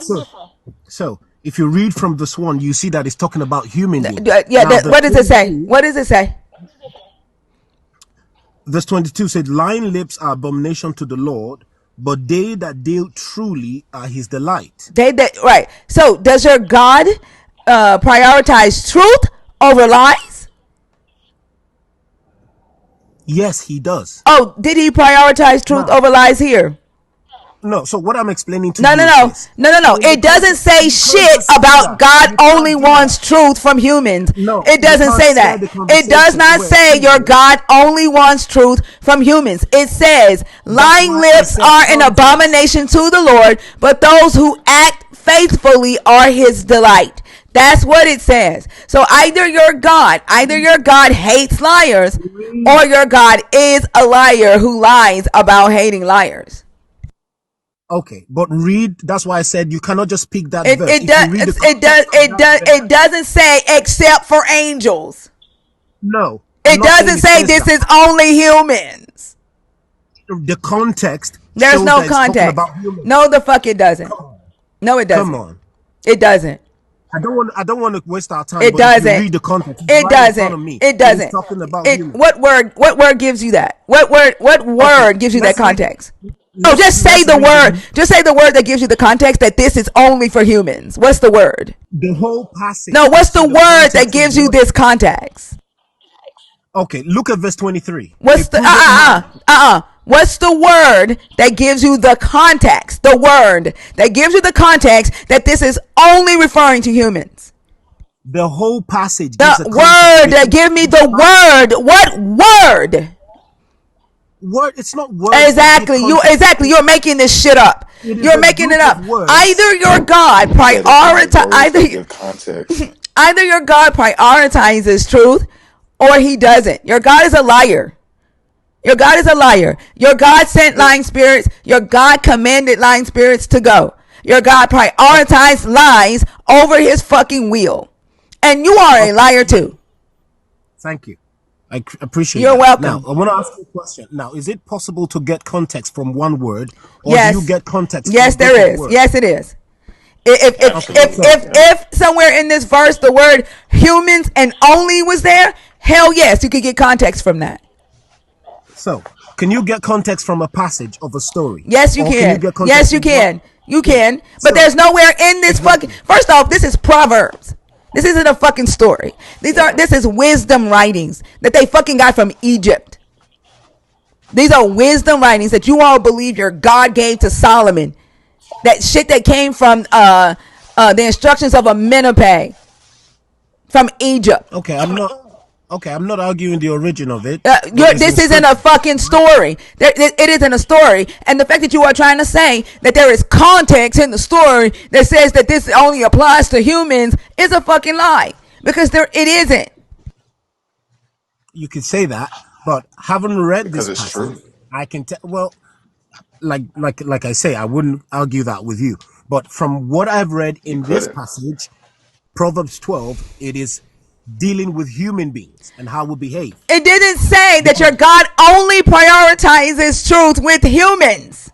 That's a fucking and there's lie. nowhere That's a lie. good, and And there's then also and if okay. you Hold on, okay, hold on, that please, means that your hold God on, can please, change. That means your God That's can not gonna okay, hold change. on, work. please. That means your Shut God the that fuck up, means your then. God can fucking change.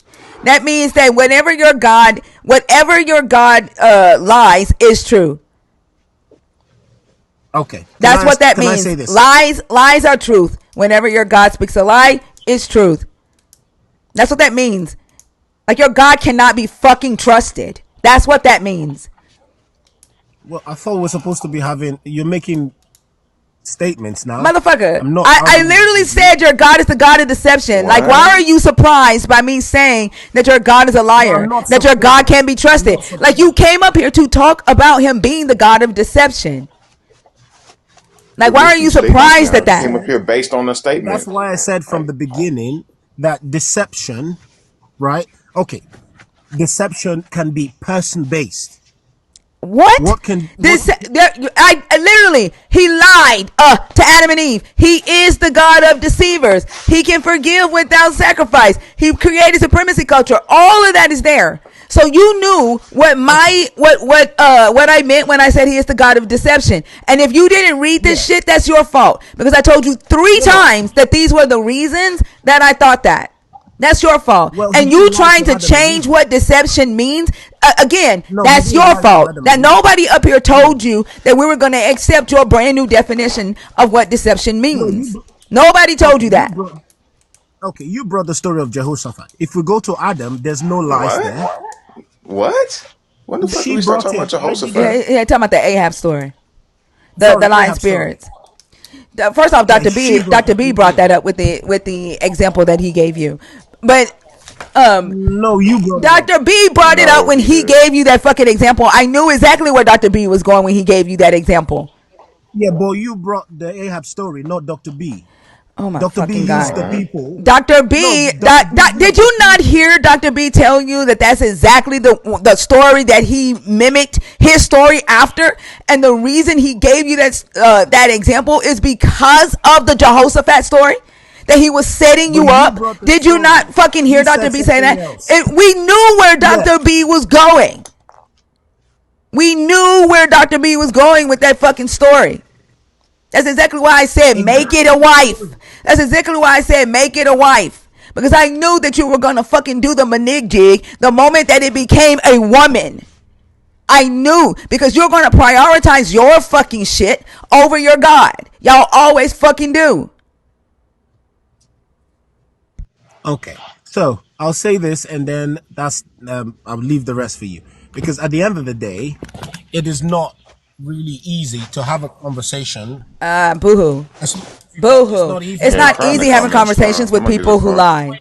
It is not easy having conversations with people who change words to fit their fucking narrative. Your God is the living word, which means that he is shiesty as fuck, and he is not a strong foundation. He will pull the rug out from under your ass in a minute and say, I'm God, I can do what the fuck I want. He cannot be trusted. Your God is the God of deception. Ugh.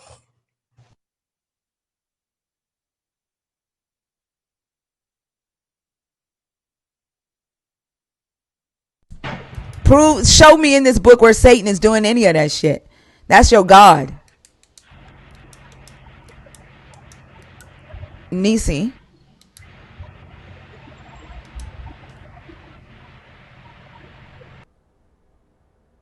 Y'all crybaby asses.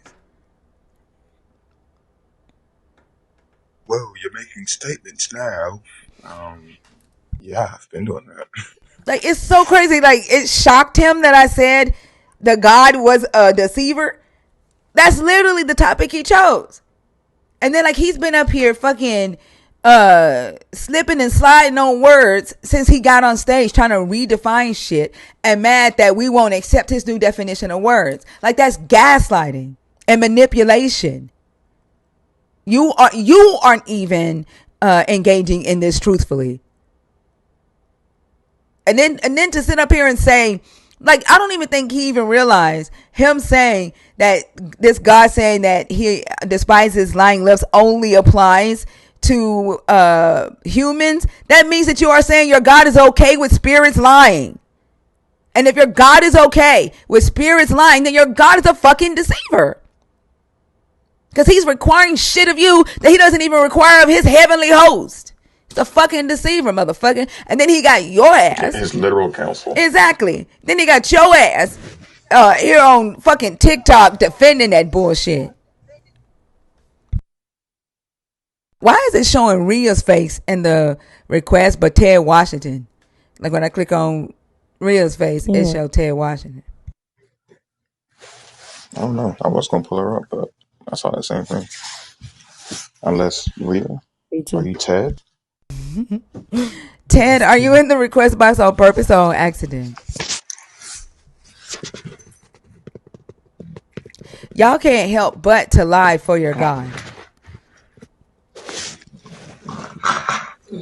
Like he's lied so much in this book. And y'all want him to be the man. Y'all want him to be the man that he told y'all he was when y'all first met him with that fucking mask on. But he done got comfortable and took that motherfucker off, and he ain't what he said he was. And now y'all got a lot of everybody who see the fucking bruises on your face. You got a lot of everybody who see the bruise on your arm and say, I fell down the stairs. He didn't push me. I fell. That's what the fuck y'all are doing.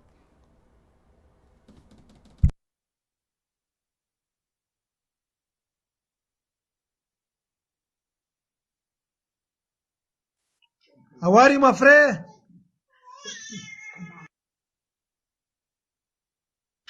Oh no, I missed him.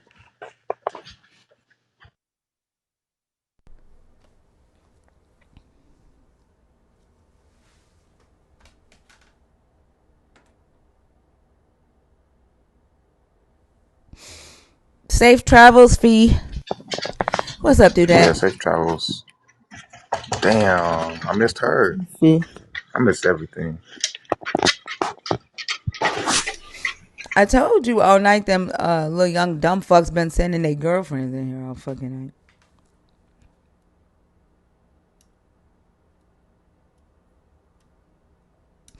I'm telling like this when I say supremacy ideology and what it does, like supremacy ideology within the world of patriarchy, they know that women have power, right? So they subjugate their women and they do what Yahweh does. Yahweh uses the feminine energy to punish Egypt, to punish, not punish, or to destroy Job's life. He uses the feminine energy throughout this whole story, right? Because he has it under subjection. He's subdued this feminine energy. This is what supremacy ideology and patriarchy does. It finds a woman that they can subjugate and use that woman to do their fucking dirty work. Where they're scared to go, they will send her. where they need her intellect, they don't have it, they lack it, they will send her. That's what the fuck they do. And the fact that these women don't even fucking know their power, that they just let themselves be used in that way and are willing to do it to hurt themselves.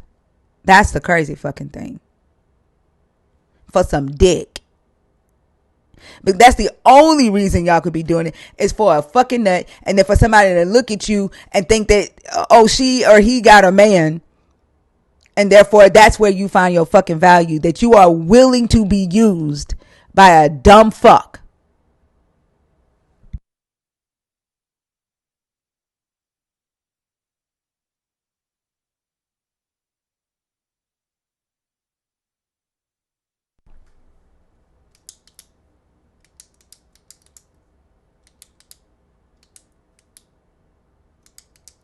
And do. Thinker only has 22 minutes to complete her gift goal.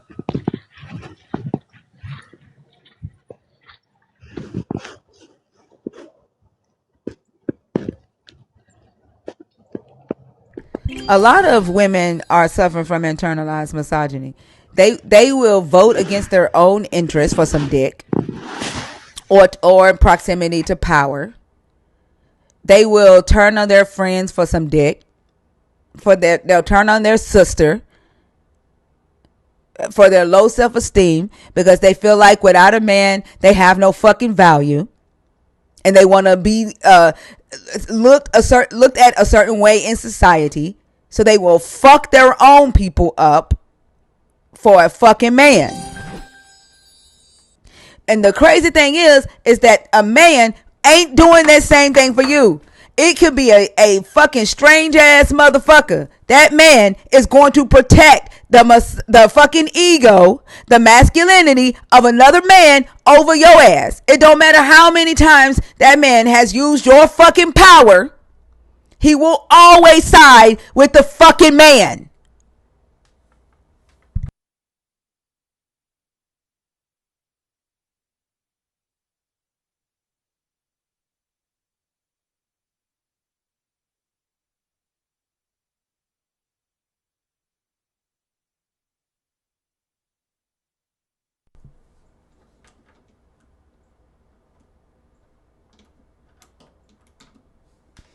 Exactly.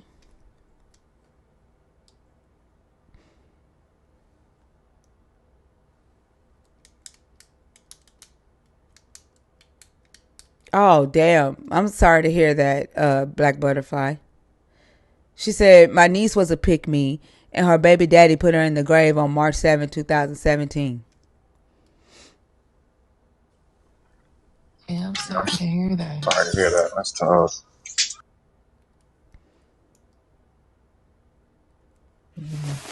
They always believe if they side with the enemy, that they're gonna treat them better. They're gonna, they're not gonna harm me if I prove to them that I'm on their side. Yahweh don't care about killing Israelites. Yahweh cares about Yahweh and Yahweh's loyalty, Yahweh's dreams, Yahweh's will. Yahweh will love bomb the fuck out of you. But the moment you don't do what Yahweh want, Yahweh will kill your ass. And that's what motherfuckers who are made in the image, or who claim to be made in the image of this God, will do to you, whether it's male or female.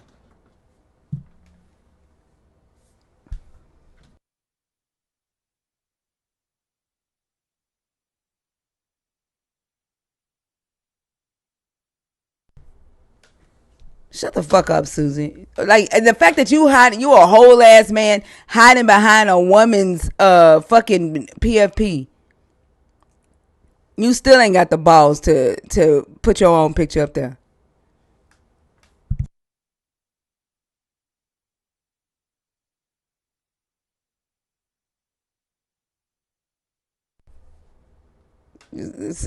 Motherfucker done gave himself a digital sex change because he too fucking scared.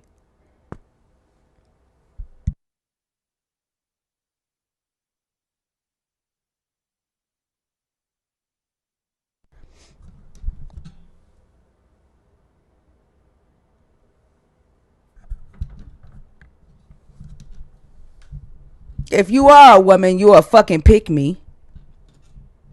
You're a fucking pick me, Susie. If you are a fucking woman.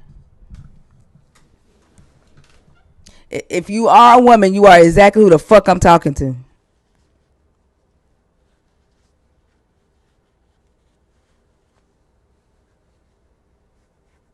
Hey, Kate.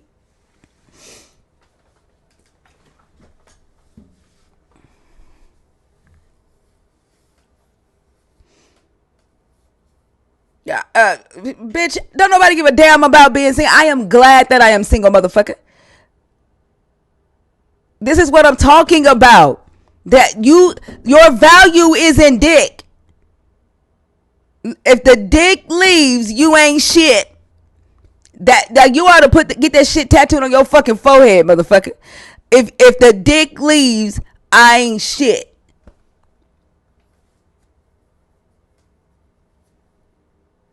You have no value by yourself.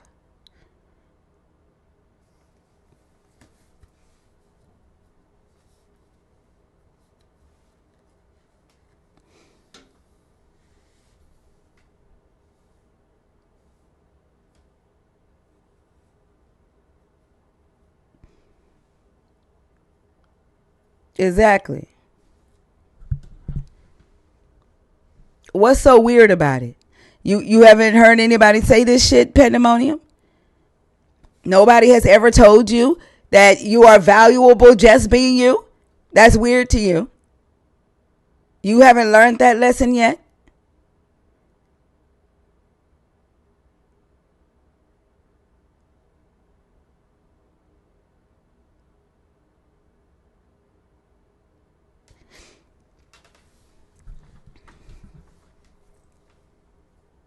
Have you ever thought about the fact that maybe you don't worship God because you don't cherish men? What did you say? Have you ever thought about the fact that you don't worship God because you don't cherish men? Cherish men? Cherished Oh, men. cherish men? I mean, that might be true. Yeah, okay, cool. You'll pick me for your husband. Good. You have no value without a husband. You, I'm not even a pick me for my husband. You have no Mm-mm. value without a husband.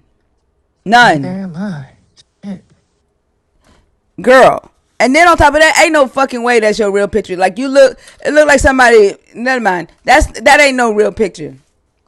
That's a fucking man behind that fucking PFP. It looked like somebody tried to almost erase part of your face off in that picture. That's a fucking like ain't no fucking way.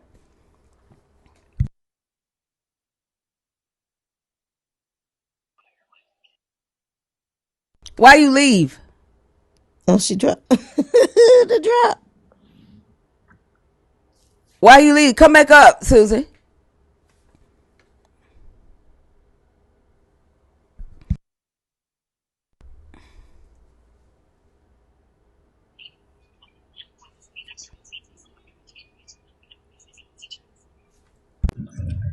First of all, that is my real face. Where you at? Face. What?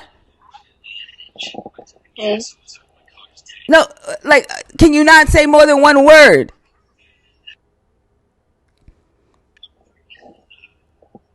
Only practice one word. You can't say more than one word. That's what. That's a fucking man behind that fucking PFP. He only practiced one word. That's why. Shit is crazy. He says she's Jake from. She's Jake from Stanford.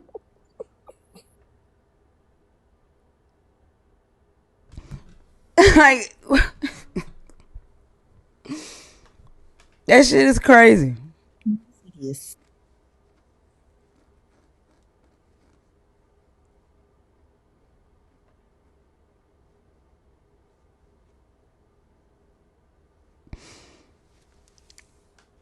I don't know. Y'all too old for this shit. Y'all grown ass men going crazy over your fucking masculinity, over your goddamn ego.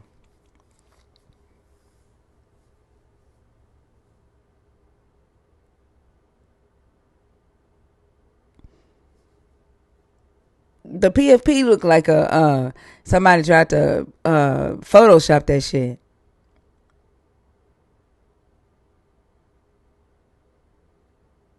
Yeah, she's been in that. This is She's been in here all before for a long natural, time. honey. She's been behind that PFP for a long Yeah, ass time. What you say, Oso? this is all natural, honey. Don't even worry about it. It do look like her voice should sound like that. And the PFP look like her voice should sound like that. I just coughed tremendously. That shit took a lot out of me.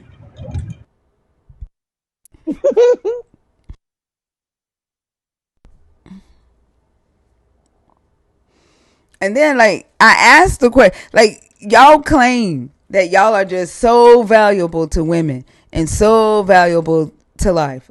Like women should just bow down to the dick. Like we should be wearing amulets around our neck. Go back to the days of Rome where motherfuckers used to pray to the dick. Like y'all just like claim that that's what it should be.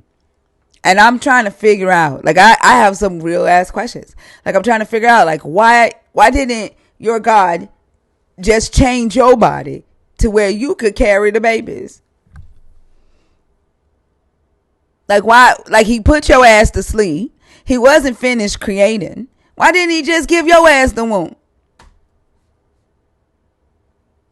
I don't have time for that not all men shit. Like I don't give a damn about your male ego. If the shit don't apply, let it fly. Like I don't have time for that not all men bullshit.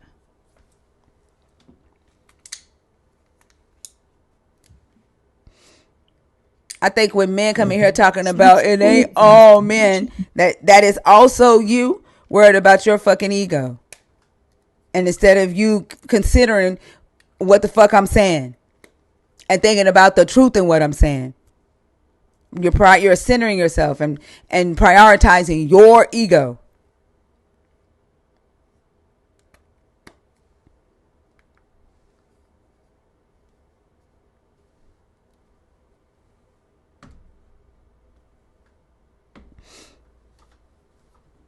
Now all of a sudden your God isn't a man. That's the only reason why you think that is because you're doing exactly what I'm saying you're doing.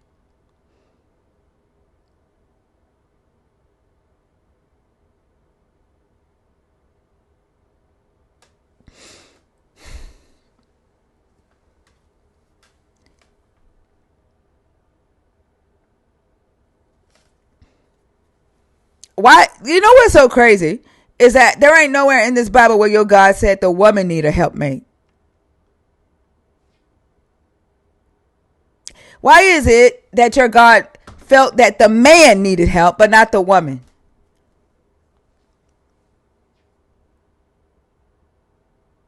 Why was help no longer an issue when the woman was created? Why did your God make y'all so fucking weak that y'all needed help? Hmm? And y'all so strong, so intelligent, so dominant, so needed. Why did you need help? And why did that need for help stop when the woman was created in this story?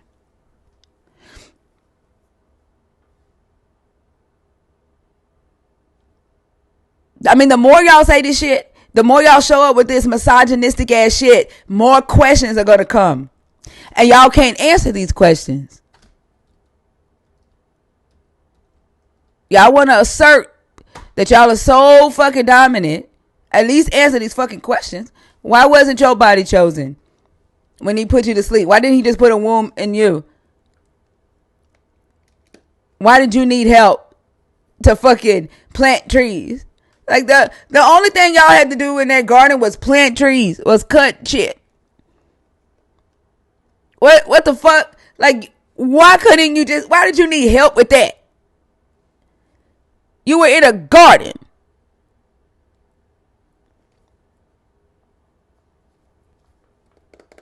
What did you need help with?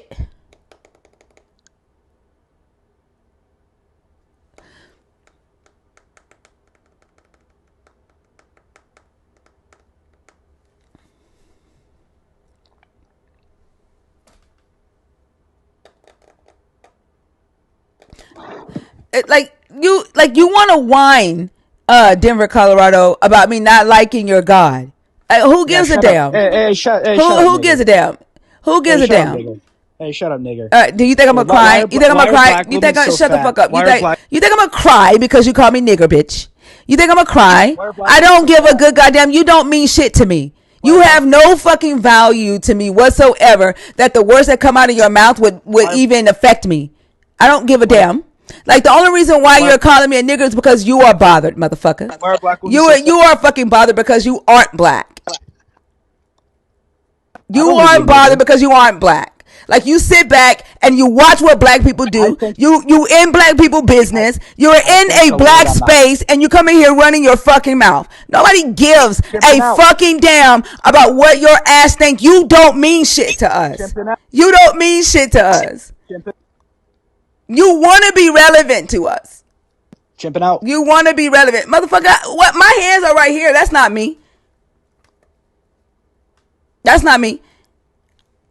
Like you came in here to make sure that your ass is seen. We didn't check for you. Chimping out. Come on. Nobody checks for you. Like you came looking for us. You realize that, right? You're so I'm not. you're so in demand. You're so in demand. Black people just Chimping out. looking for Jasper's ass. Where's Jasper? Jasper got to go and Yeah, find the people that's bothering Jasper. You're so in demand, Jasper. your whole race is fat. Sure. Total nigger death. Cool. You jealous motherfucker. My favorite part of the mute button is how they try to talk fast to beat it. You jealous little bitch. You're fat. Okay. Cool. Means I eat well, right? If I'm fat, then I'm eating good. Are you jealous of that? Are you Why are jealous black of women so fat? fat people, motherfucker? Cause you can't eat. Oh, I'm so Now, I mean, obviously, like fat people on your mind. Like you jealous of the food that they can afford that you can't. nigger. Okay. You sound like a fucking bot. Why would I want to be y'all? Cause you do. You do. That's why your ass is here. 75 IQ. That's why you so fucking The average is bothered. Like 75. if you did, motherfucker, you The wouldn't average be is in here. 70. If you did, you wouldn't be in here. The average is 70. You wouldn't be in here, motherfucker. The average is 70. Okay. Cool. Go back to Africa, please. Oh, okay. I'll give you reparations. I'll give reparations. Sure. Write the check. Write the check You go now. back. Write the check now. Write the check now, You go Jasper. back. Cool. Write the check now. You writing checks? Everybody send Jasper a cash app request for $10 million. I'm so serious. Every black person send Jasper a I cash would app find a request so Jasper if y'all went back. can buy y'all a ticket to Africa. Give him your cash app, Jasper. Go ahead. We're gonna take you up on that offer. Where should we Fat send nigger. the request? I'm not getting unmuted. Hey. Where should we send the request so we can get our ticket back to Africa?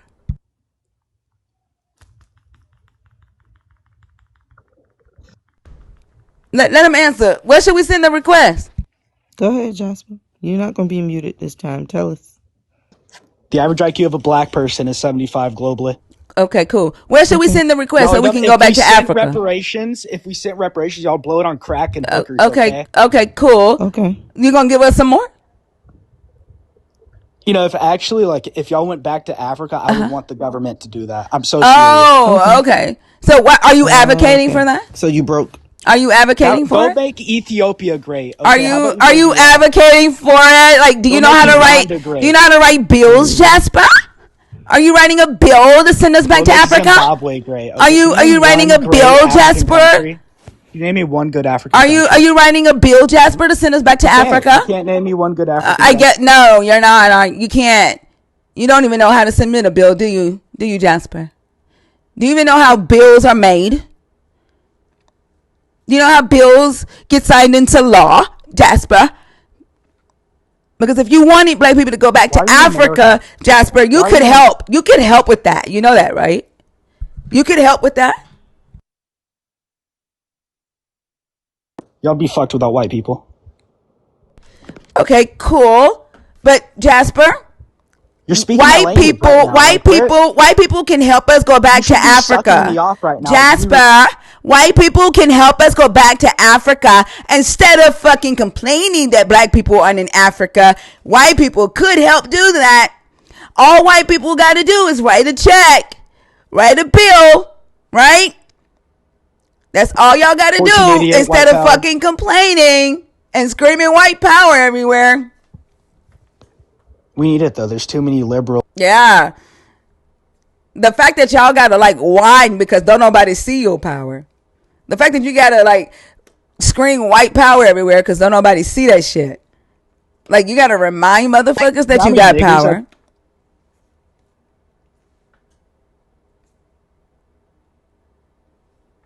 You Like I like was saying. who gives a damn? Like you gotta remind motherfuckers that you got power.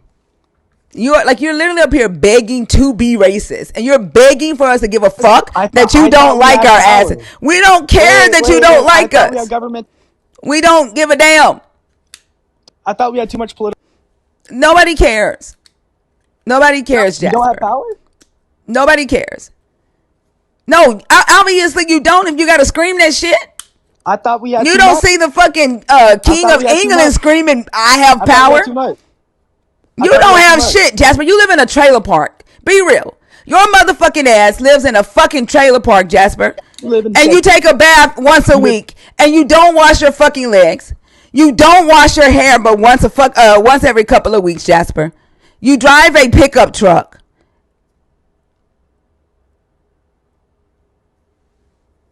You smell like gasoline, Jasper. You wear dirty jeans and dirty ass t-shirts. And you're probably dating your second cousin. Like you Nah, don't he you don't married. have power, Jasper. You probably dropped out of the 10th grade. You don't have a college education. Your daddy probably left your mama after he beat her ass. You probably don't even know who the Would fuck you your ever date a daddy. white You guy? don't even know who your daddy is, Jasper. Let's be Would real. you ever date a white guy? You don't know who your daddy is, Jasper. Would you ever date a? You don't know. You don't. You don't know who your fucking daddy is, You do don't you? know. Do you, You don't Jasper? know. So let's talk. She don't know who your daddy is.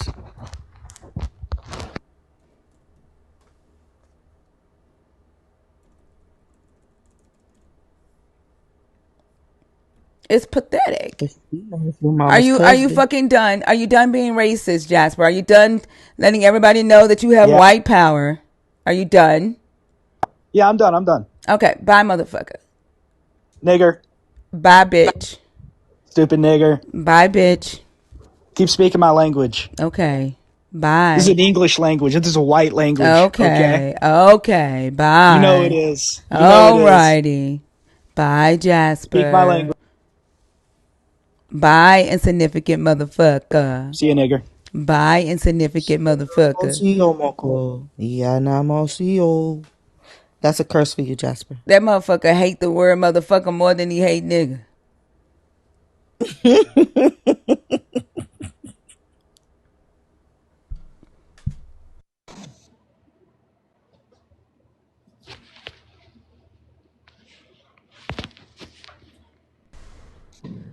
Washy Detail. Morning. How are you? Fine, thank you. See that you're doing the good work of spreading the love, the godly love African people and letting these people, these demons know that we're not afraid anymore. And we're gonna take back this earth from them and their demonic ways and the ways that they've been hurting our people. It's gonna come to an end and quick and fast. We're tired of them. Are you a believer? Are you deconstructing? Are you an atheist? Well, I believe in my people, and not believe. I know my people. I know African people across the diaspora. Whether you're in America, Jamaica, Africa, wherever, with one African people, and Yeah. we have been hurt and tried by many who claim to be believers of God, and it's all lies, man. You know what I mean? I'm finally glad that the world is opening their eyes and we are all awakening together to realize that the God of the Bible is a deception. The Jesus of the Bible is a deception, and I will never subscribe to that because it makes no sense. Okay. Are you an atheist? No, I'm not an atheist. What I am is a person that choose not to subscribe to the religions of the world Yeah, I'm not because asking about like religion. So I only talk to three types of people. I talk to people who are current believers in the God of the Bible, people who are deconstructing their belief in that God. Deconstruction means that you're asking yourself questions about what you believe about the God, if it's logical, if it's true. You're researching. And then you're either doing away with the belief altogether or maybe reconstructing it into something more healthier. Or atheist, like you can be an agnostic atheist, but I don't go into conversations with spiritualists, African spirituality, Buddhists, Muslims. That's just not the conversation that we're having in here. well, I grew up in Jamaica partly, came to America, and we have been my family. We grew up in the Pentecostal church, and I am at my age now. I have learned to. I'm trying to deconstruct that whole belief because that whole belief system have led me down the road of destruction, and led my people down the road of destruction. You know what I mean? To accept betrayal, to accept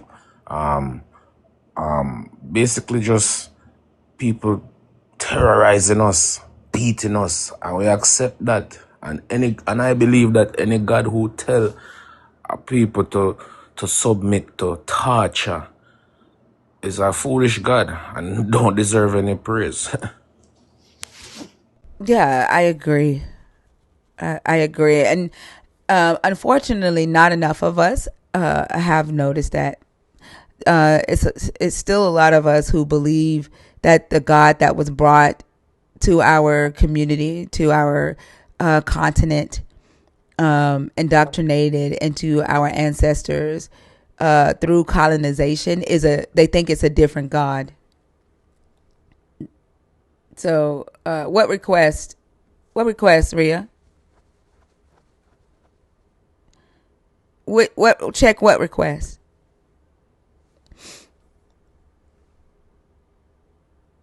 Oh, you're talking to them. I got your Fee. Let me play the song for Fee before she get on this plane. But not too many of us have actually woken up to that realization. It's actually more of us who still subscribe to this God, this Abrahamic God, whether it's through Christianity, Judaism, or Islam. We're still indoctrinated into that. And like even some of us will advocate against our own best interest when it comes to this God, and they've convinced themselves that it's a different God, even though it's the same book, even though it's the same one that was brought to us through the same people who would beat and chain and sell us and call us nigger, right? It's the same God, and somehow they've convinced themselves that it's not. But I'm gonna play this song "Black Before Anything" for Fee right quick before she get on the plane.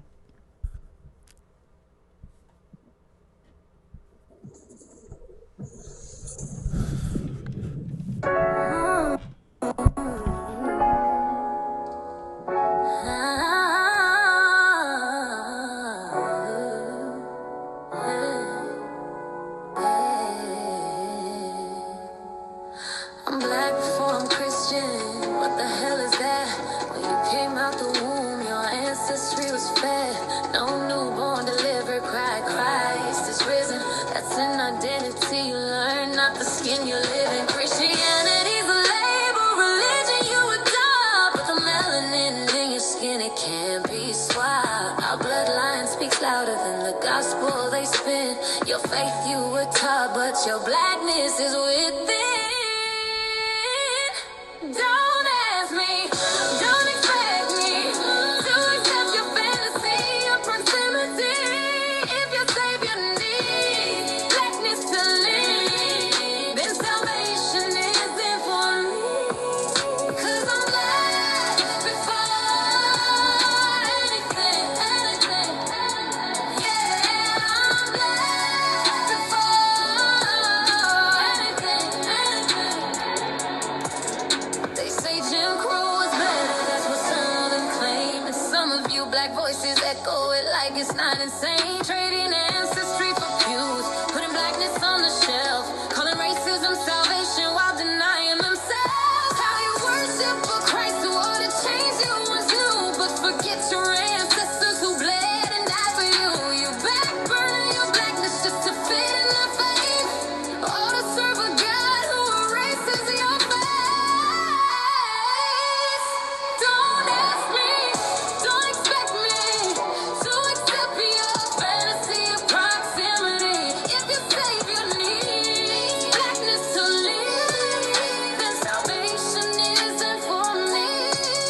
'Cause I'm black before anything, anything. Yeah, I'm black before anything, anything.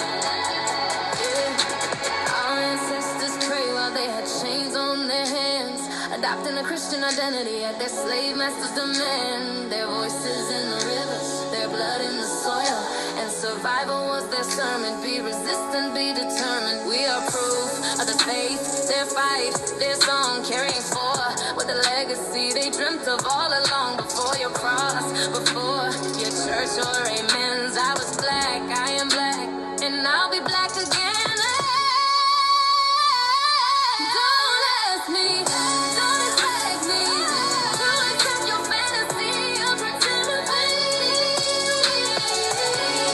Blackness to leave, then salvation isn't for me. 'Cause I'm black before anything, anything, anything. Yeah, I'm black before anything, anything, anything. I was black, I am black, and I'll be black again. I'm gonna tell you how fucked up this religion has black people who believe in it. Denver, Colorado West sat here and watched a white man call me nigger over and over again, and not one motherfucking time did Denver, Colorado West say anything to that white man about hate and agenda. But the moment I play a song that says I'm black before anything, Denver, Colorado West, who is a black man, accuses me of being on a hate agenda. That's how fucked up this religion has the mind of black people who believe in it. They will sit and watch a white man call a black woman nigger over and over again and obey because their God is in their presence. That's what black people do for this God. That's why Christianity is very dangerous.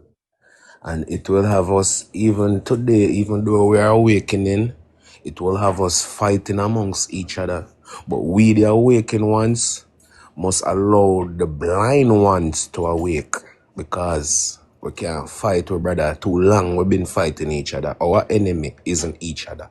The demons who create this system and been oppressing us, let's turn against them now. I don't even know Don Lemon's ass. I don't give a fuck what Don Lemon said, motherfucker.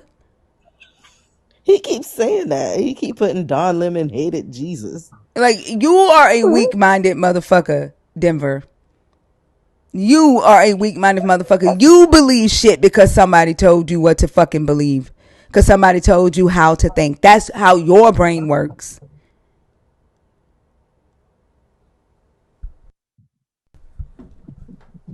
Washi, did you have anything else that you wanted to add?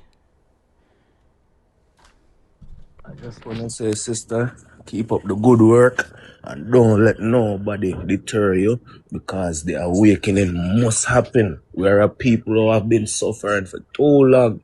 They cut open our woman, let the baby fall out, rape even the man. These people aren't human beings. It's about time we realize that and stop letting them treat us less than.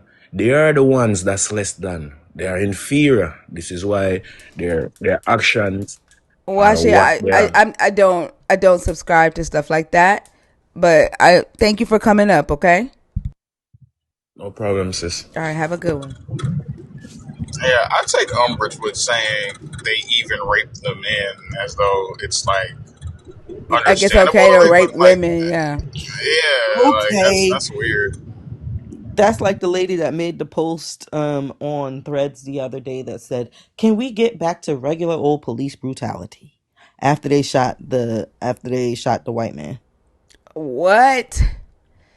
Denver, Yes. you are a weak ass motherfucker.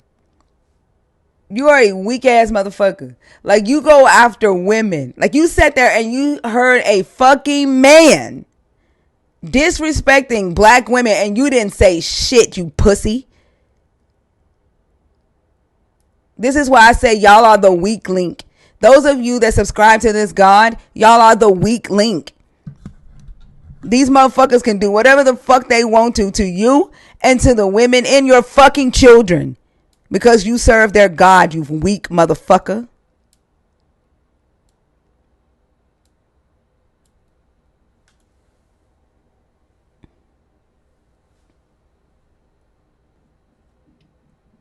Hello? Charlie, how are you? I'm alright. Like you got a whole lot to say, Denver, now that Jasper's gone. I have a couple questions. I don't answer questions Wait, oh, why not? because I Like, don't. If you come on stage, it's to discuss one of the topics on the post. Are you a yeah, like, believer? Are you deconstructing? Are you an atheist? I believe in God. How I old are do. you? I'm 18. You can't be up here. You got to be 21, okay? Oh, shoot, I didn't see that. That's okay. Sorry. Have a good one. Alright, bye. I will say he's more respectful than the rest of those adults that usually come over here.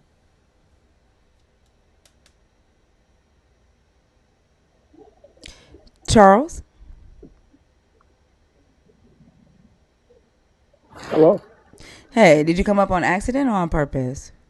No, I was just listening. Oh, Sorry. okay. No worries. Have a good one, okay? Okay.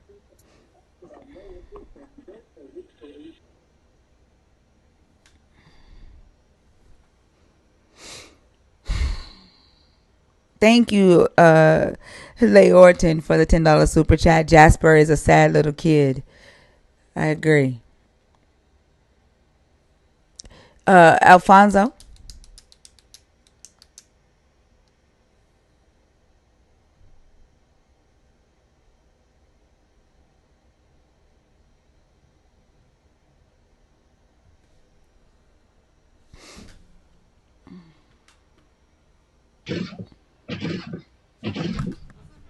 Mikey? Mikey sound like she in a washing machine. I was about to ask that. Are we on the rent cycle? Kay, are you in the request on purpose or on accident?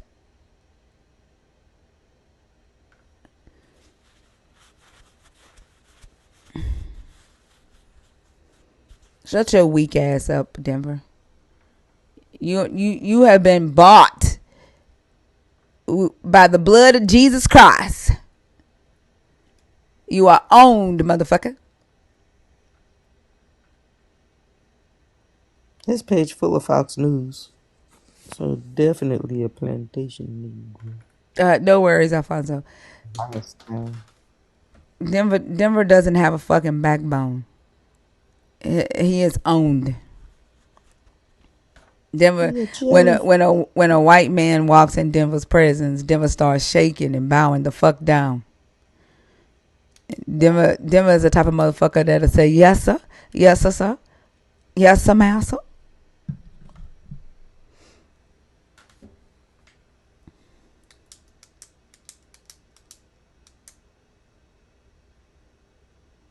Denver wants Don Lemon for dinner.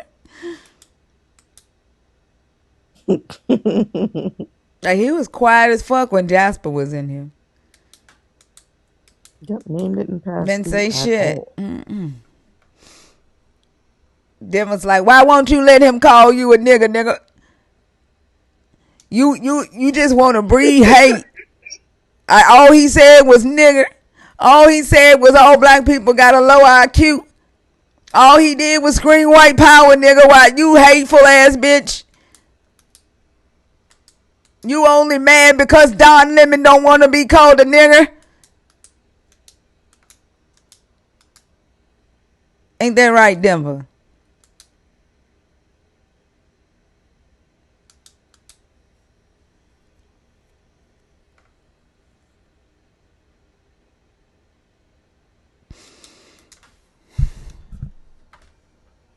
To the black Christians in here, like, how does that shit make y'all feel? Like, are y'all still trying to figure out in your head how this is a different God?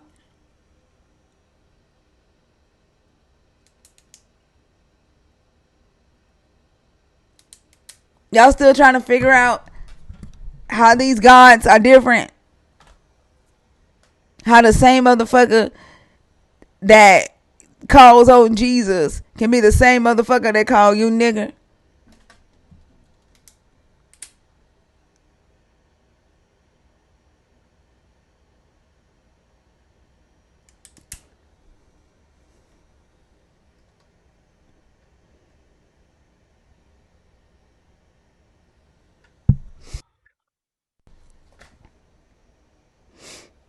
Golden leaf.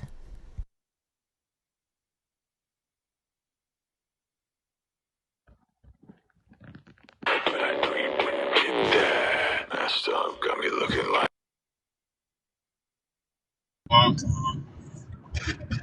This is the image of the God. This is the God y'all serve. This is how your God shows up.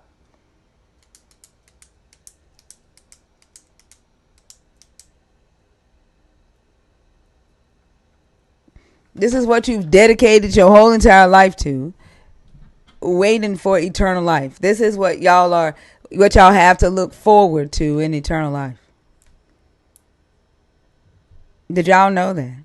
Did y'all know that this is what you were claiming to be made in the image of? What keeps showing up on this stage night after night?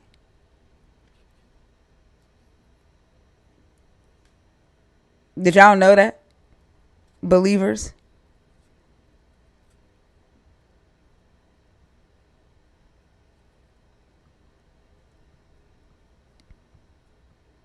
Well then, motherfucker, why don't you get me a like a facelift? Like, get the trouble out of my eyes. How about go ahead? Like, go ahead. What do I need to do right here to get the trouble out of my eyes? You want me to do this? You want me to walk around like this? Is that better? And you want me to do this? And what do I need to do? What advice do you have, Isaiah? What advice do you have?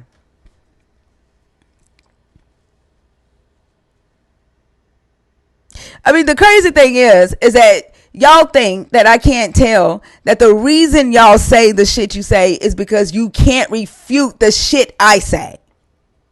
Right? Like, you're sitting there pissed, mad, scared as hell to hit request. That's a bar.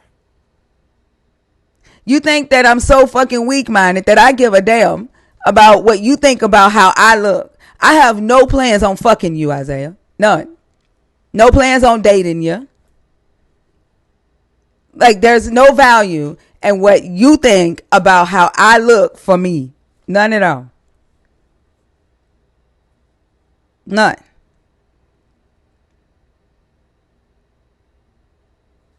But if you don't like what I talk about, Isaiah, my guest request box is open. And if you had any ounce of intellect, you can come up and you can talk to me. But I think you scared to. Because they're scared, Ty. Holy Ghost filled, baptized and terrified. That's why. They rather sit in the comments and complain about me not liking their Jesus. Cry about me saying that their God is deceptive. They're stomping their feet, mad, trying to figure out why this God hadn't taken me down yet. Yeah, baptized and terrified.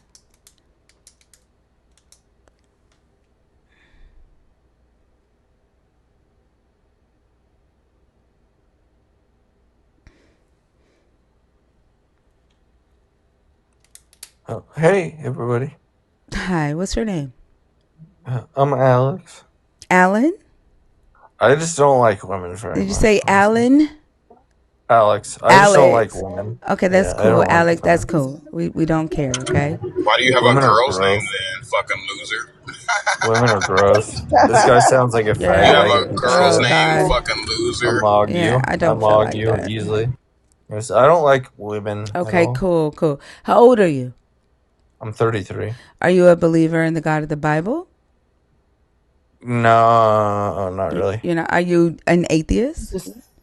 No, Okay, so you're not who I want to talk to then, okay? I'm agnostic. I All don't right. I like don't black talk to people either. agnostics. Okay, cool. We don't Yeah, like you either. Bye. yeah. You're He said he don't like women. We know. Like who gives a damn? Go live your life not liking women, motherfucker. Right. Be Watch the happy. detail. You've already Be been up here once. I, rainbow. I only allow people to come up once per live, okay?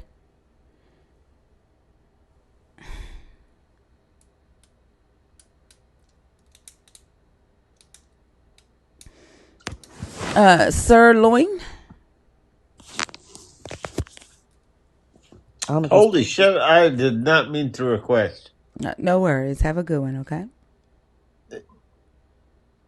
Thank you. Well, then if you can see it, if I'm so fucking weak, then bring your ass on stage. Like you've been in my life for hours, Isaiah. If I'm so weak, come a little closer, motherfucker. Come a little closer, Isaiah.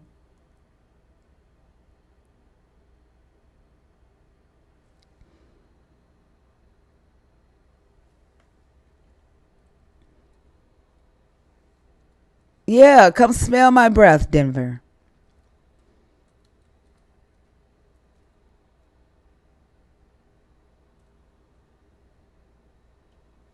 You little butt hurt ass men. Come a little closer.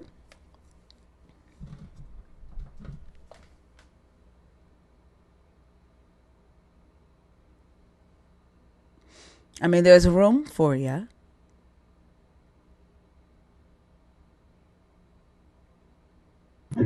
Come on up here, loser. They never can stand on their own. Nicola, are you in the request box on purpose or on accident?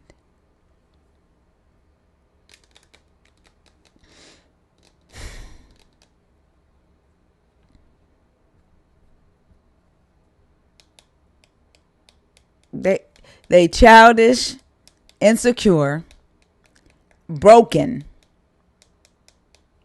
They should be embarrassed, but they're not. This God teaches them to be that way and have no shame. Earlier, somebody came up and Drew asked, if Adam and Eve had not eaten from the tree, what type of world would it be?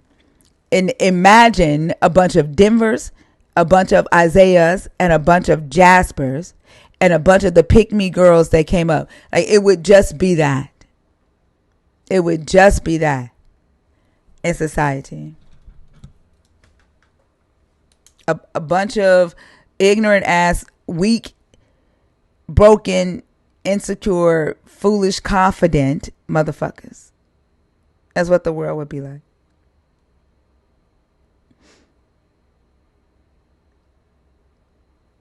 Loin, you're back in the request box.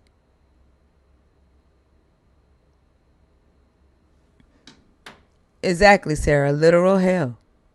Imagine, like, that would be, like, that's the goal, right? For everybody to give their mind over to the powers that be. Give your will over to the powers that be. Don't question authority, right? Because God has delegated his sovereignty to his those in power, to his chosen. Imagine that. Like, that's gonna be your fucking eternity.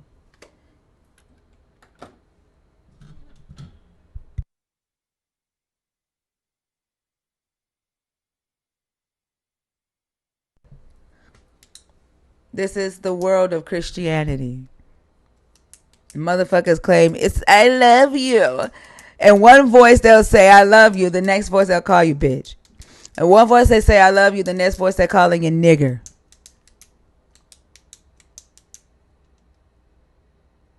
That's what Christianity is. One voice they say I love you, the next voice they telling you that you deserve to go to hell and burn.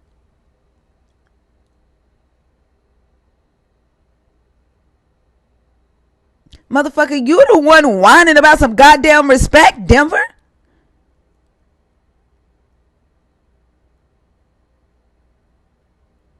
Like, y'all have a habit of fucking saying cliches and not even knowing what the fuck they mean. Sorry, Jeff. I was trying to bring up somebody who was in the guest box. Like, y'all the ones that whine about respect. Y'all are the ones in the comments all fucking night scared to come up because you scared of my ass calling you a motherfucker.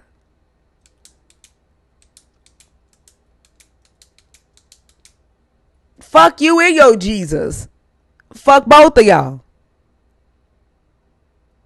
They'll whine about that shit. Don Lemon Act.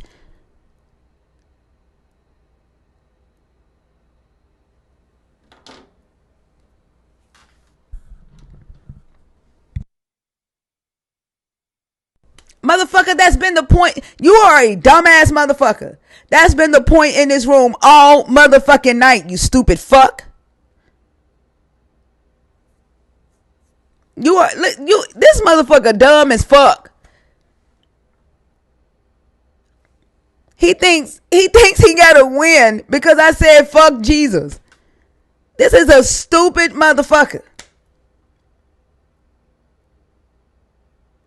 Like, his God created him with bricks in his ears.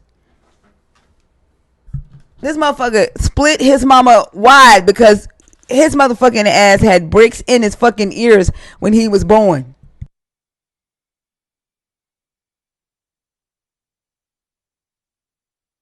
This motherfucker tried to heat the sandwich up. Like, why you ain't just eat it cold?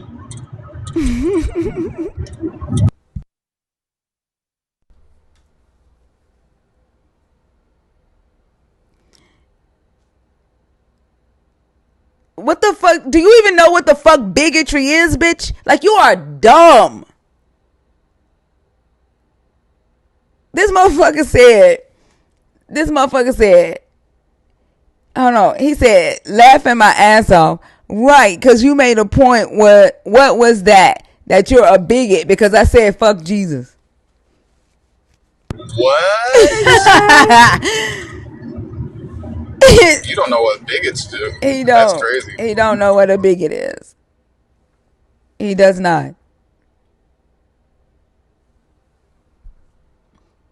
He said, yup, that's a bigot. These motherfuckers are like ignorant as hell, man. I swear. Like, I don't like the motherfuckers who put this cult together. Them motherfuckers in 4th century Rome who decided to use ignorant people and keep ignorant people ignorant. I don't like them motherfuckers. The ones who put this book together and was like, yeah, we about to create a cult of dumb fucks. I don't like their asses. They did a hell of a job. I can't lie. They did a hell of a job building this shit and choosing their customer avatar. But I don't like their asses. What's your name on stage?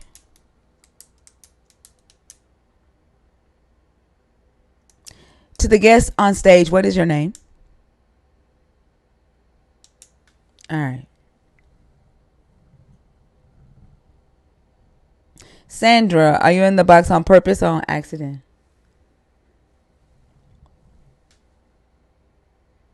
All right, y'all. Like, it's too many scary people scared to come on stage. I'm going to do a 15-minute countdown because this is ridiculous. There's 659 people in here and 100 people on YouTube. That's almost 800 people watching the live. And it's a bunch of scary ass men in the comments who wants to whine because my voice is deeper than theirs and they think I have bigger balls than them. So they're scared to come up and talk to the little old woman.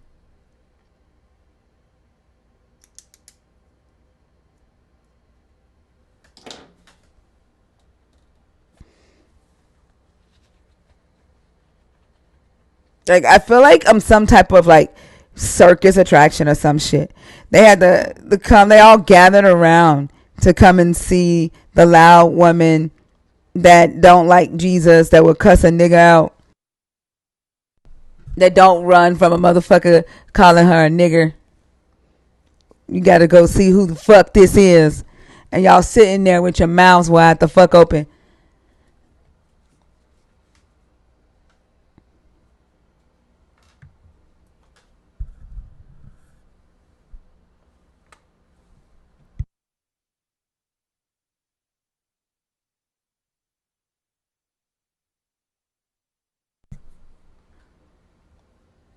Denver, you want to be white, don't you? Are you mad that your God made you black, Denver?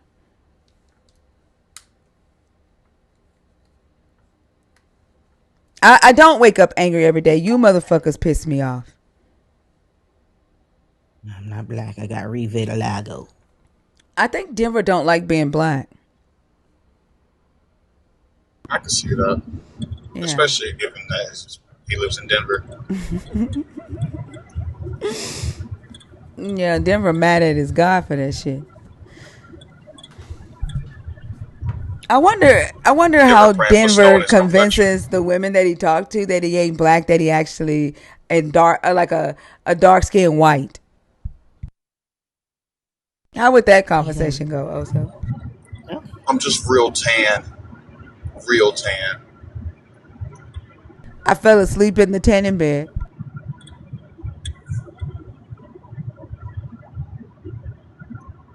Yeah, I'm naturally a little bit darker. Like I have a natural tan, but then I go out and I tan some more, and it gives me this chocolatey complexion.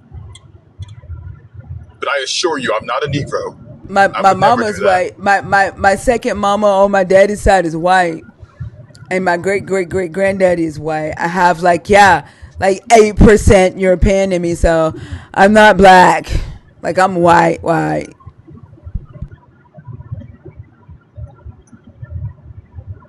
I will not let DEI determine my genetics. I'm holding fast to my European roots.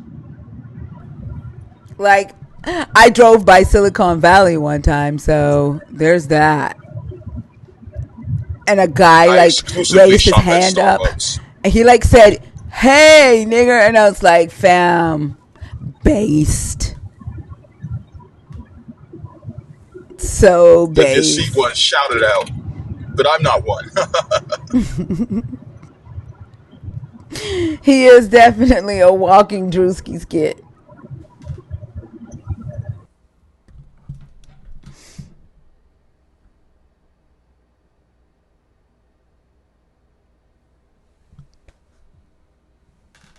I never in my life thought that I would meet this many crybaby ass men, though. Never in my life. Honestly, same.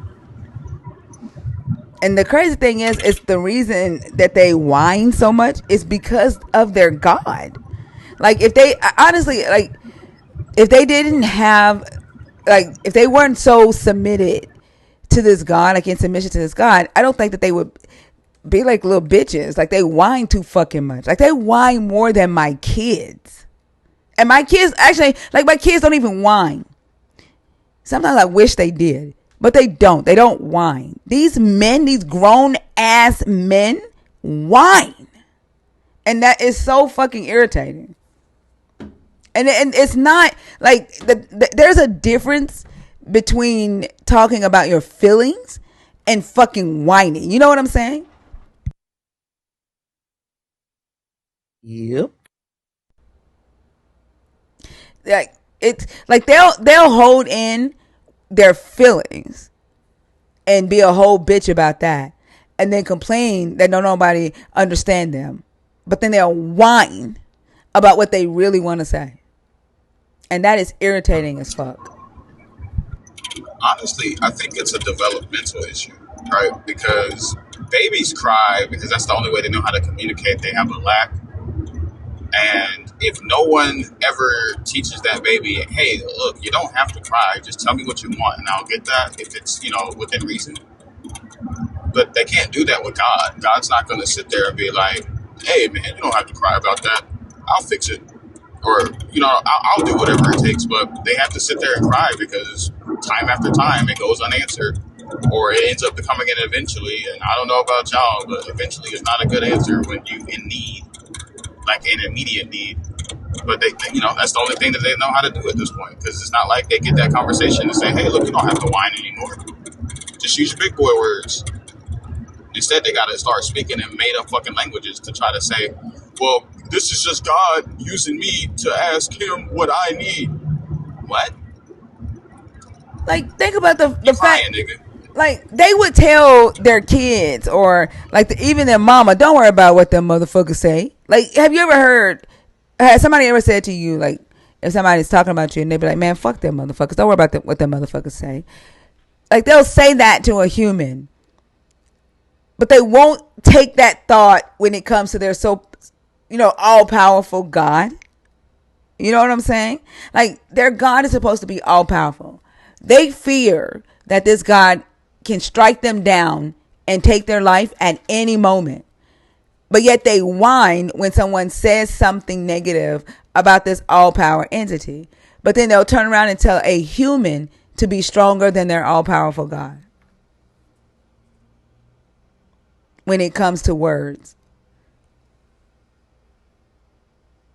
That shit don't make sense to me.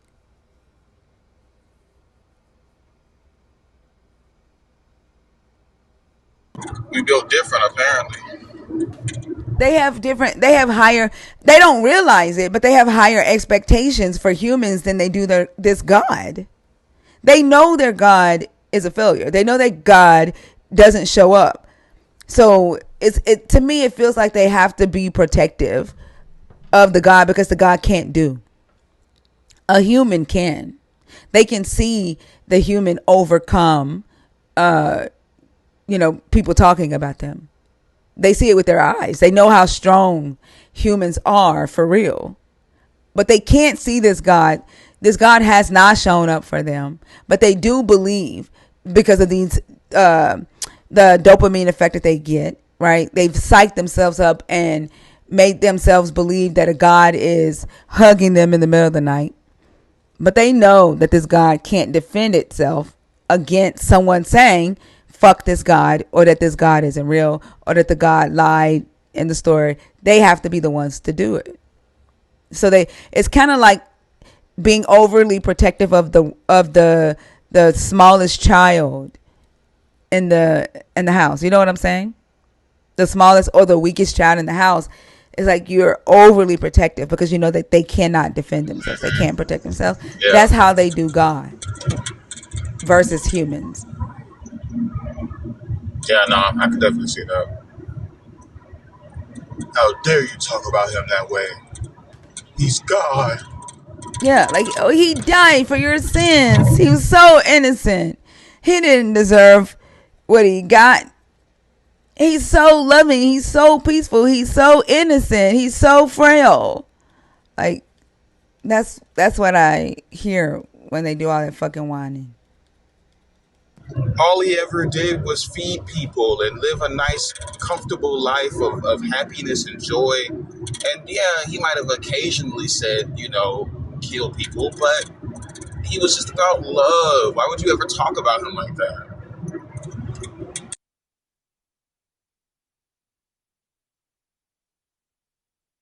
And then the weird thing is that like they don't like it, right? Like they don't like to hear us talk about it. Yet they show up here every fucking night to sit and hear us talk about it. That's also the weird thing. Like, why are you here, Denver? Because Don Lemon hated on Jesus. Like, why isn't he in Don Lemon's live then? Like, why are you here?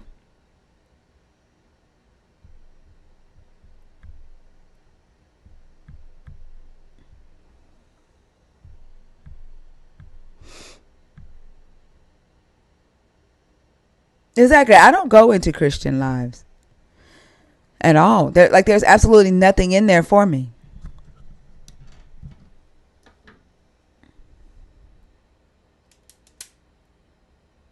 I'm pretty sure if Don is a news anchor, I'm pretty sure he's live right now. It's like early in the morning. I'm pretty sure he's live right now. Like, if you're pissed about what Don Lemon said about your Jesus, why the fuck are you in here?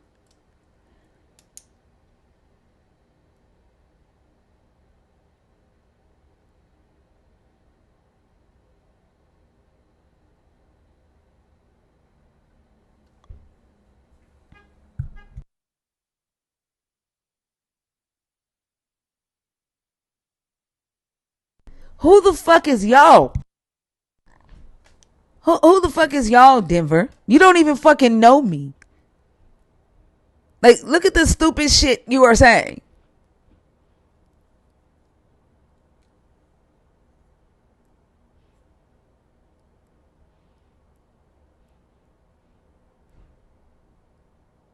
Like, does it uh affect your faith in this Jesus if people don't believe in it? Is that what scares you? That a mass amount of people will stop believing in your Jesus, and then that, what does that do to your faith in it?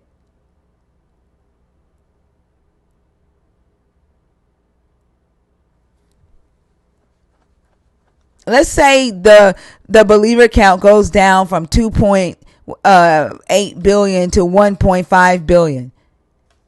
Then what? Like, what does that do? Like, what? Why does that scare you?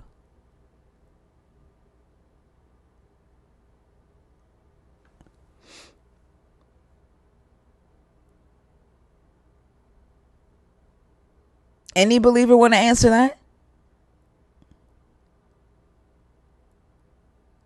Aren't y'all supposed to be expecting like this great fall away? Why are y'all fighting against what y'all claim to be prophecy? Aren't y'all? Didn't your Jesus say that a lot would fall away, and that it was only supposed to be a few of y'all anyway? Like, why are y'all fighting against that?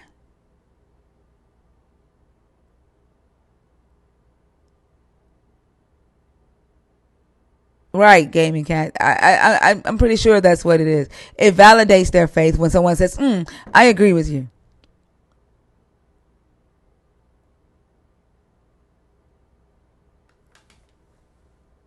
Yeah, there's a That's the real prophecy. problem. There's a prophecy that says many will fall away, and like that's why they always come in here and they say, "Oh, you're just fulfilling prophecy." If that's the case, then what are you mad about? That means that you are one step closer to seeing Jesus. It's not enough of them trying to take one for the team. We need y'all to leave too, nigga. Make it happen. Noah, how old are you? Hey, Trinita. I'm 18. Got to be 21.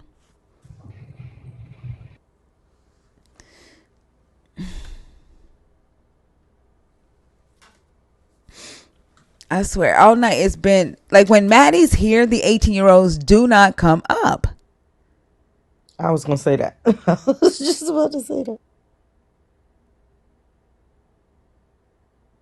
She gonna be mad too when I tell her it was a night full of 18-year-olds.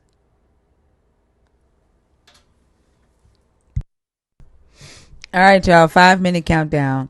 If you are a believer in the God of the Bible, deconstructing, or an atheist, the guest box is open. The off topic conversation tonight is: did Adam have genitals? Did he have testicles? Reproductive organs? That's what I want to know. Before Eve was even created, and if so, what was the purpose of them? Because the God didn't know that He was going to create Eve. And I want to know, like, what your thoughts are about why your God didn't choose your body to hold the babies, to birth life, if you're that damn important as a man. Why do you think your body wasn't chosen for that? And why was help? Like, I have so many fucking questions. Why was help no longer needed when the woman was created? Why didn't she need help?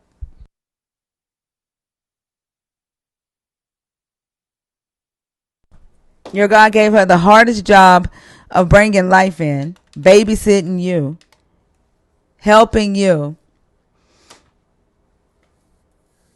raising kids, working jobs, cooking dinner, building countries, leading.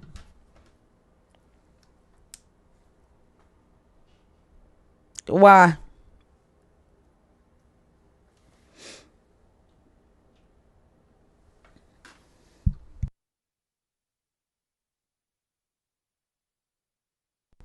Exactly. That. Why didn't he just continue making mud men?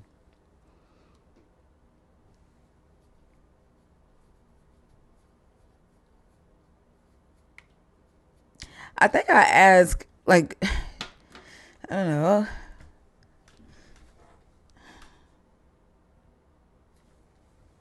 You said, how was Eve created from the rib? How come that was the first and last time that happened? I agree. Well, it would make sense, right? The once the woman was created, like the womb existed, so there wouldn't be a need to create from the rib anymore.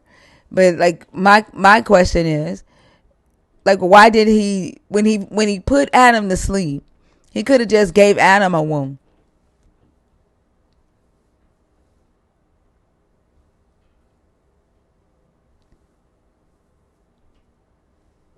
It didn't make sense. It doesn't make sense.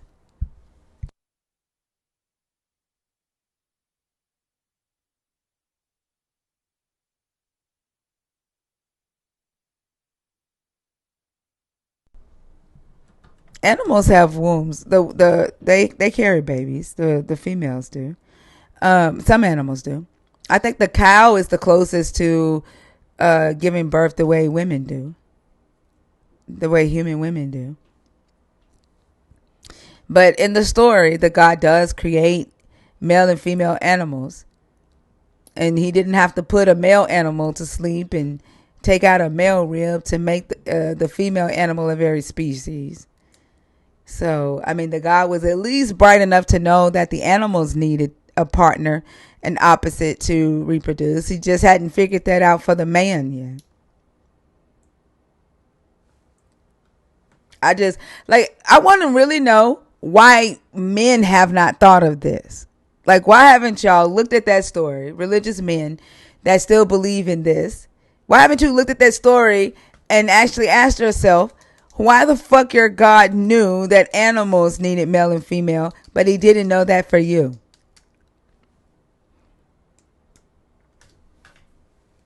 And why does your God want you to lack critical thinking?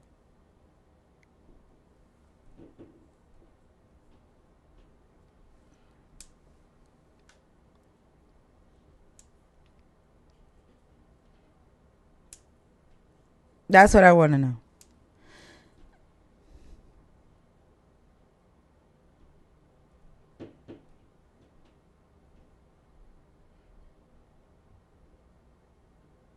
They won't answer it, y'all. There was a guy on a live that I was on. I asked the question about Adam's testicles and whether he had semen.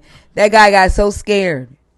He was a young black guy. He got so scared of that question. He said, "No, I will not entertain questions like that." Then he screamed, "God is real," and ran from the stage. Like, that question scared him so bad.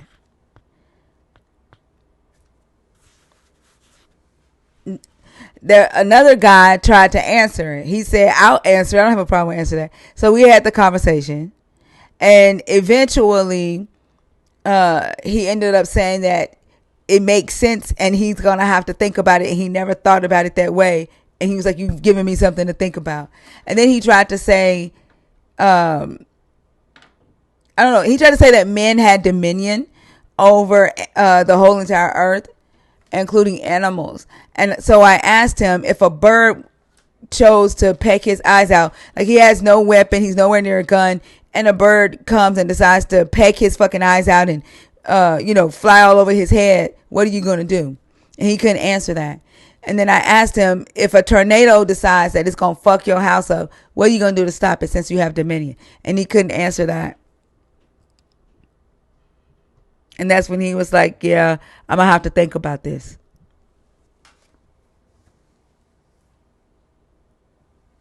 All I want to know is why do you think y'all were told not to question? Why do you think y'all were indoctrinated into just accepting and not questioning?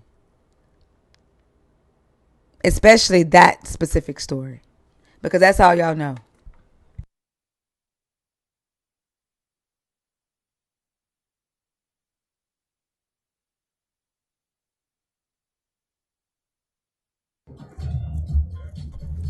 Tonko? Tonso?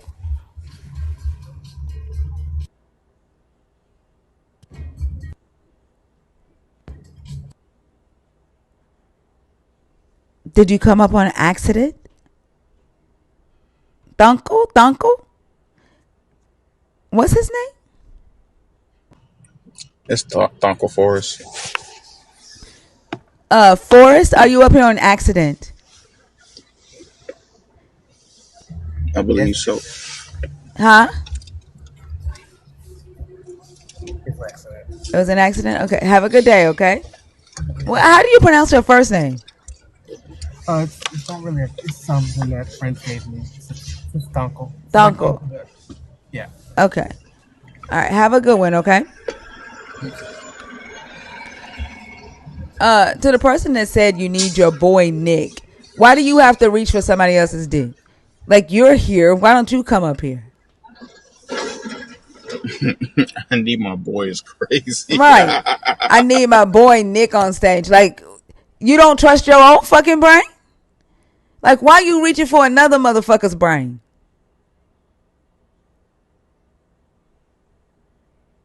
Like, are you, like, when y'all do shit like that, it's like you saying, like, you admitting that you aren't smart, that you aren't intelligent enough to have a conversation. Like, why the fuck do you need Nick to speak for you?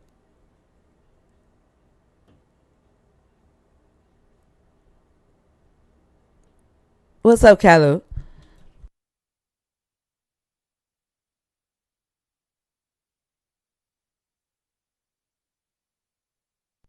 They're not theories that you can't know. That doesn't make sense, Ty. You know damn well that the reason the story is written the way it's written is because men don't have wombs, and that humans were not created from dirt, and women were not created from a rib. That's the answer.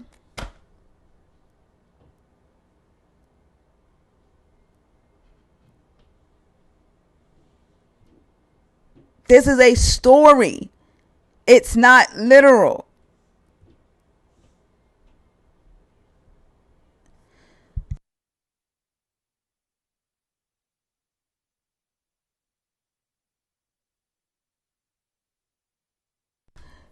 Well, it is 8:04, and since nobody's coming up, we're going to go ahead and call it a morning. This is fucking crazy. And I'm gonna have a whole bunch of motherfuckers in my inbox talking shit, in my comments talking shit, making videos talking shit. But I've been live since 11 o'clock last night, and my guest box has been open.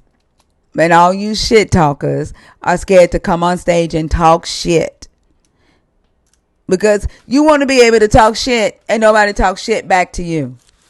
So I'm just gonna go ahead and call it a morning. I will see y'all on, hold on, I'll see y'all on Thursday.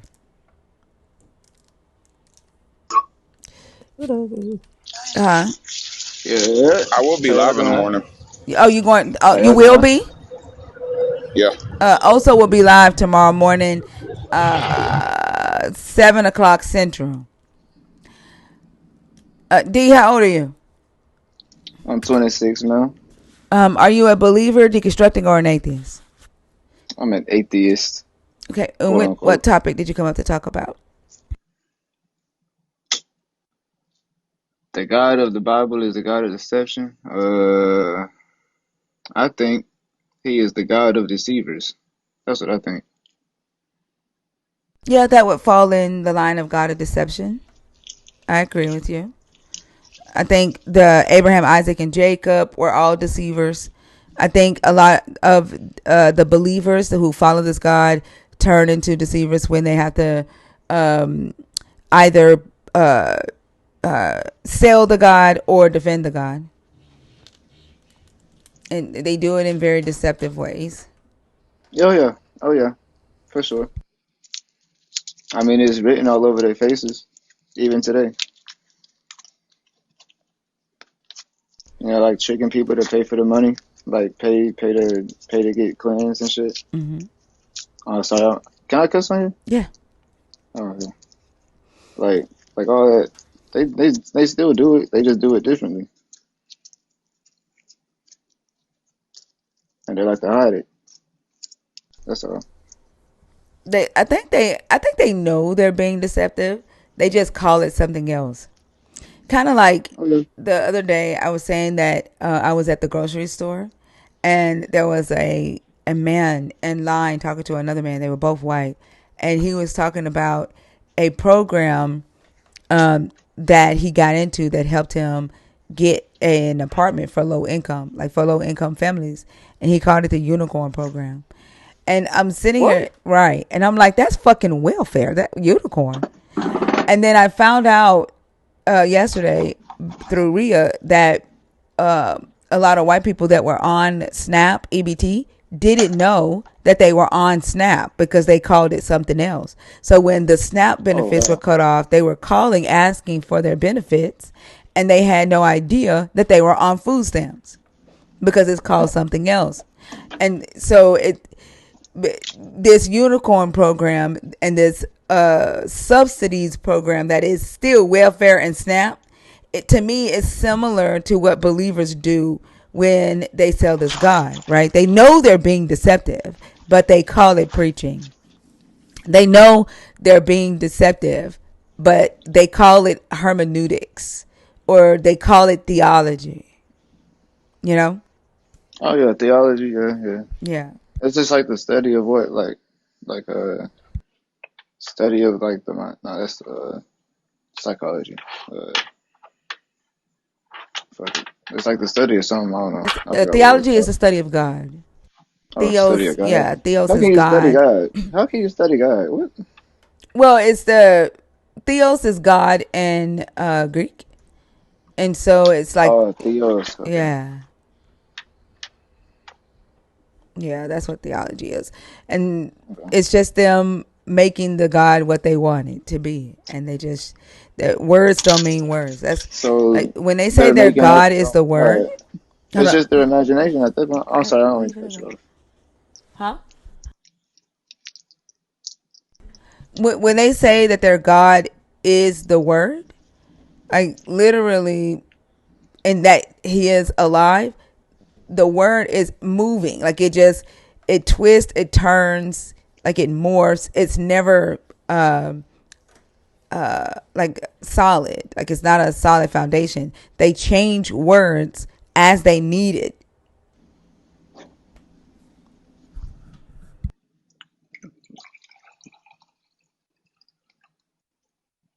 That's where they mess up at. If you're gonna make something real, you got to keep it the same way all the way through. Can't keep changing it. Well, they can't because the text it was written for a different culture at a different time, right? Like this is late Bronze Age text for like a it's late Bronze Age, Middle Bronze Age, late Bronze Age, Iron Age, first century Rome. Like this is for a different culture. We're in 2026. So why are we Like still the using text it? hasn't changed because they keep changing it extra biblically. And that's why believers get so mad at us because the book hasn't changed. The people have changed. The world has changed. The cultures have changed, but their God, their God has changed, but the God's word has not. So it has to change extra biblically. This is that whole spiritual concept, spiritual eyes bullshit. This would be the God's iOS update. This is what's happening. That must be the AI. The AI that's going around. No, it ain't AI. I mean, they can make it AI. They can use it for that purpose. I mean, yeah, and they do. They do. But AI is software. AI is a tool.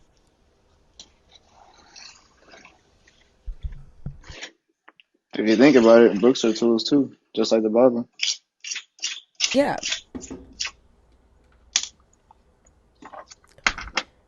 Yep. I agree. Did you have anything else, Steve? Uh, I mean, we could really talk about all of them. I haven't really read the Bible, so I mean, I can't really like talk in detail, but just off of it alone, like common sense just tells me like it's all lies. Yeah, From what I I usually know. only let people talk about one topic though. Oh, okay, Yeah. okay, yeah. Then that's all then. That's all then. All right. Well, thank you so much for coming up, okay? Yes, ma'am. No problem. All right, have a good one. You too.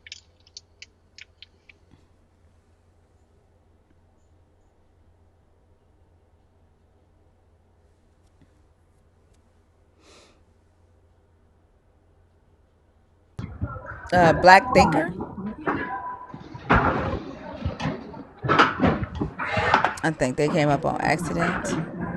Yeah. Yeah, in the kitchen. Tiger, are you in the box on purpose or on accident? I see Yes, I'm you. doing it on purpose. Yes. I'm sorry. How old are you? 50. Okay. I think I've talked to you before. I can't remember. Are you a believer, deconstructing, or an atheist? Not non-believer. We spoken before. Yes. Okay. Which topic did you come to talk about? The two on the board or the ones I'm asking about, Adam? I'll go with the God of deception. Okay. What are your thoughts? Listening to when Christians come on and they talk, and y'all ask questions, mainly yes or no questions or clarification questions. I notice when they go around their brain trying to come up with these answers instead of yes or no, they're ultimately being deceptive, trying to make up something to fit the narrative that they want to prove to y'all while they're talking. And I believe they get that from that, just try not knowing anything, believing it for one. They got a belief system that they believe is true. And when they hear those terrible things about their God in that book, they want to try to explain it. And then in that explanation, they go outside of the book and come up with all these made up, theories that they come up with, trying to deceive you into believing what they're talking about or abandoning what you know to be true. Yeah, absolutely. Do you think that the reason that they're doing it is because of this expectation of loyalty to the God and to Jesus? Yes, definitely, man. Do you think that that's what your God wanted? I mean, yeah, I guess according to the book, they want, he wants that obedience from them. So, they'll do anything to show that loyalty or obedience to the God, even if it means being deceptive, lying, cheating, whatever. They'll do whatever it takes to try to convince others, even if they have to lie. Like I think the Paul in the Bible is attributed with saying he lies for God and it's okay. And I look at Paul as like the first, coming up in religion when I was younger. I was always taught to be careful of the people talking about God because they could be liars trying to trick you and those types of things. And so I look at Paul and, with the David Koreshes and all, I look at Paul as like the creator of the Christian religion. Basically, he saw some stuff and then went off and created his own religion based off, the older stories that, if this Paul existed, but yeah. I think, like you have you heard of Eusebius? Uh-huh. And where Eusebius said that lying to advance the church for the interest of the church is pious fraud. He said it's good to do. It could be Hmm. like he said that it could be medicine. I think that Eusebius, is an early church father and was involved in like setting church doctrine and a lot of the narratives that we have been taught about this God and about the biblical text. And because Eusebius was a liar, then like the God is a liar. The people who carry and believe what Eusebius believed can't help but to be a liar because Eusebius was a liar. And Eusebius is responsible for building a lot of the church foundation, the church doctrine.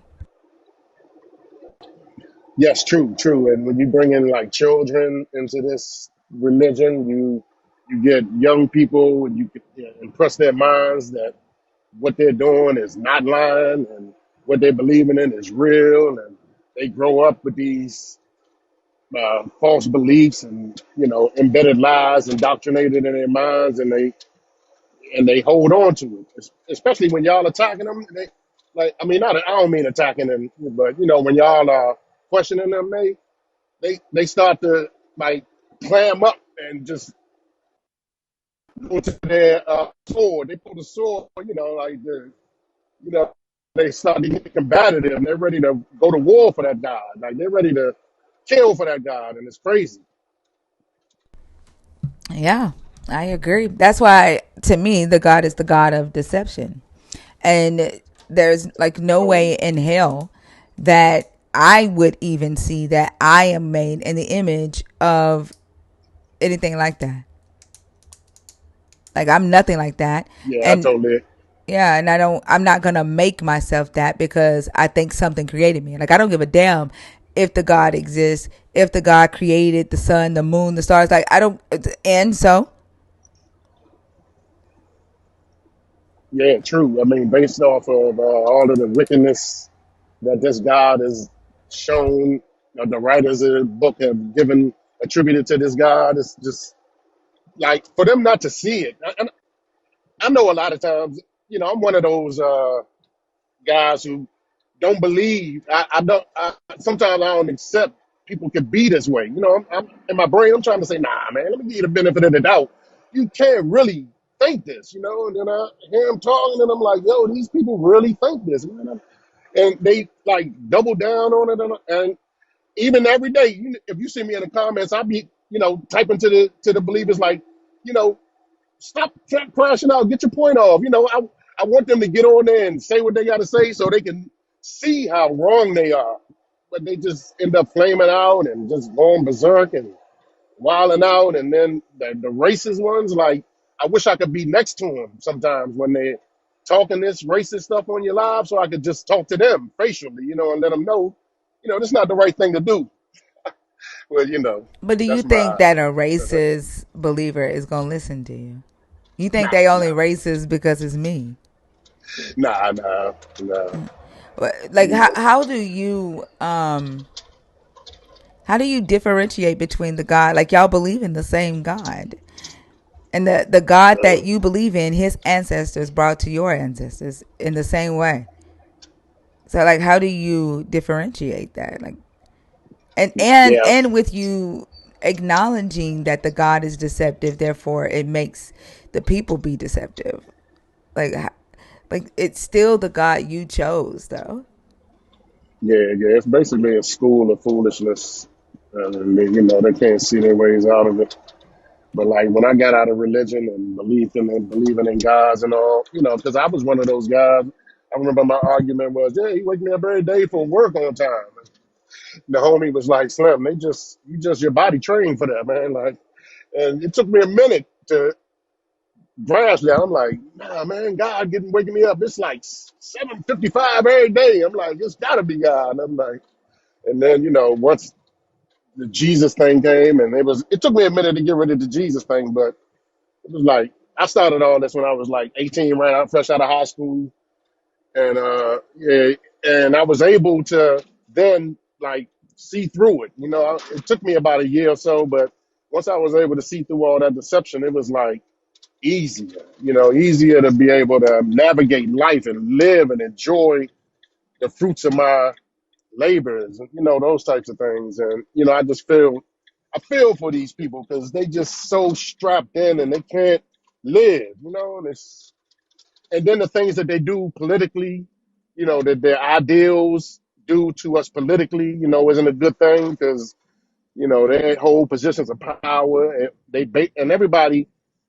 I mean, well, not mean to say everybody, but for most humans I know and the human I am, we do a lot of things we do based off of what we feel, what we believe, what we think. So when you go in and vote and you say, oh, I uphold this law, I uphold this policy, most times I think it's based off of what you believe. And if your core belief is fictional gods or whatever, and you think that's going to help society, you know, it's detrimental to us, Yeah, that because God of deception. yeah, I agree, and it's like this God has influence over them, and the people who the God chooses to speak for it hold that influence, and they can convince these people to do whatever. Yes, that's true. That's Yeah. true. When I came up, I was gonna say yo, yo, yo, but I heard you the other day say don't say yo because I usually say yo. I got everybody saying yo, what's up, Brown? But No, it's like it's no, I different know. if I Okay. know if have spoken to you before, but a lot of times these young guys Hmm. come up and I can tell the type of conversation I'm going to have if that's how they first, if that's their first impression. Yeah, I got you. Yeah. Yeah. So I know I say this all the time. I want to get more involved in y'all and coming up on the lives and all, and it's helping me out. Definitely learning how to keep quiet when you're talking because I'm one of those guys who yap and I'll talk over you quick, not meaning to, but meaning to. So you def you definitely teaching me how to, you know, let people get their words off and get their thing off. But I got to get to work, man. I'm sorry I couldn't be on longer, but I'm about to step in. So and it's been great with you this morning, and y'all keep it up. Have a good one. Thank you. Same to you. And Have a shout good out to the day. panel, Fee, Oso, and Lala, and dang, y'all have a good one. I Much love, appreciate brother. you. All right, y'all. Thank you. Same to you. All right, peace. All right, y'all. I will see. Hold on, Tiger. Are you in the request on purpose or on accident?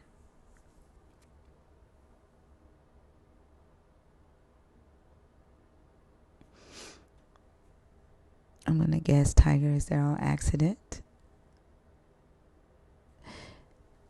All right, y'all. I will see y'all on Thursday. I hope y'all have a great rest of the day. See y'all on the TikTok streets. I think somebody said Dreamy is live right now. You can go over and do a Dreamy raid. Thank y'all for all the likes, the shares, and the comments. Thank you to the YouTube fam. Thank y'all for all the super chats over there. Appreciate y'all so much. And I hope y'all have a great rest of the night. I mean, great rest of the morning. Bye, All y'all. right. Bye, y'all. Love you. Love you too. Don't forget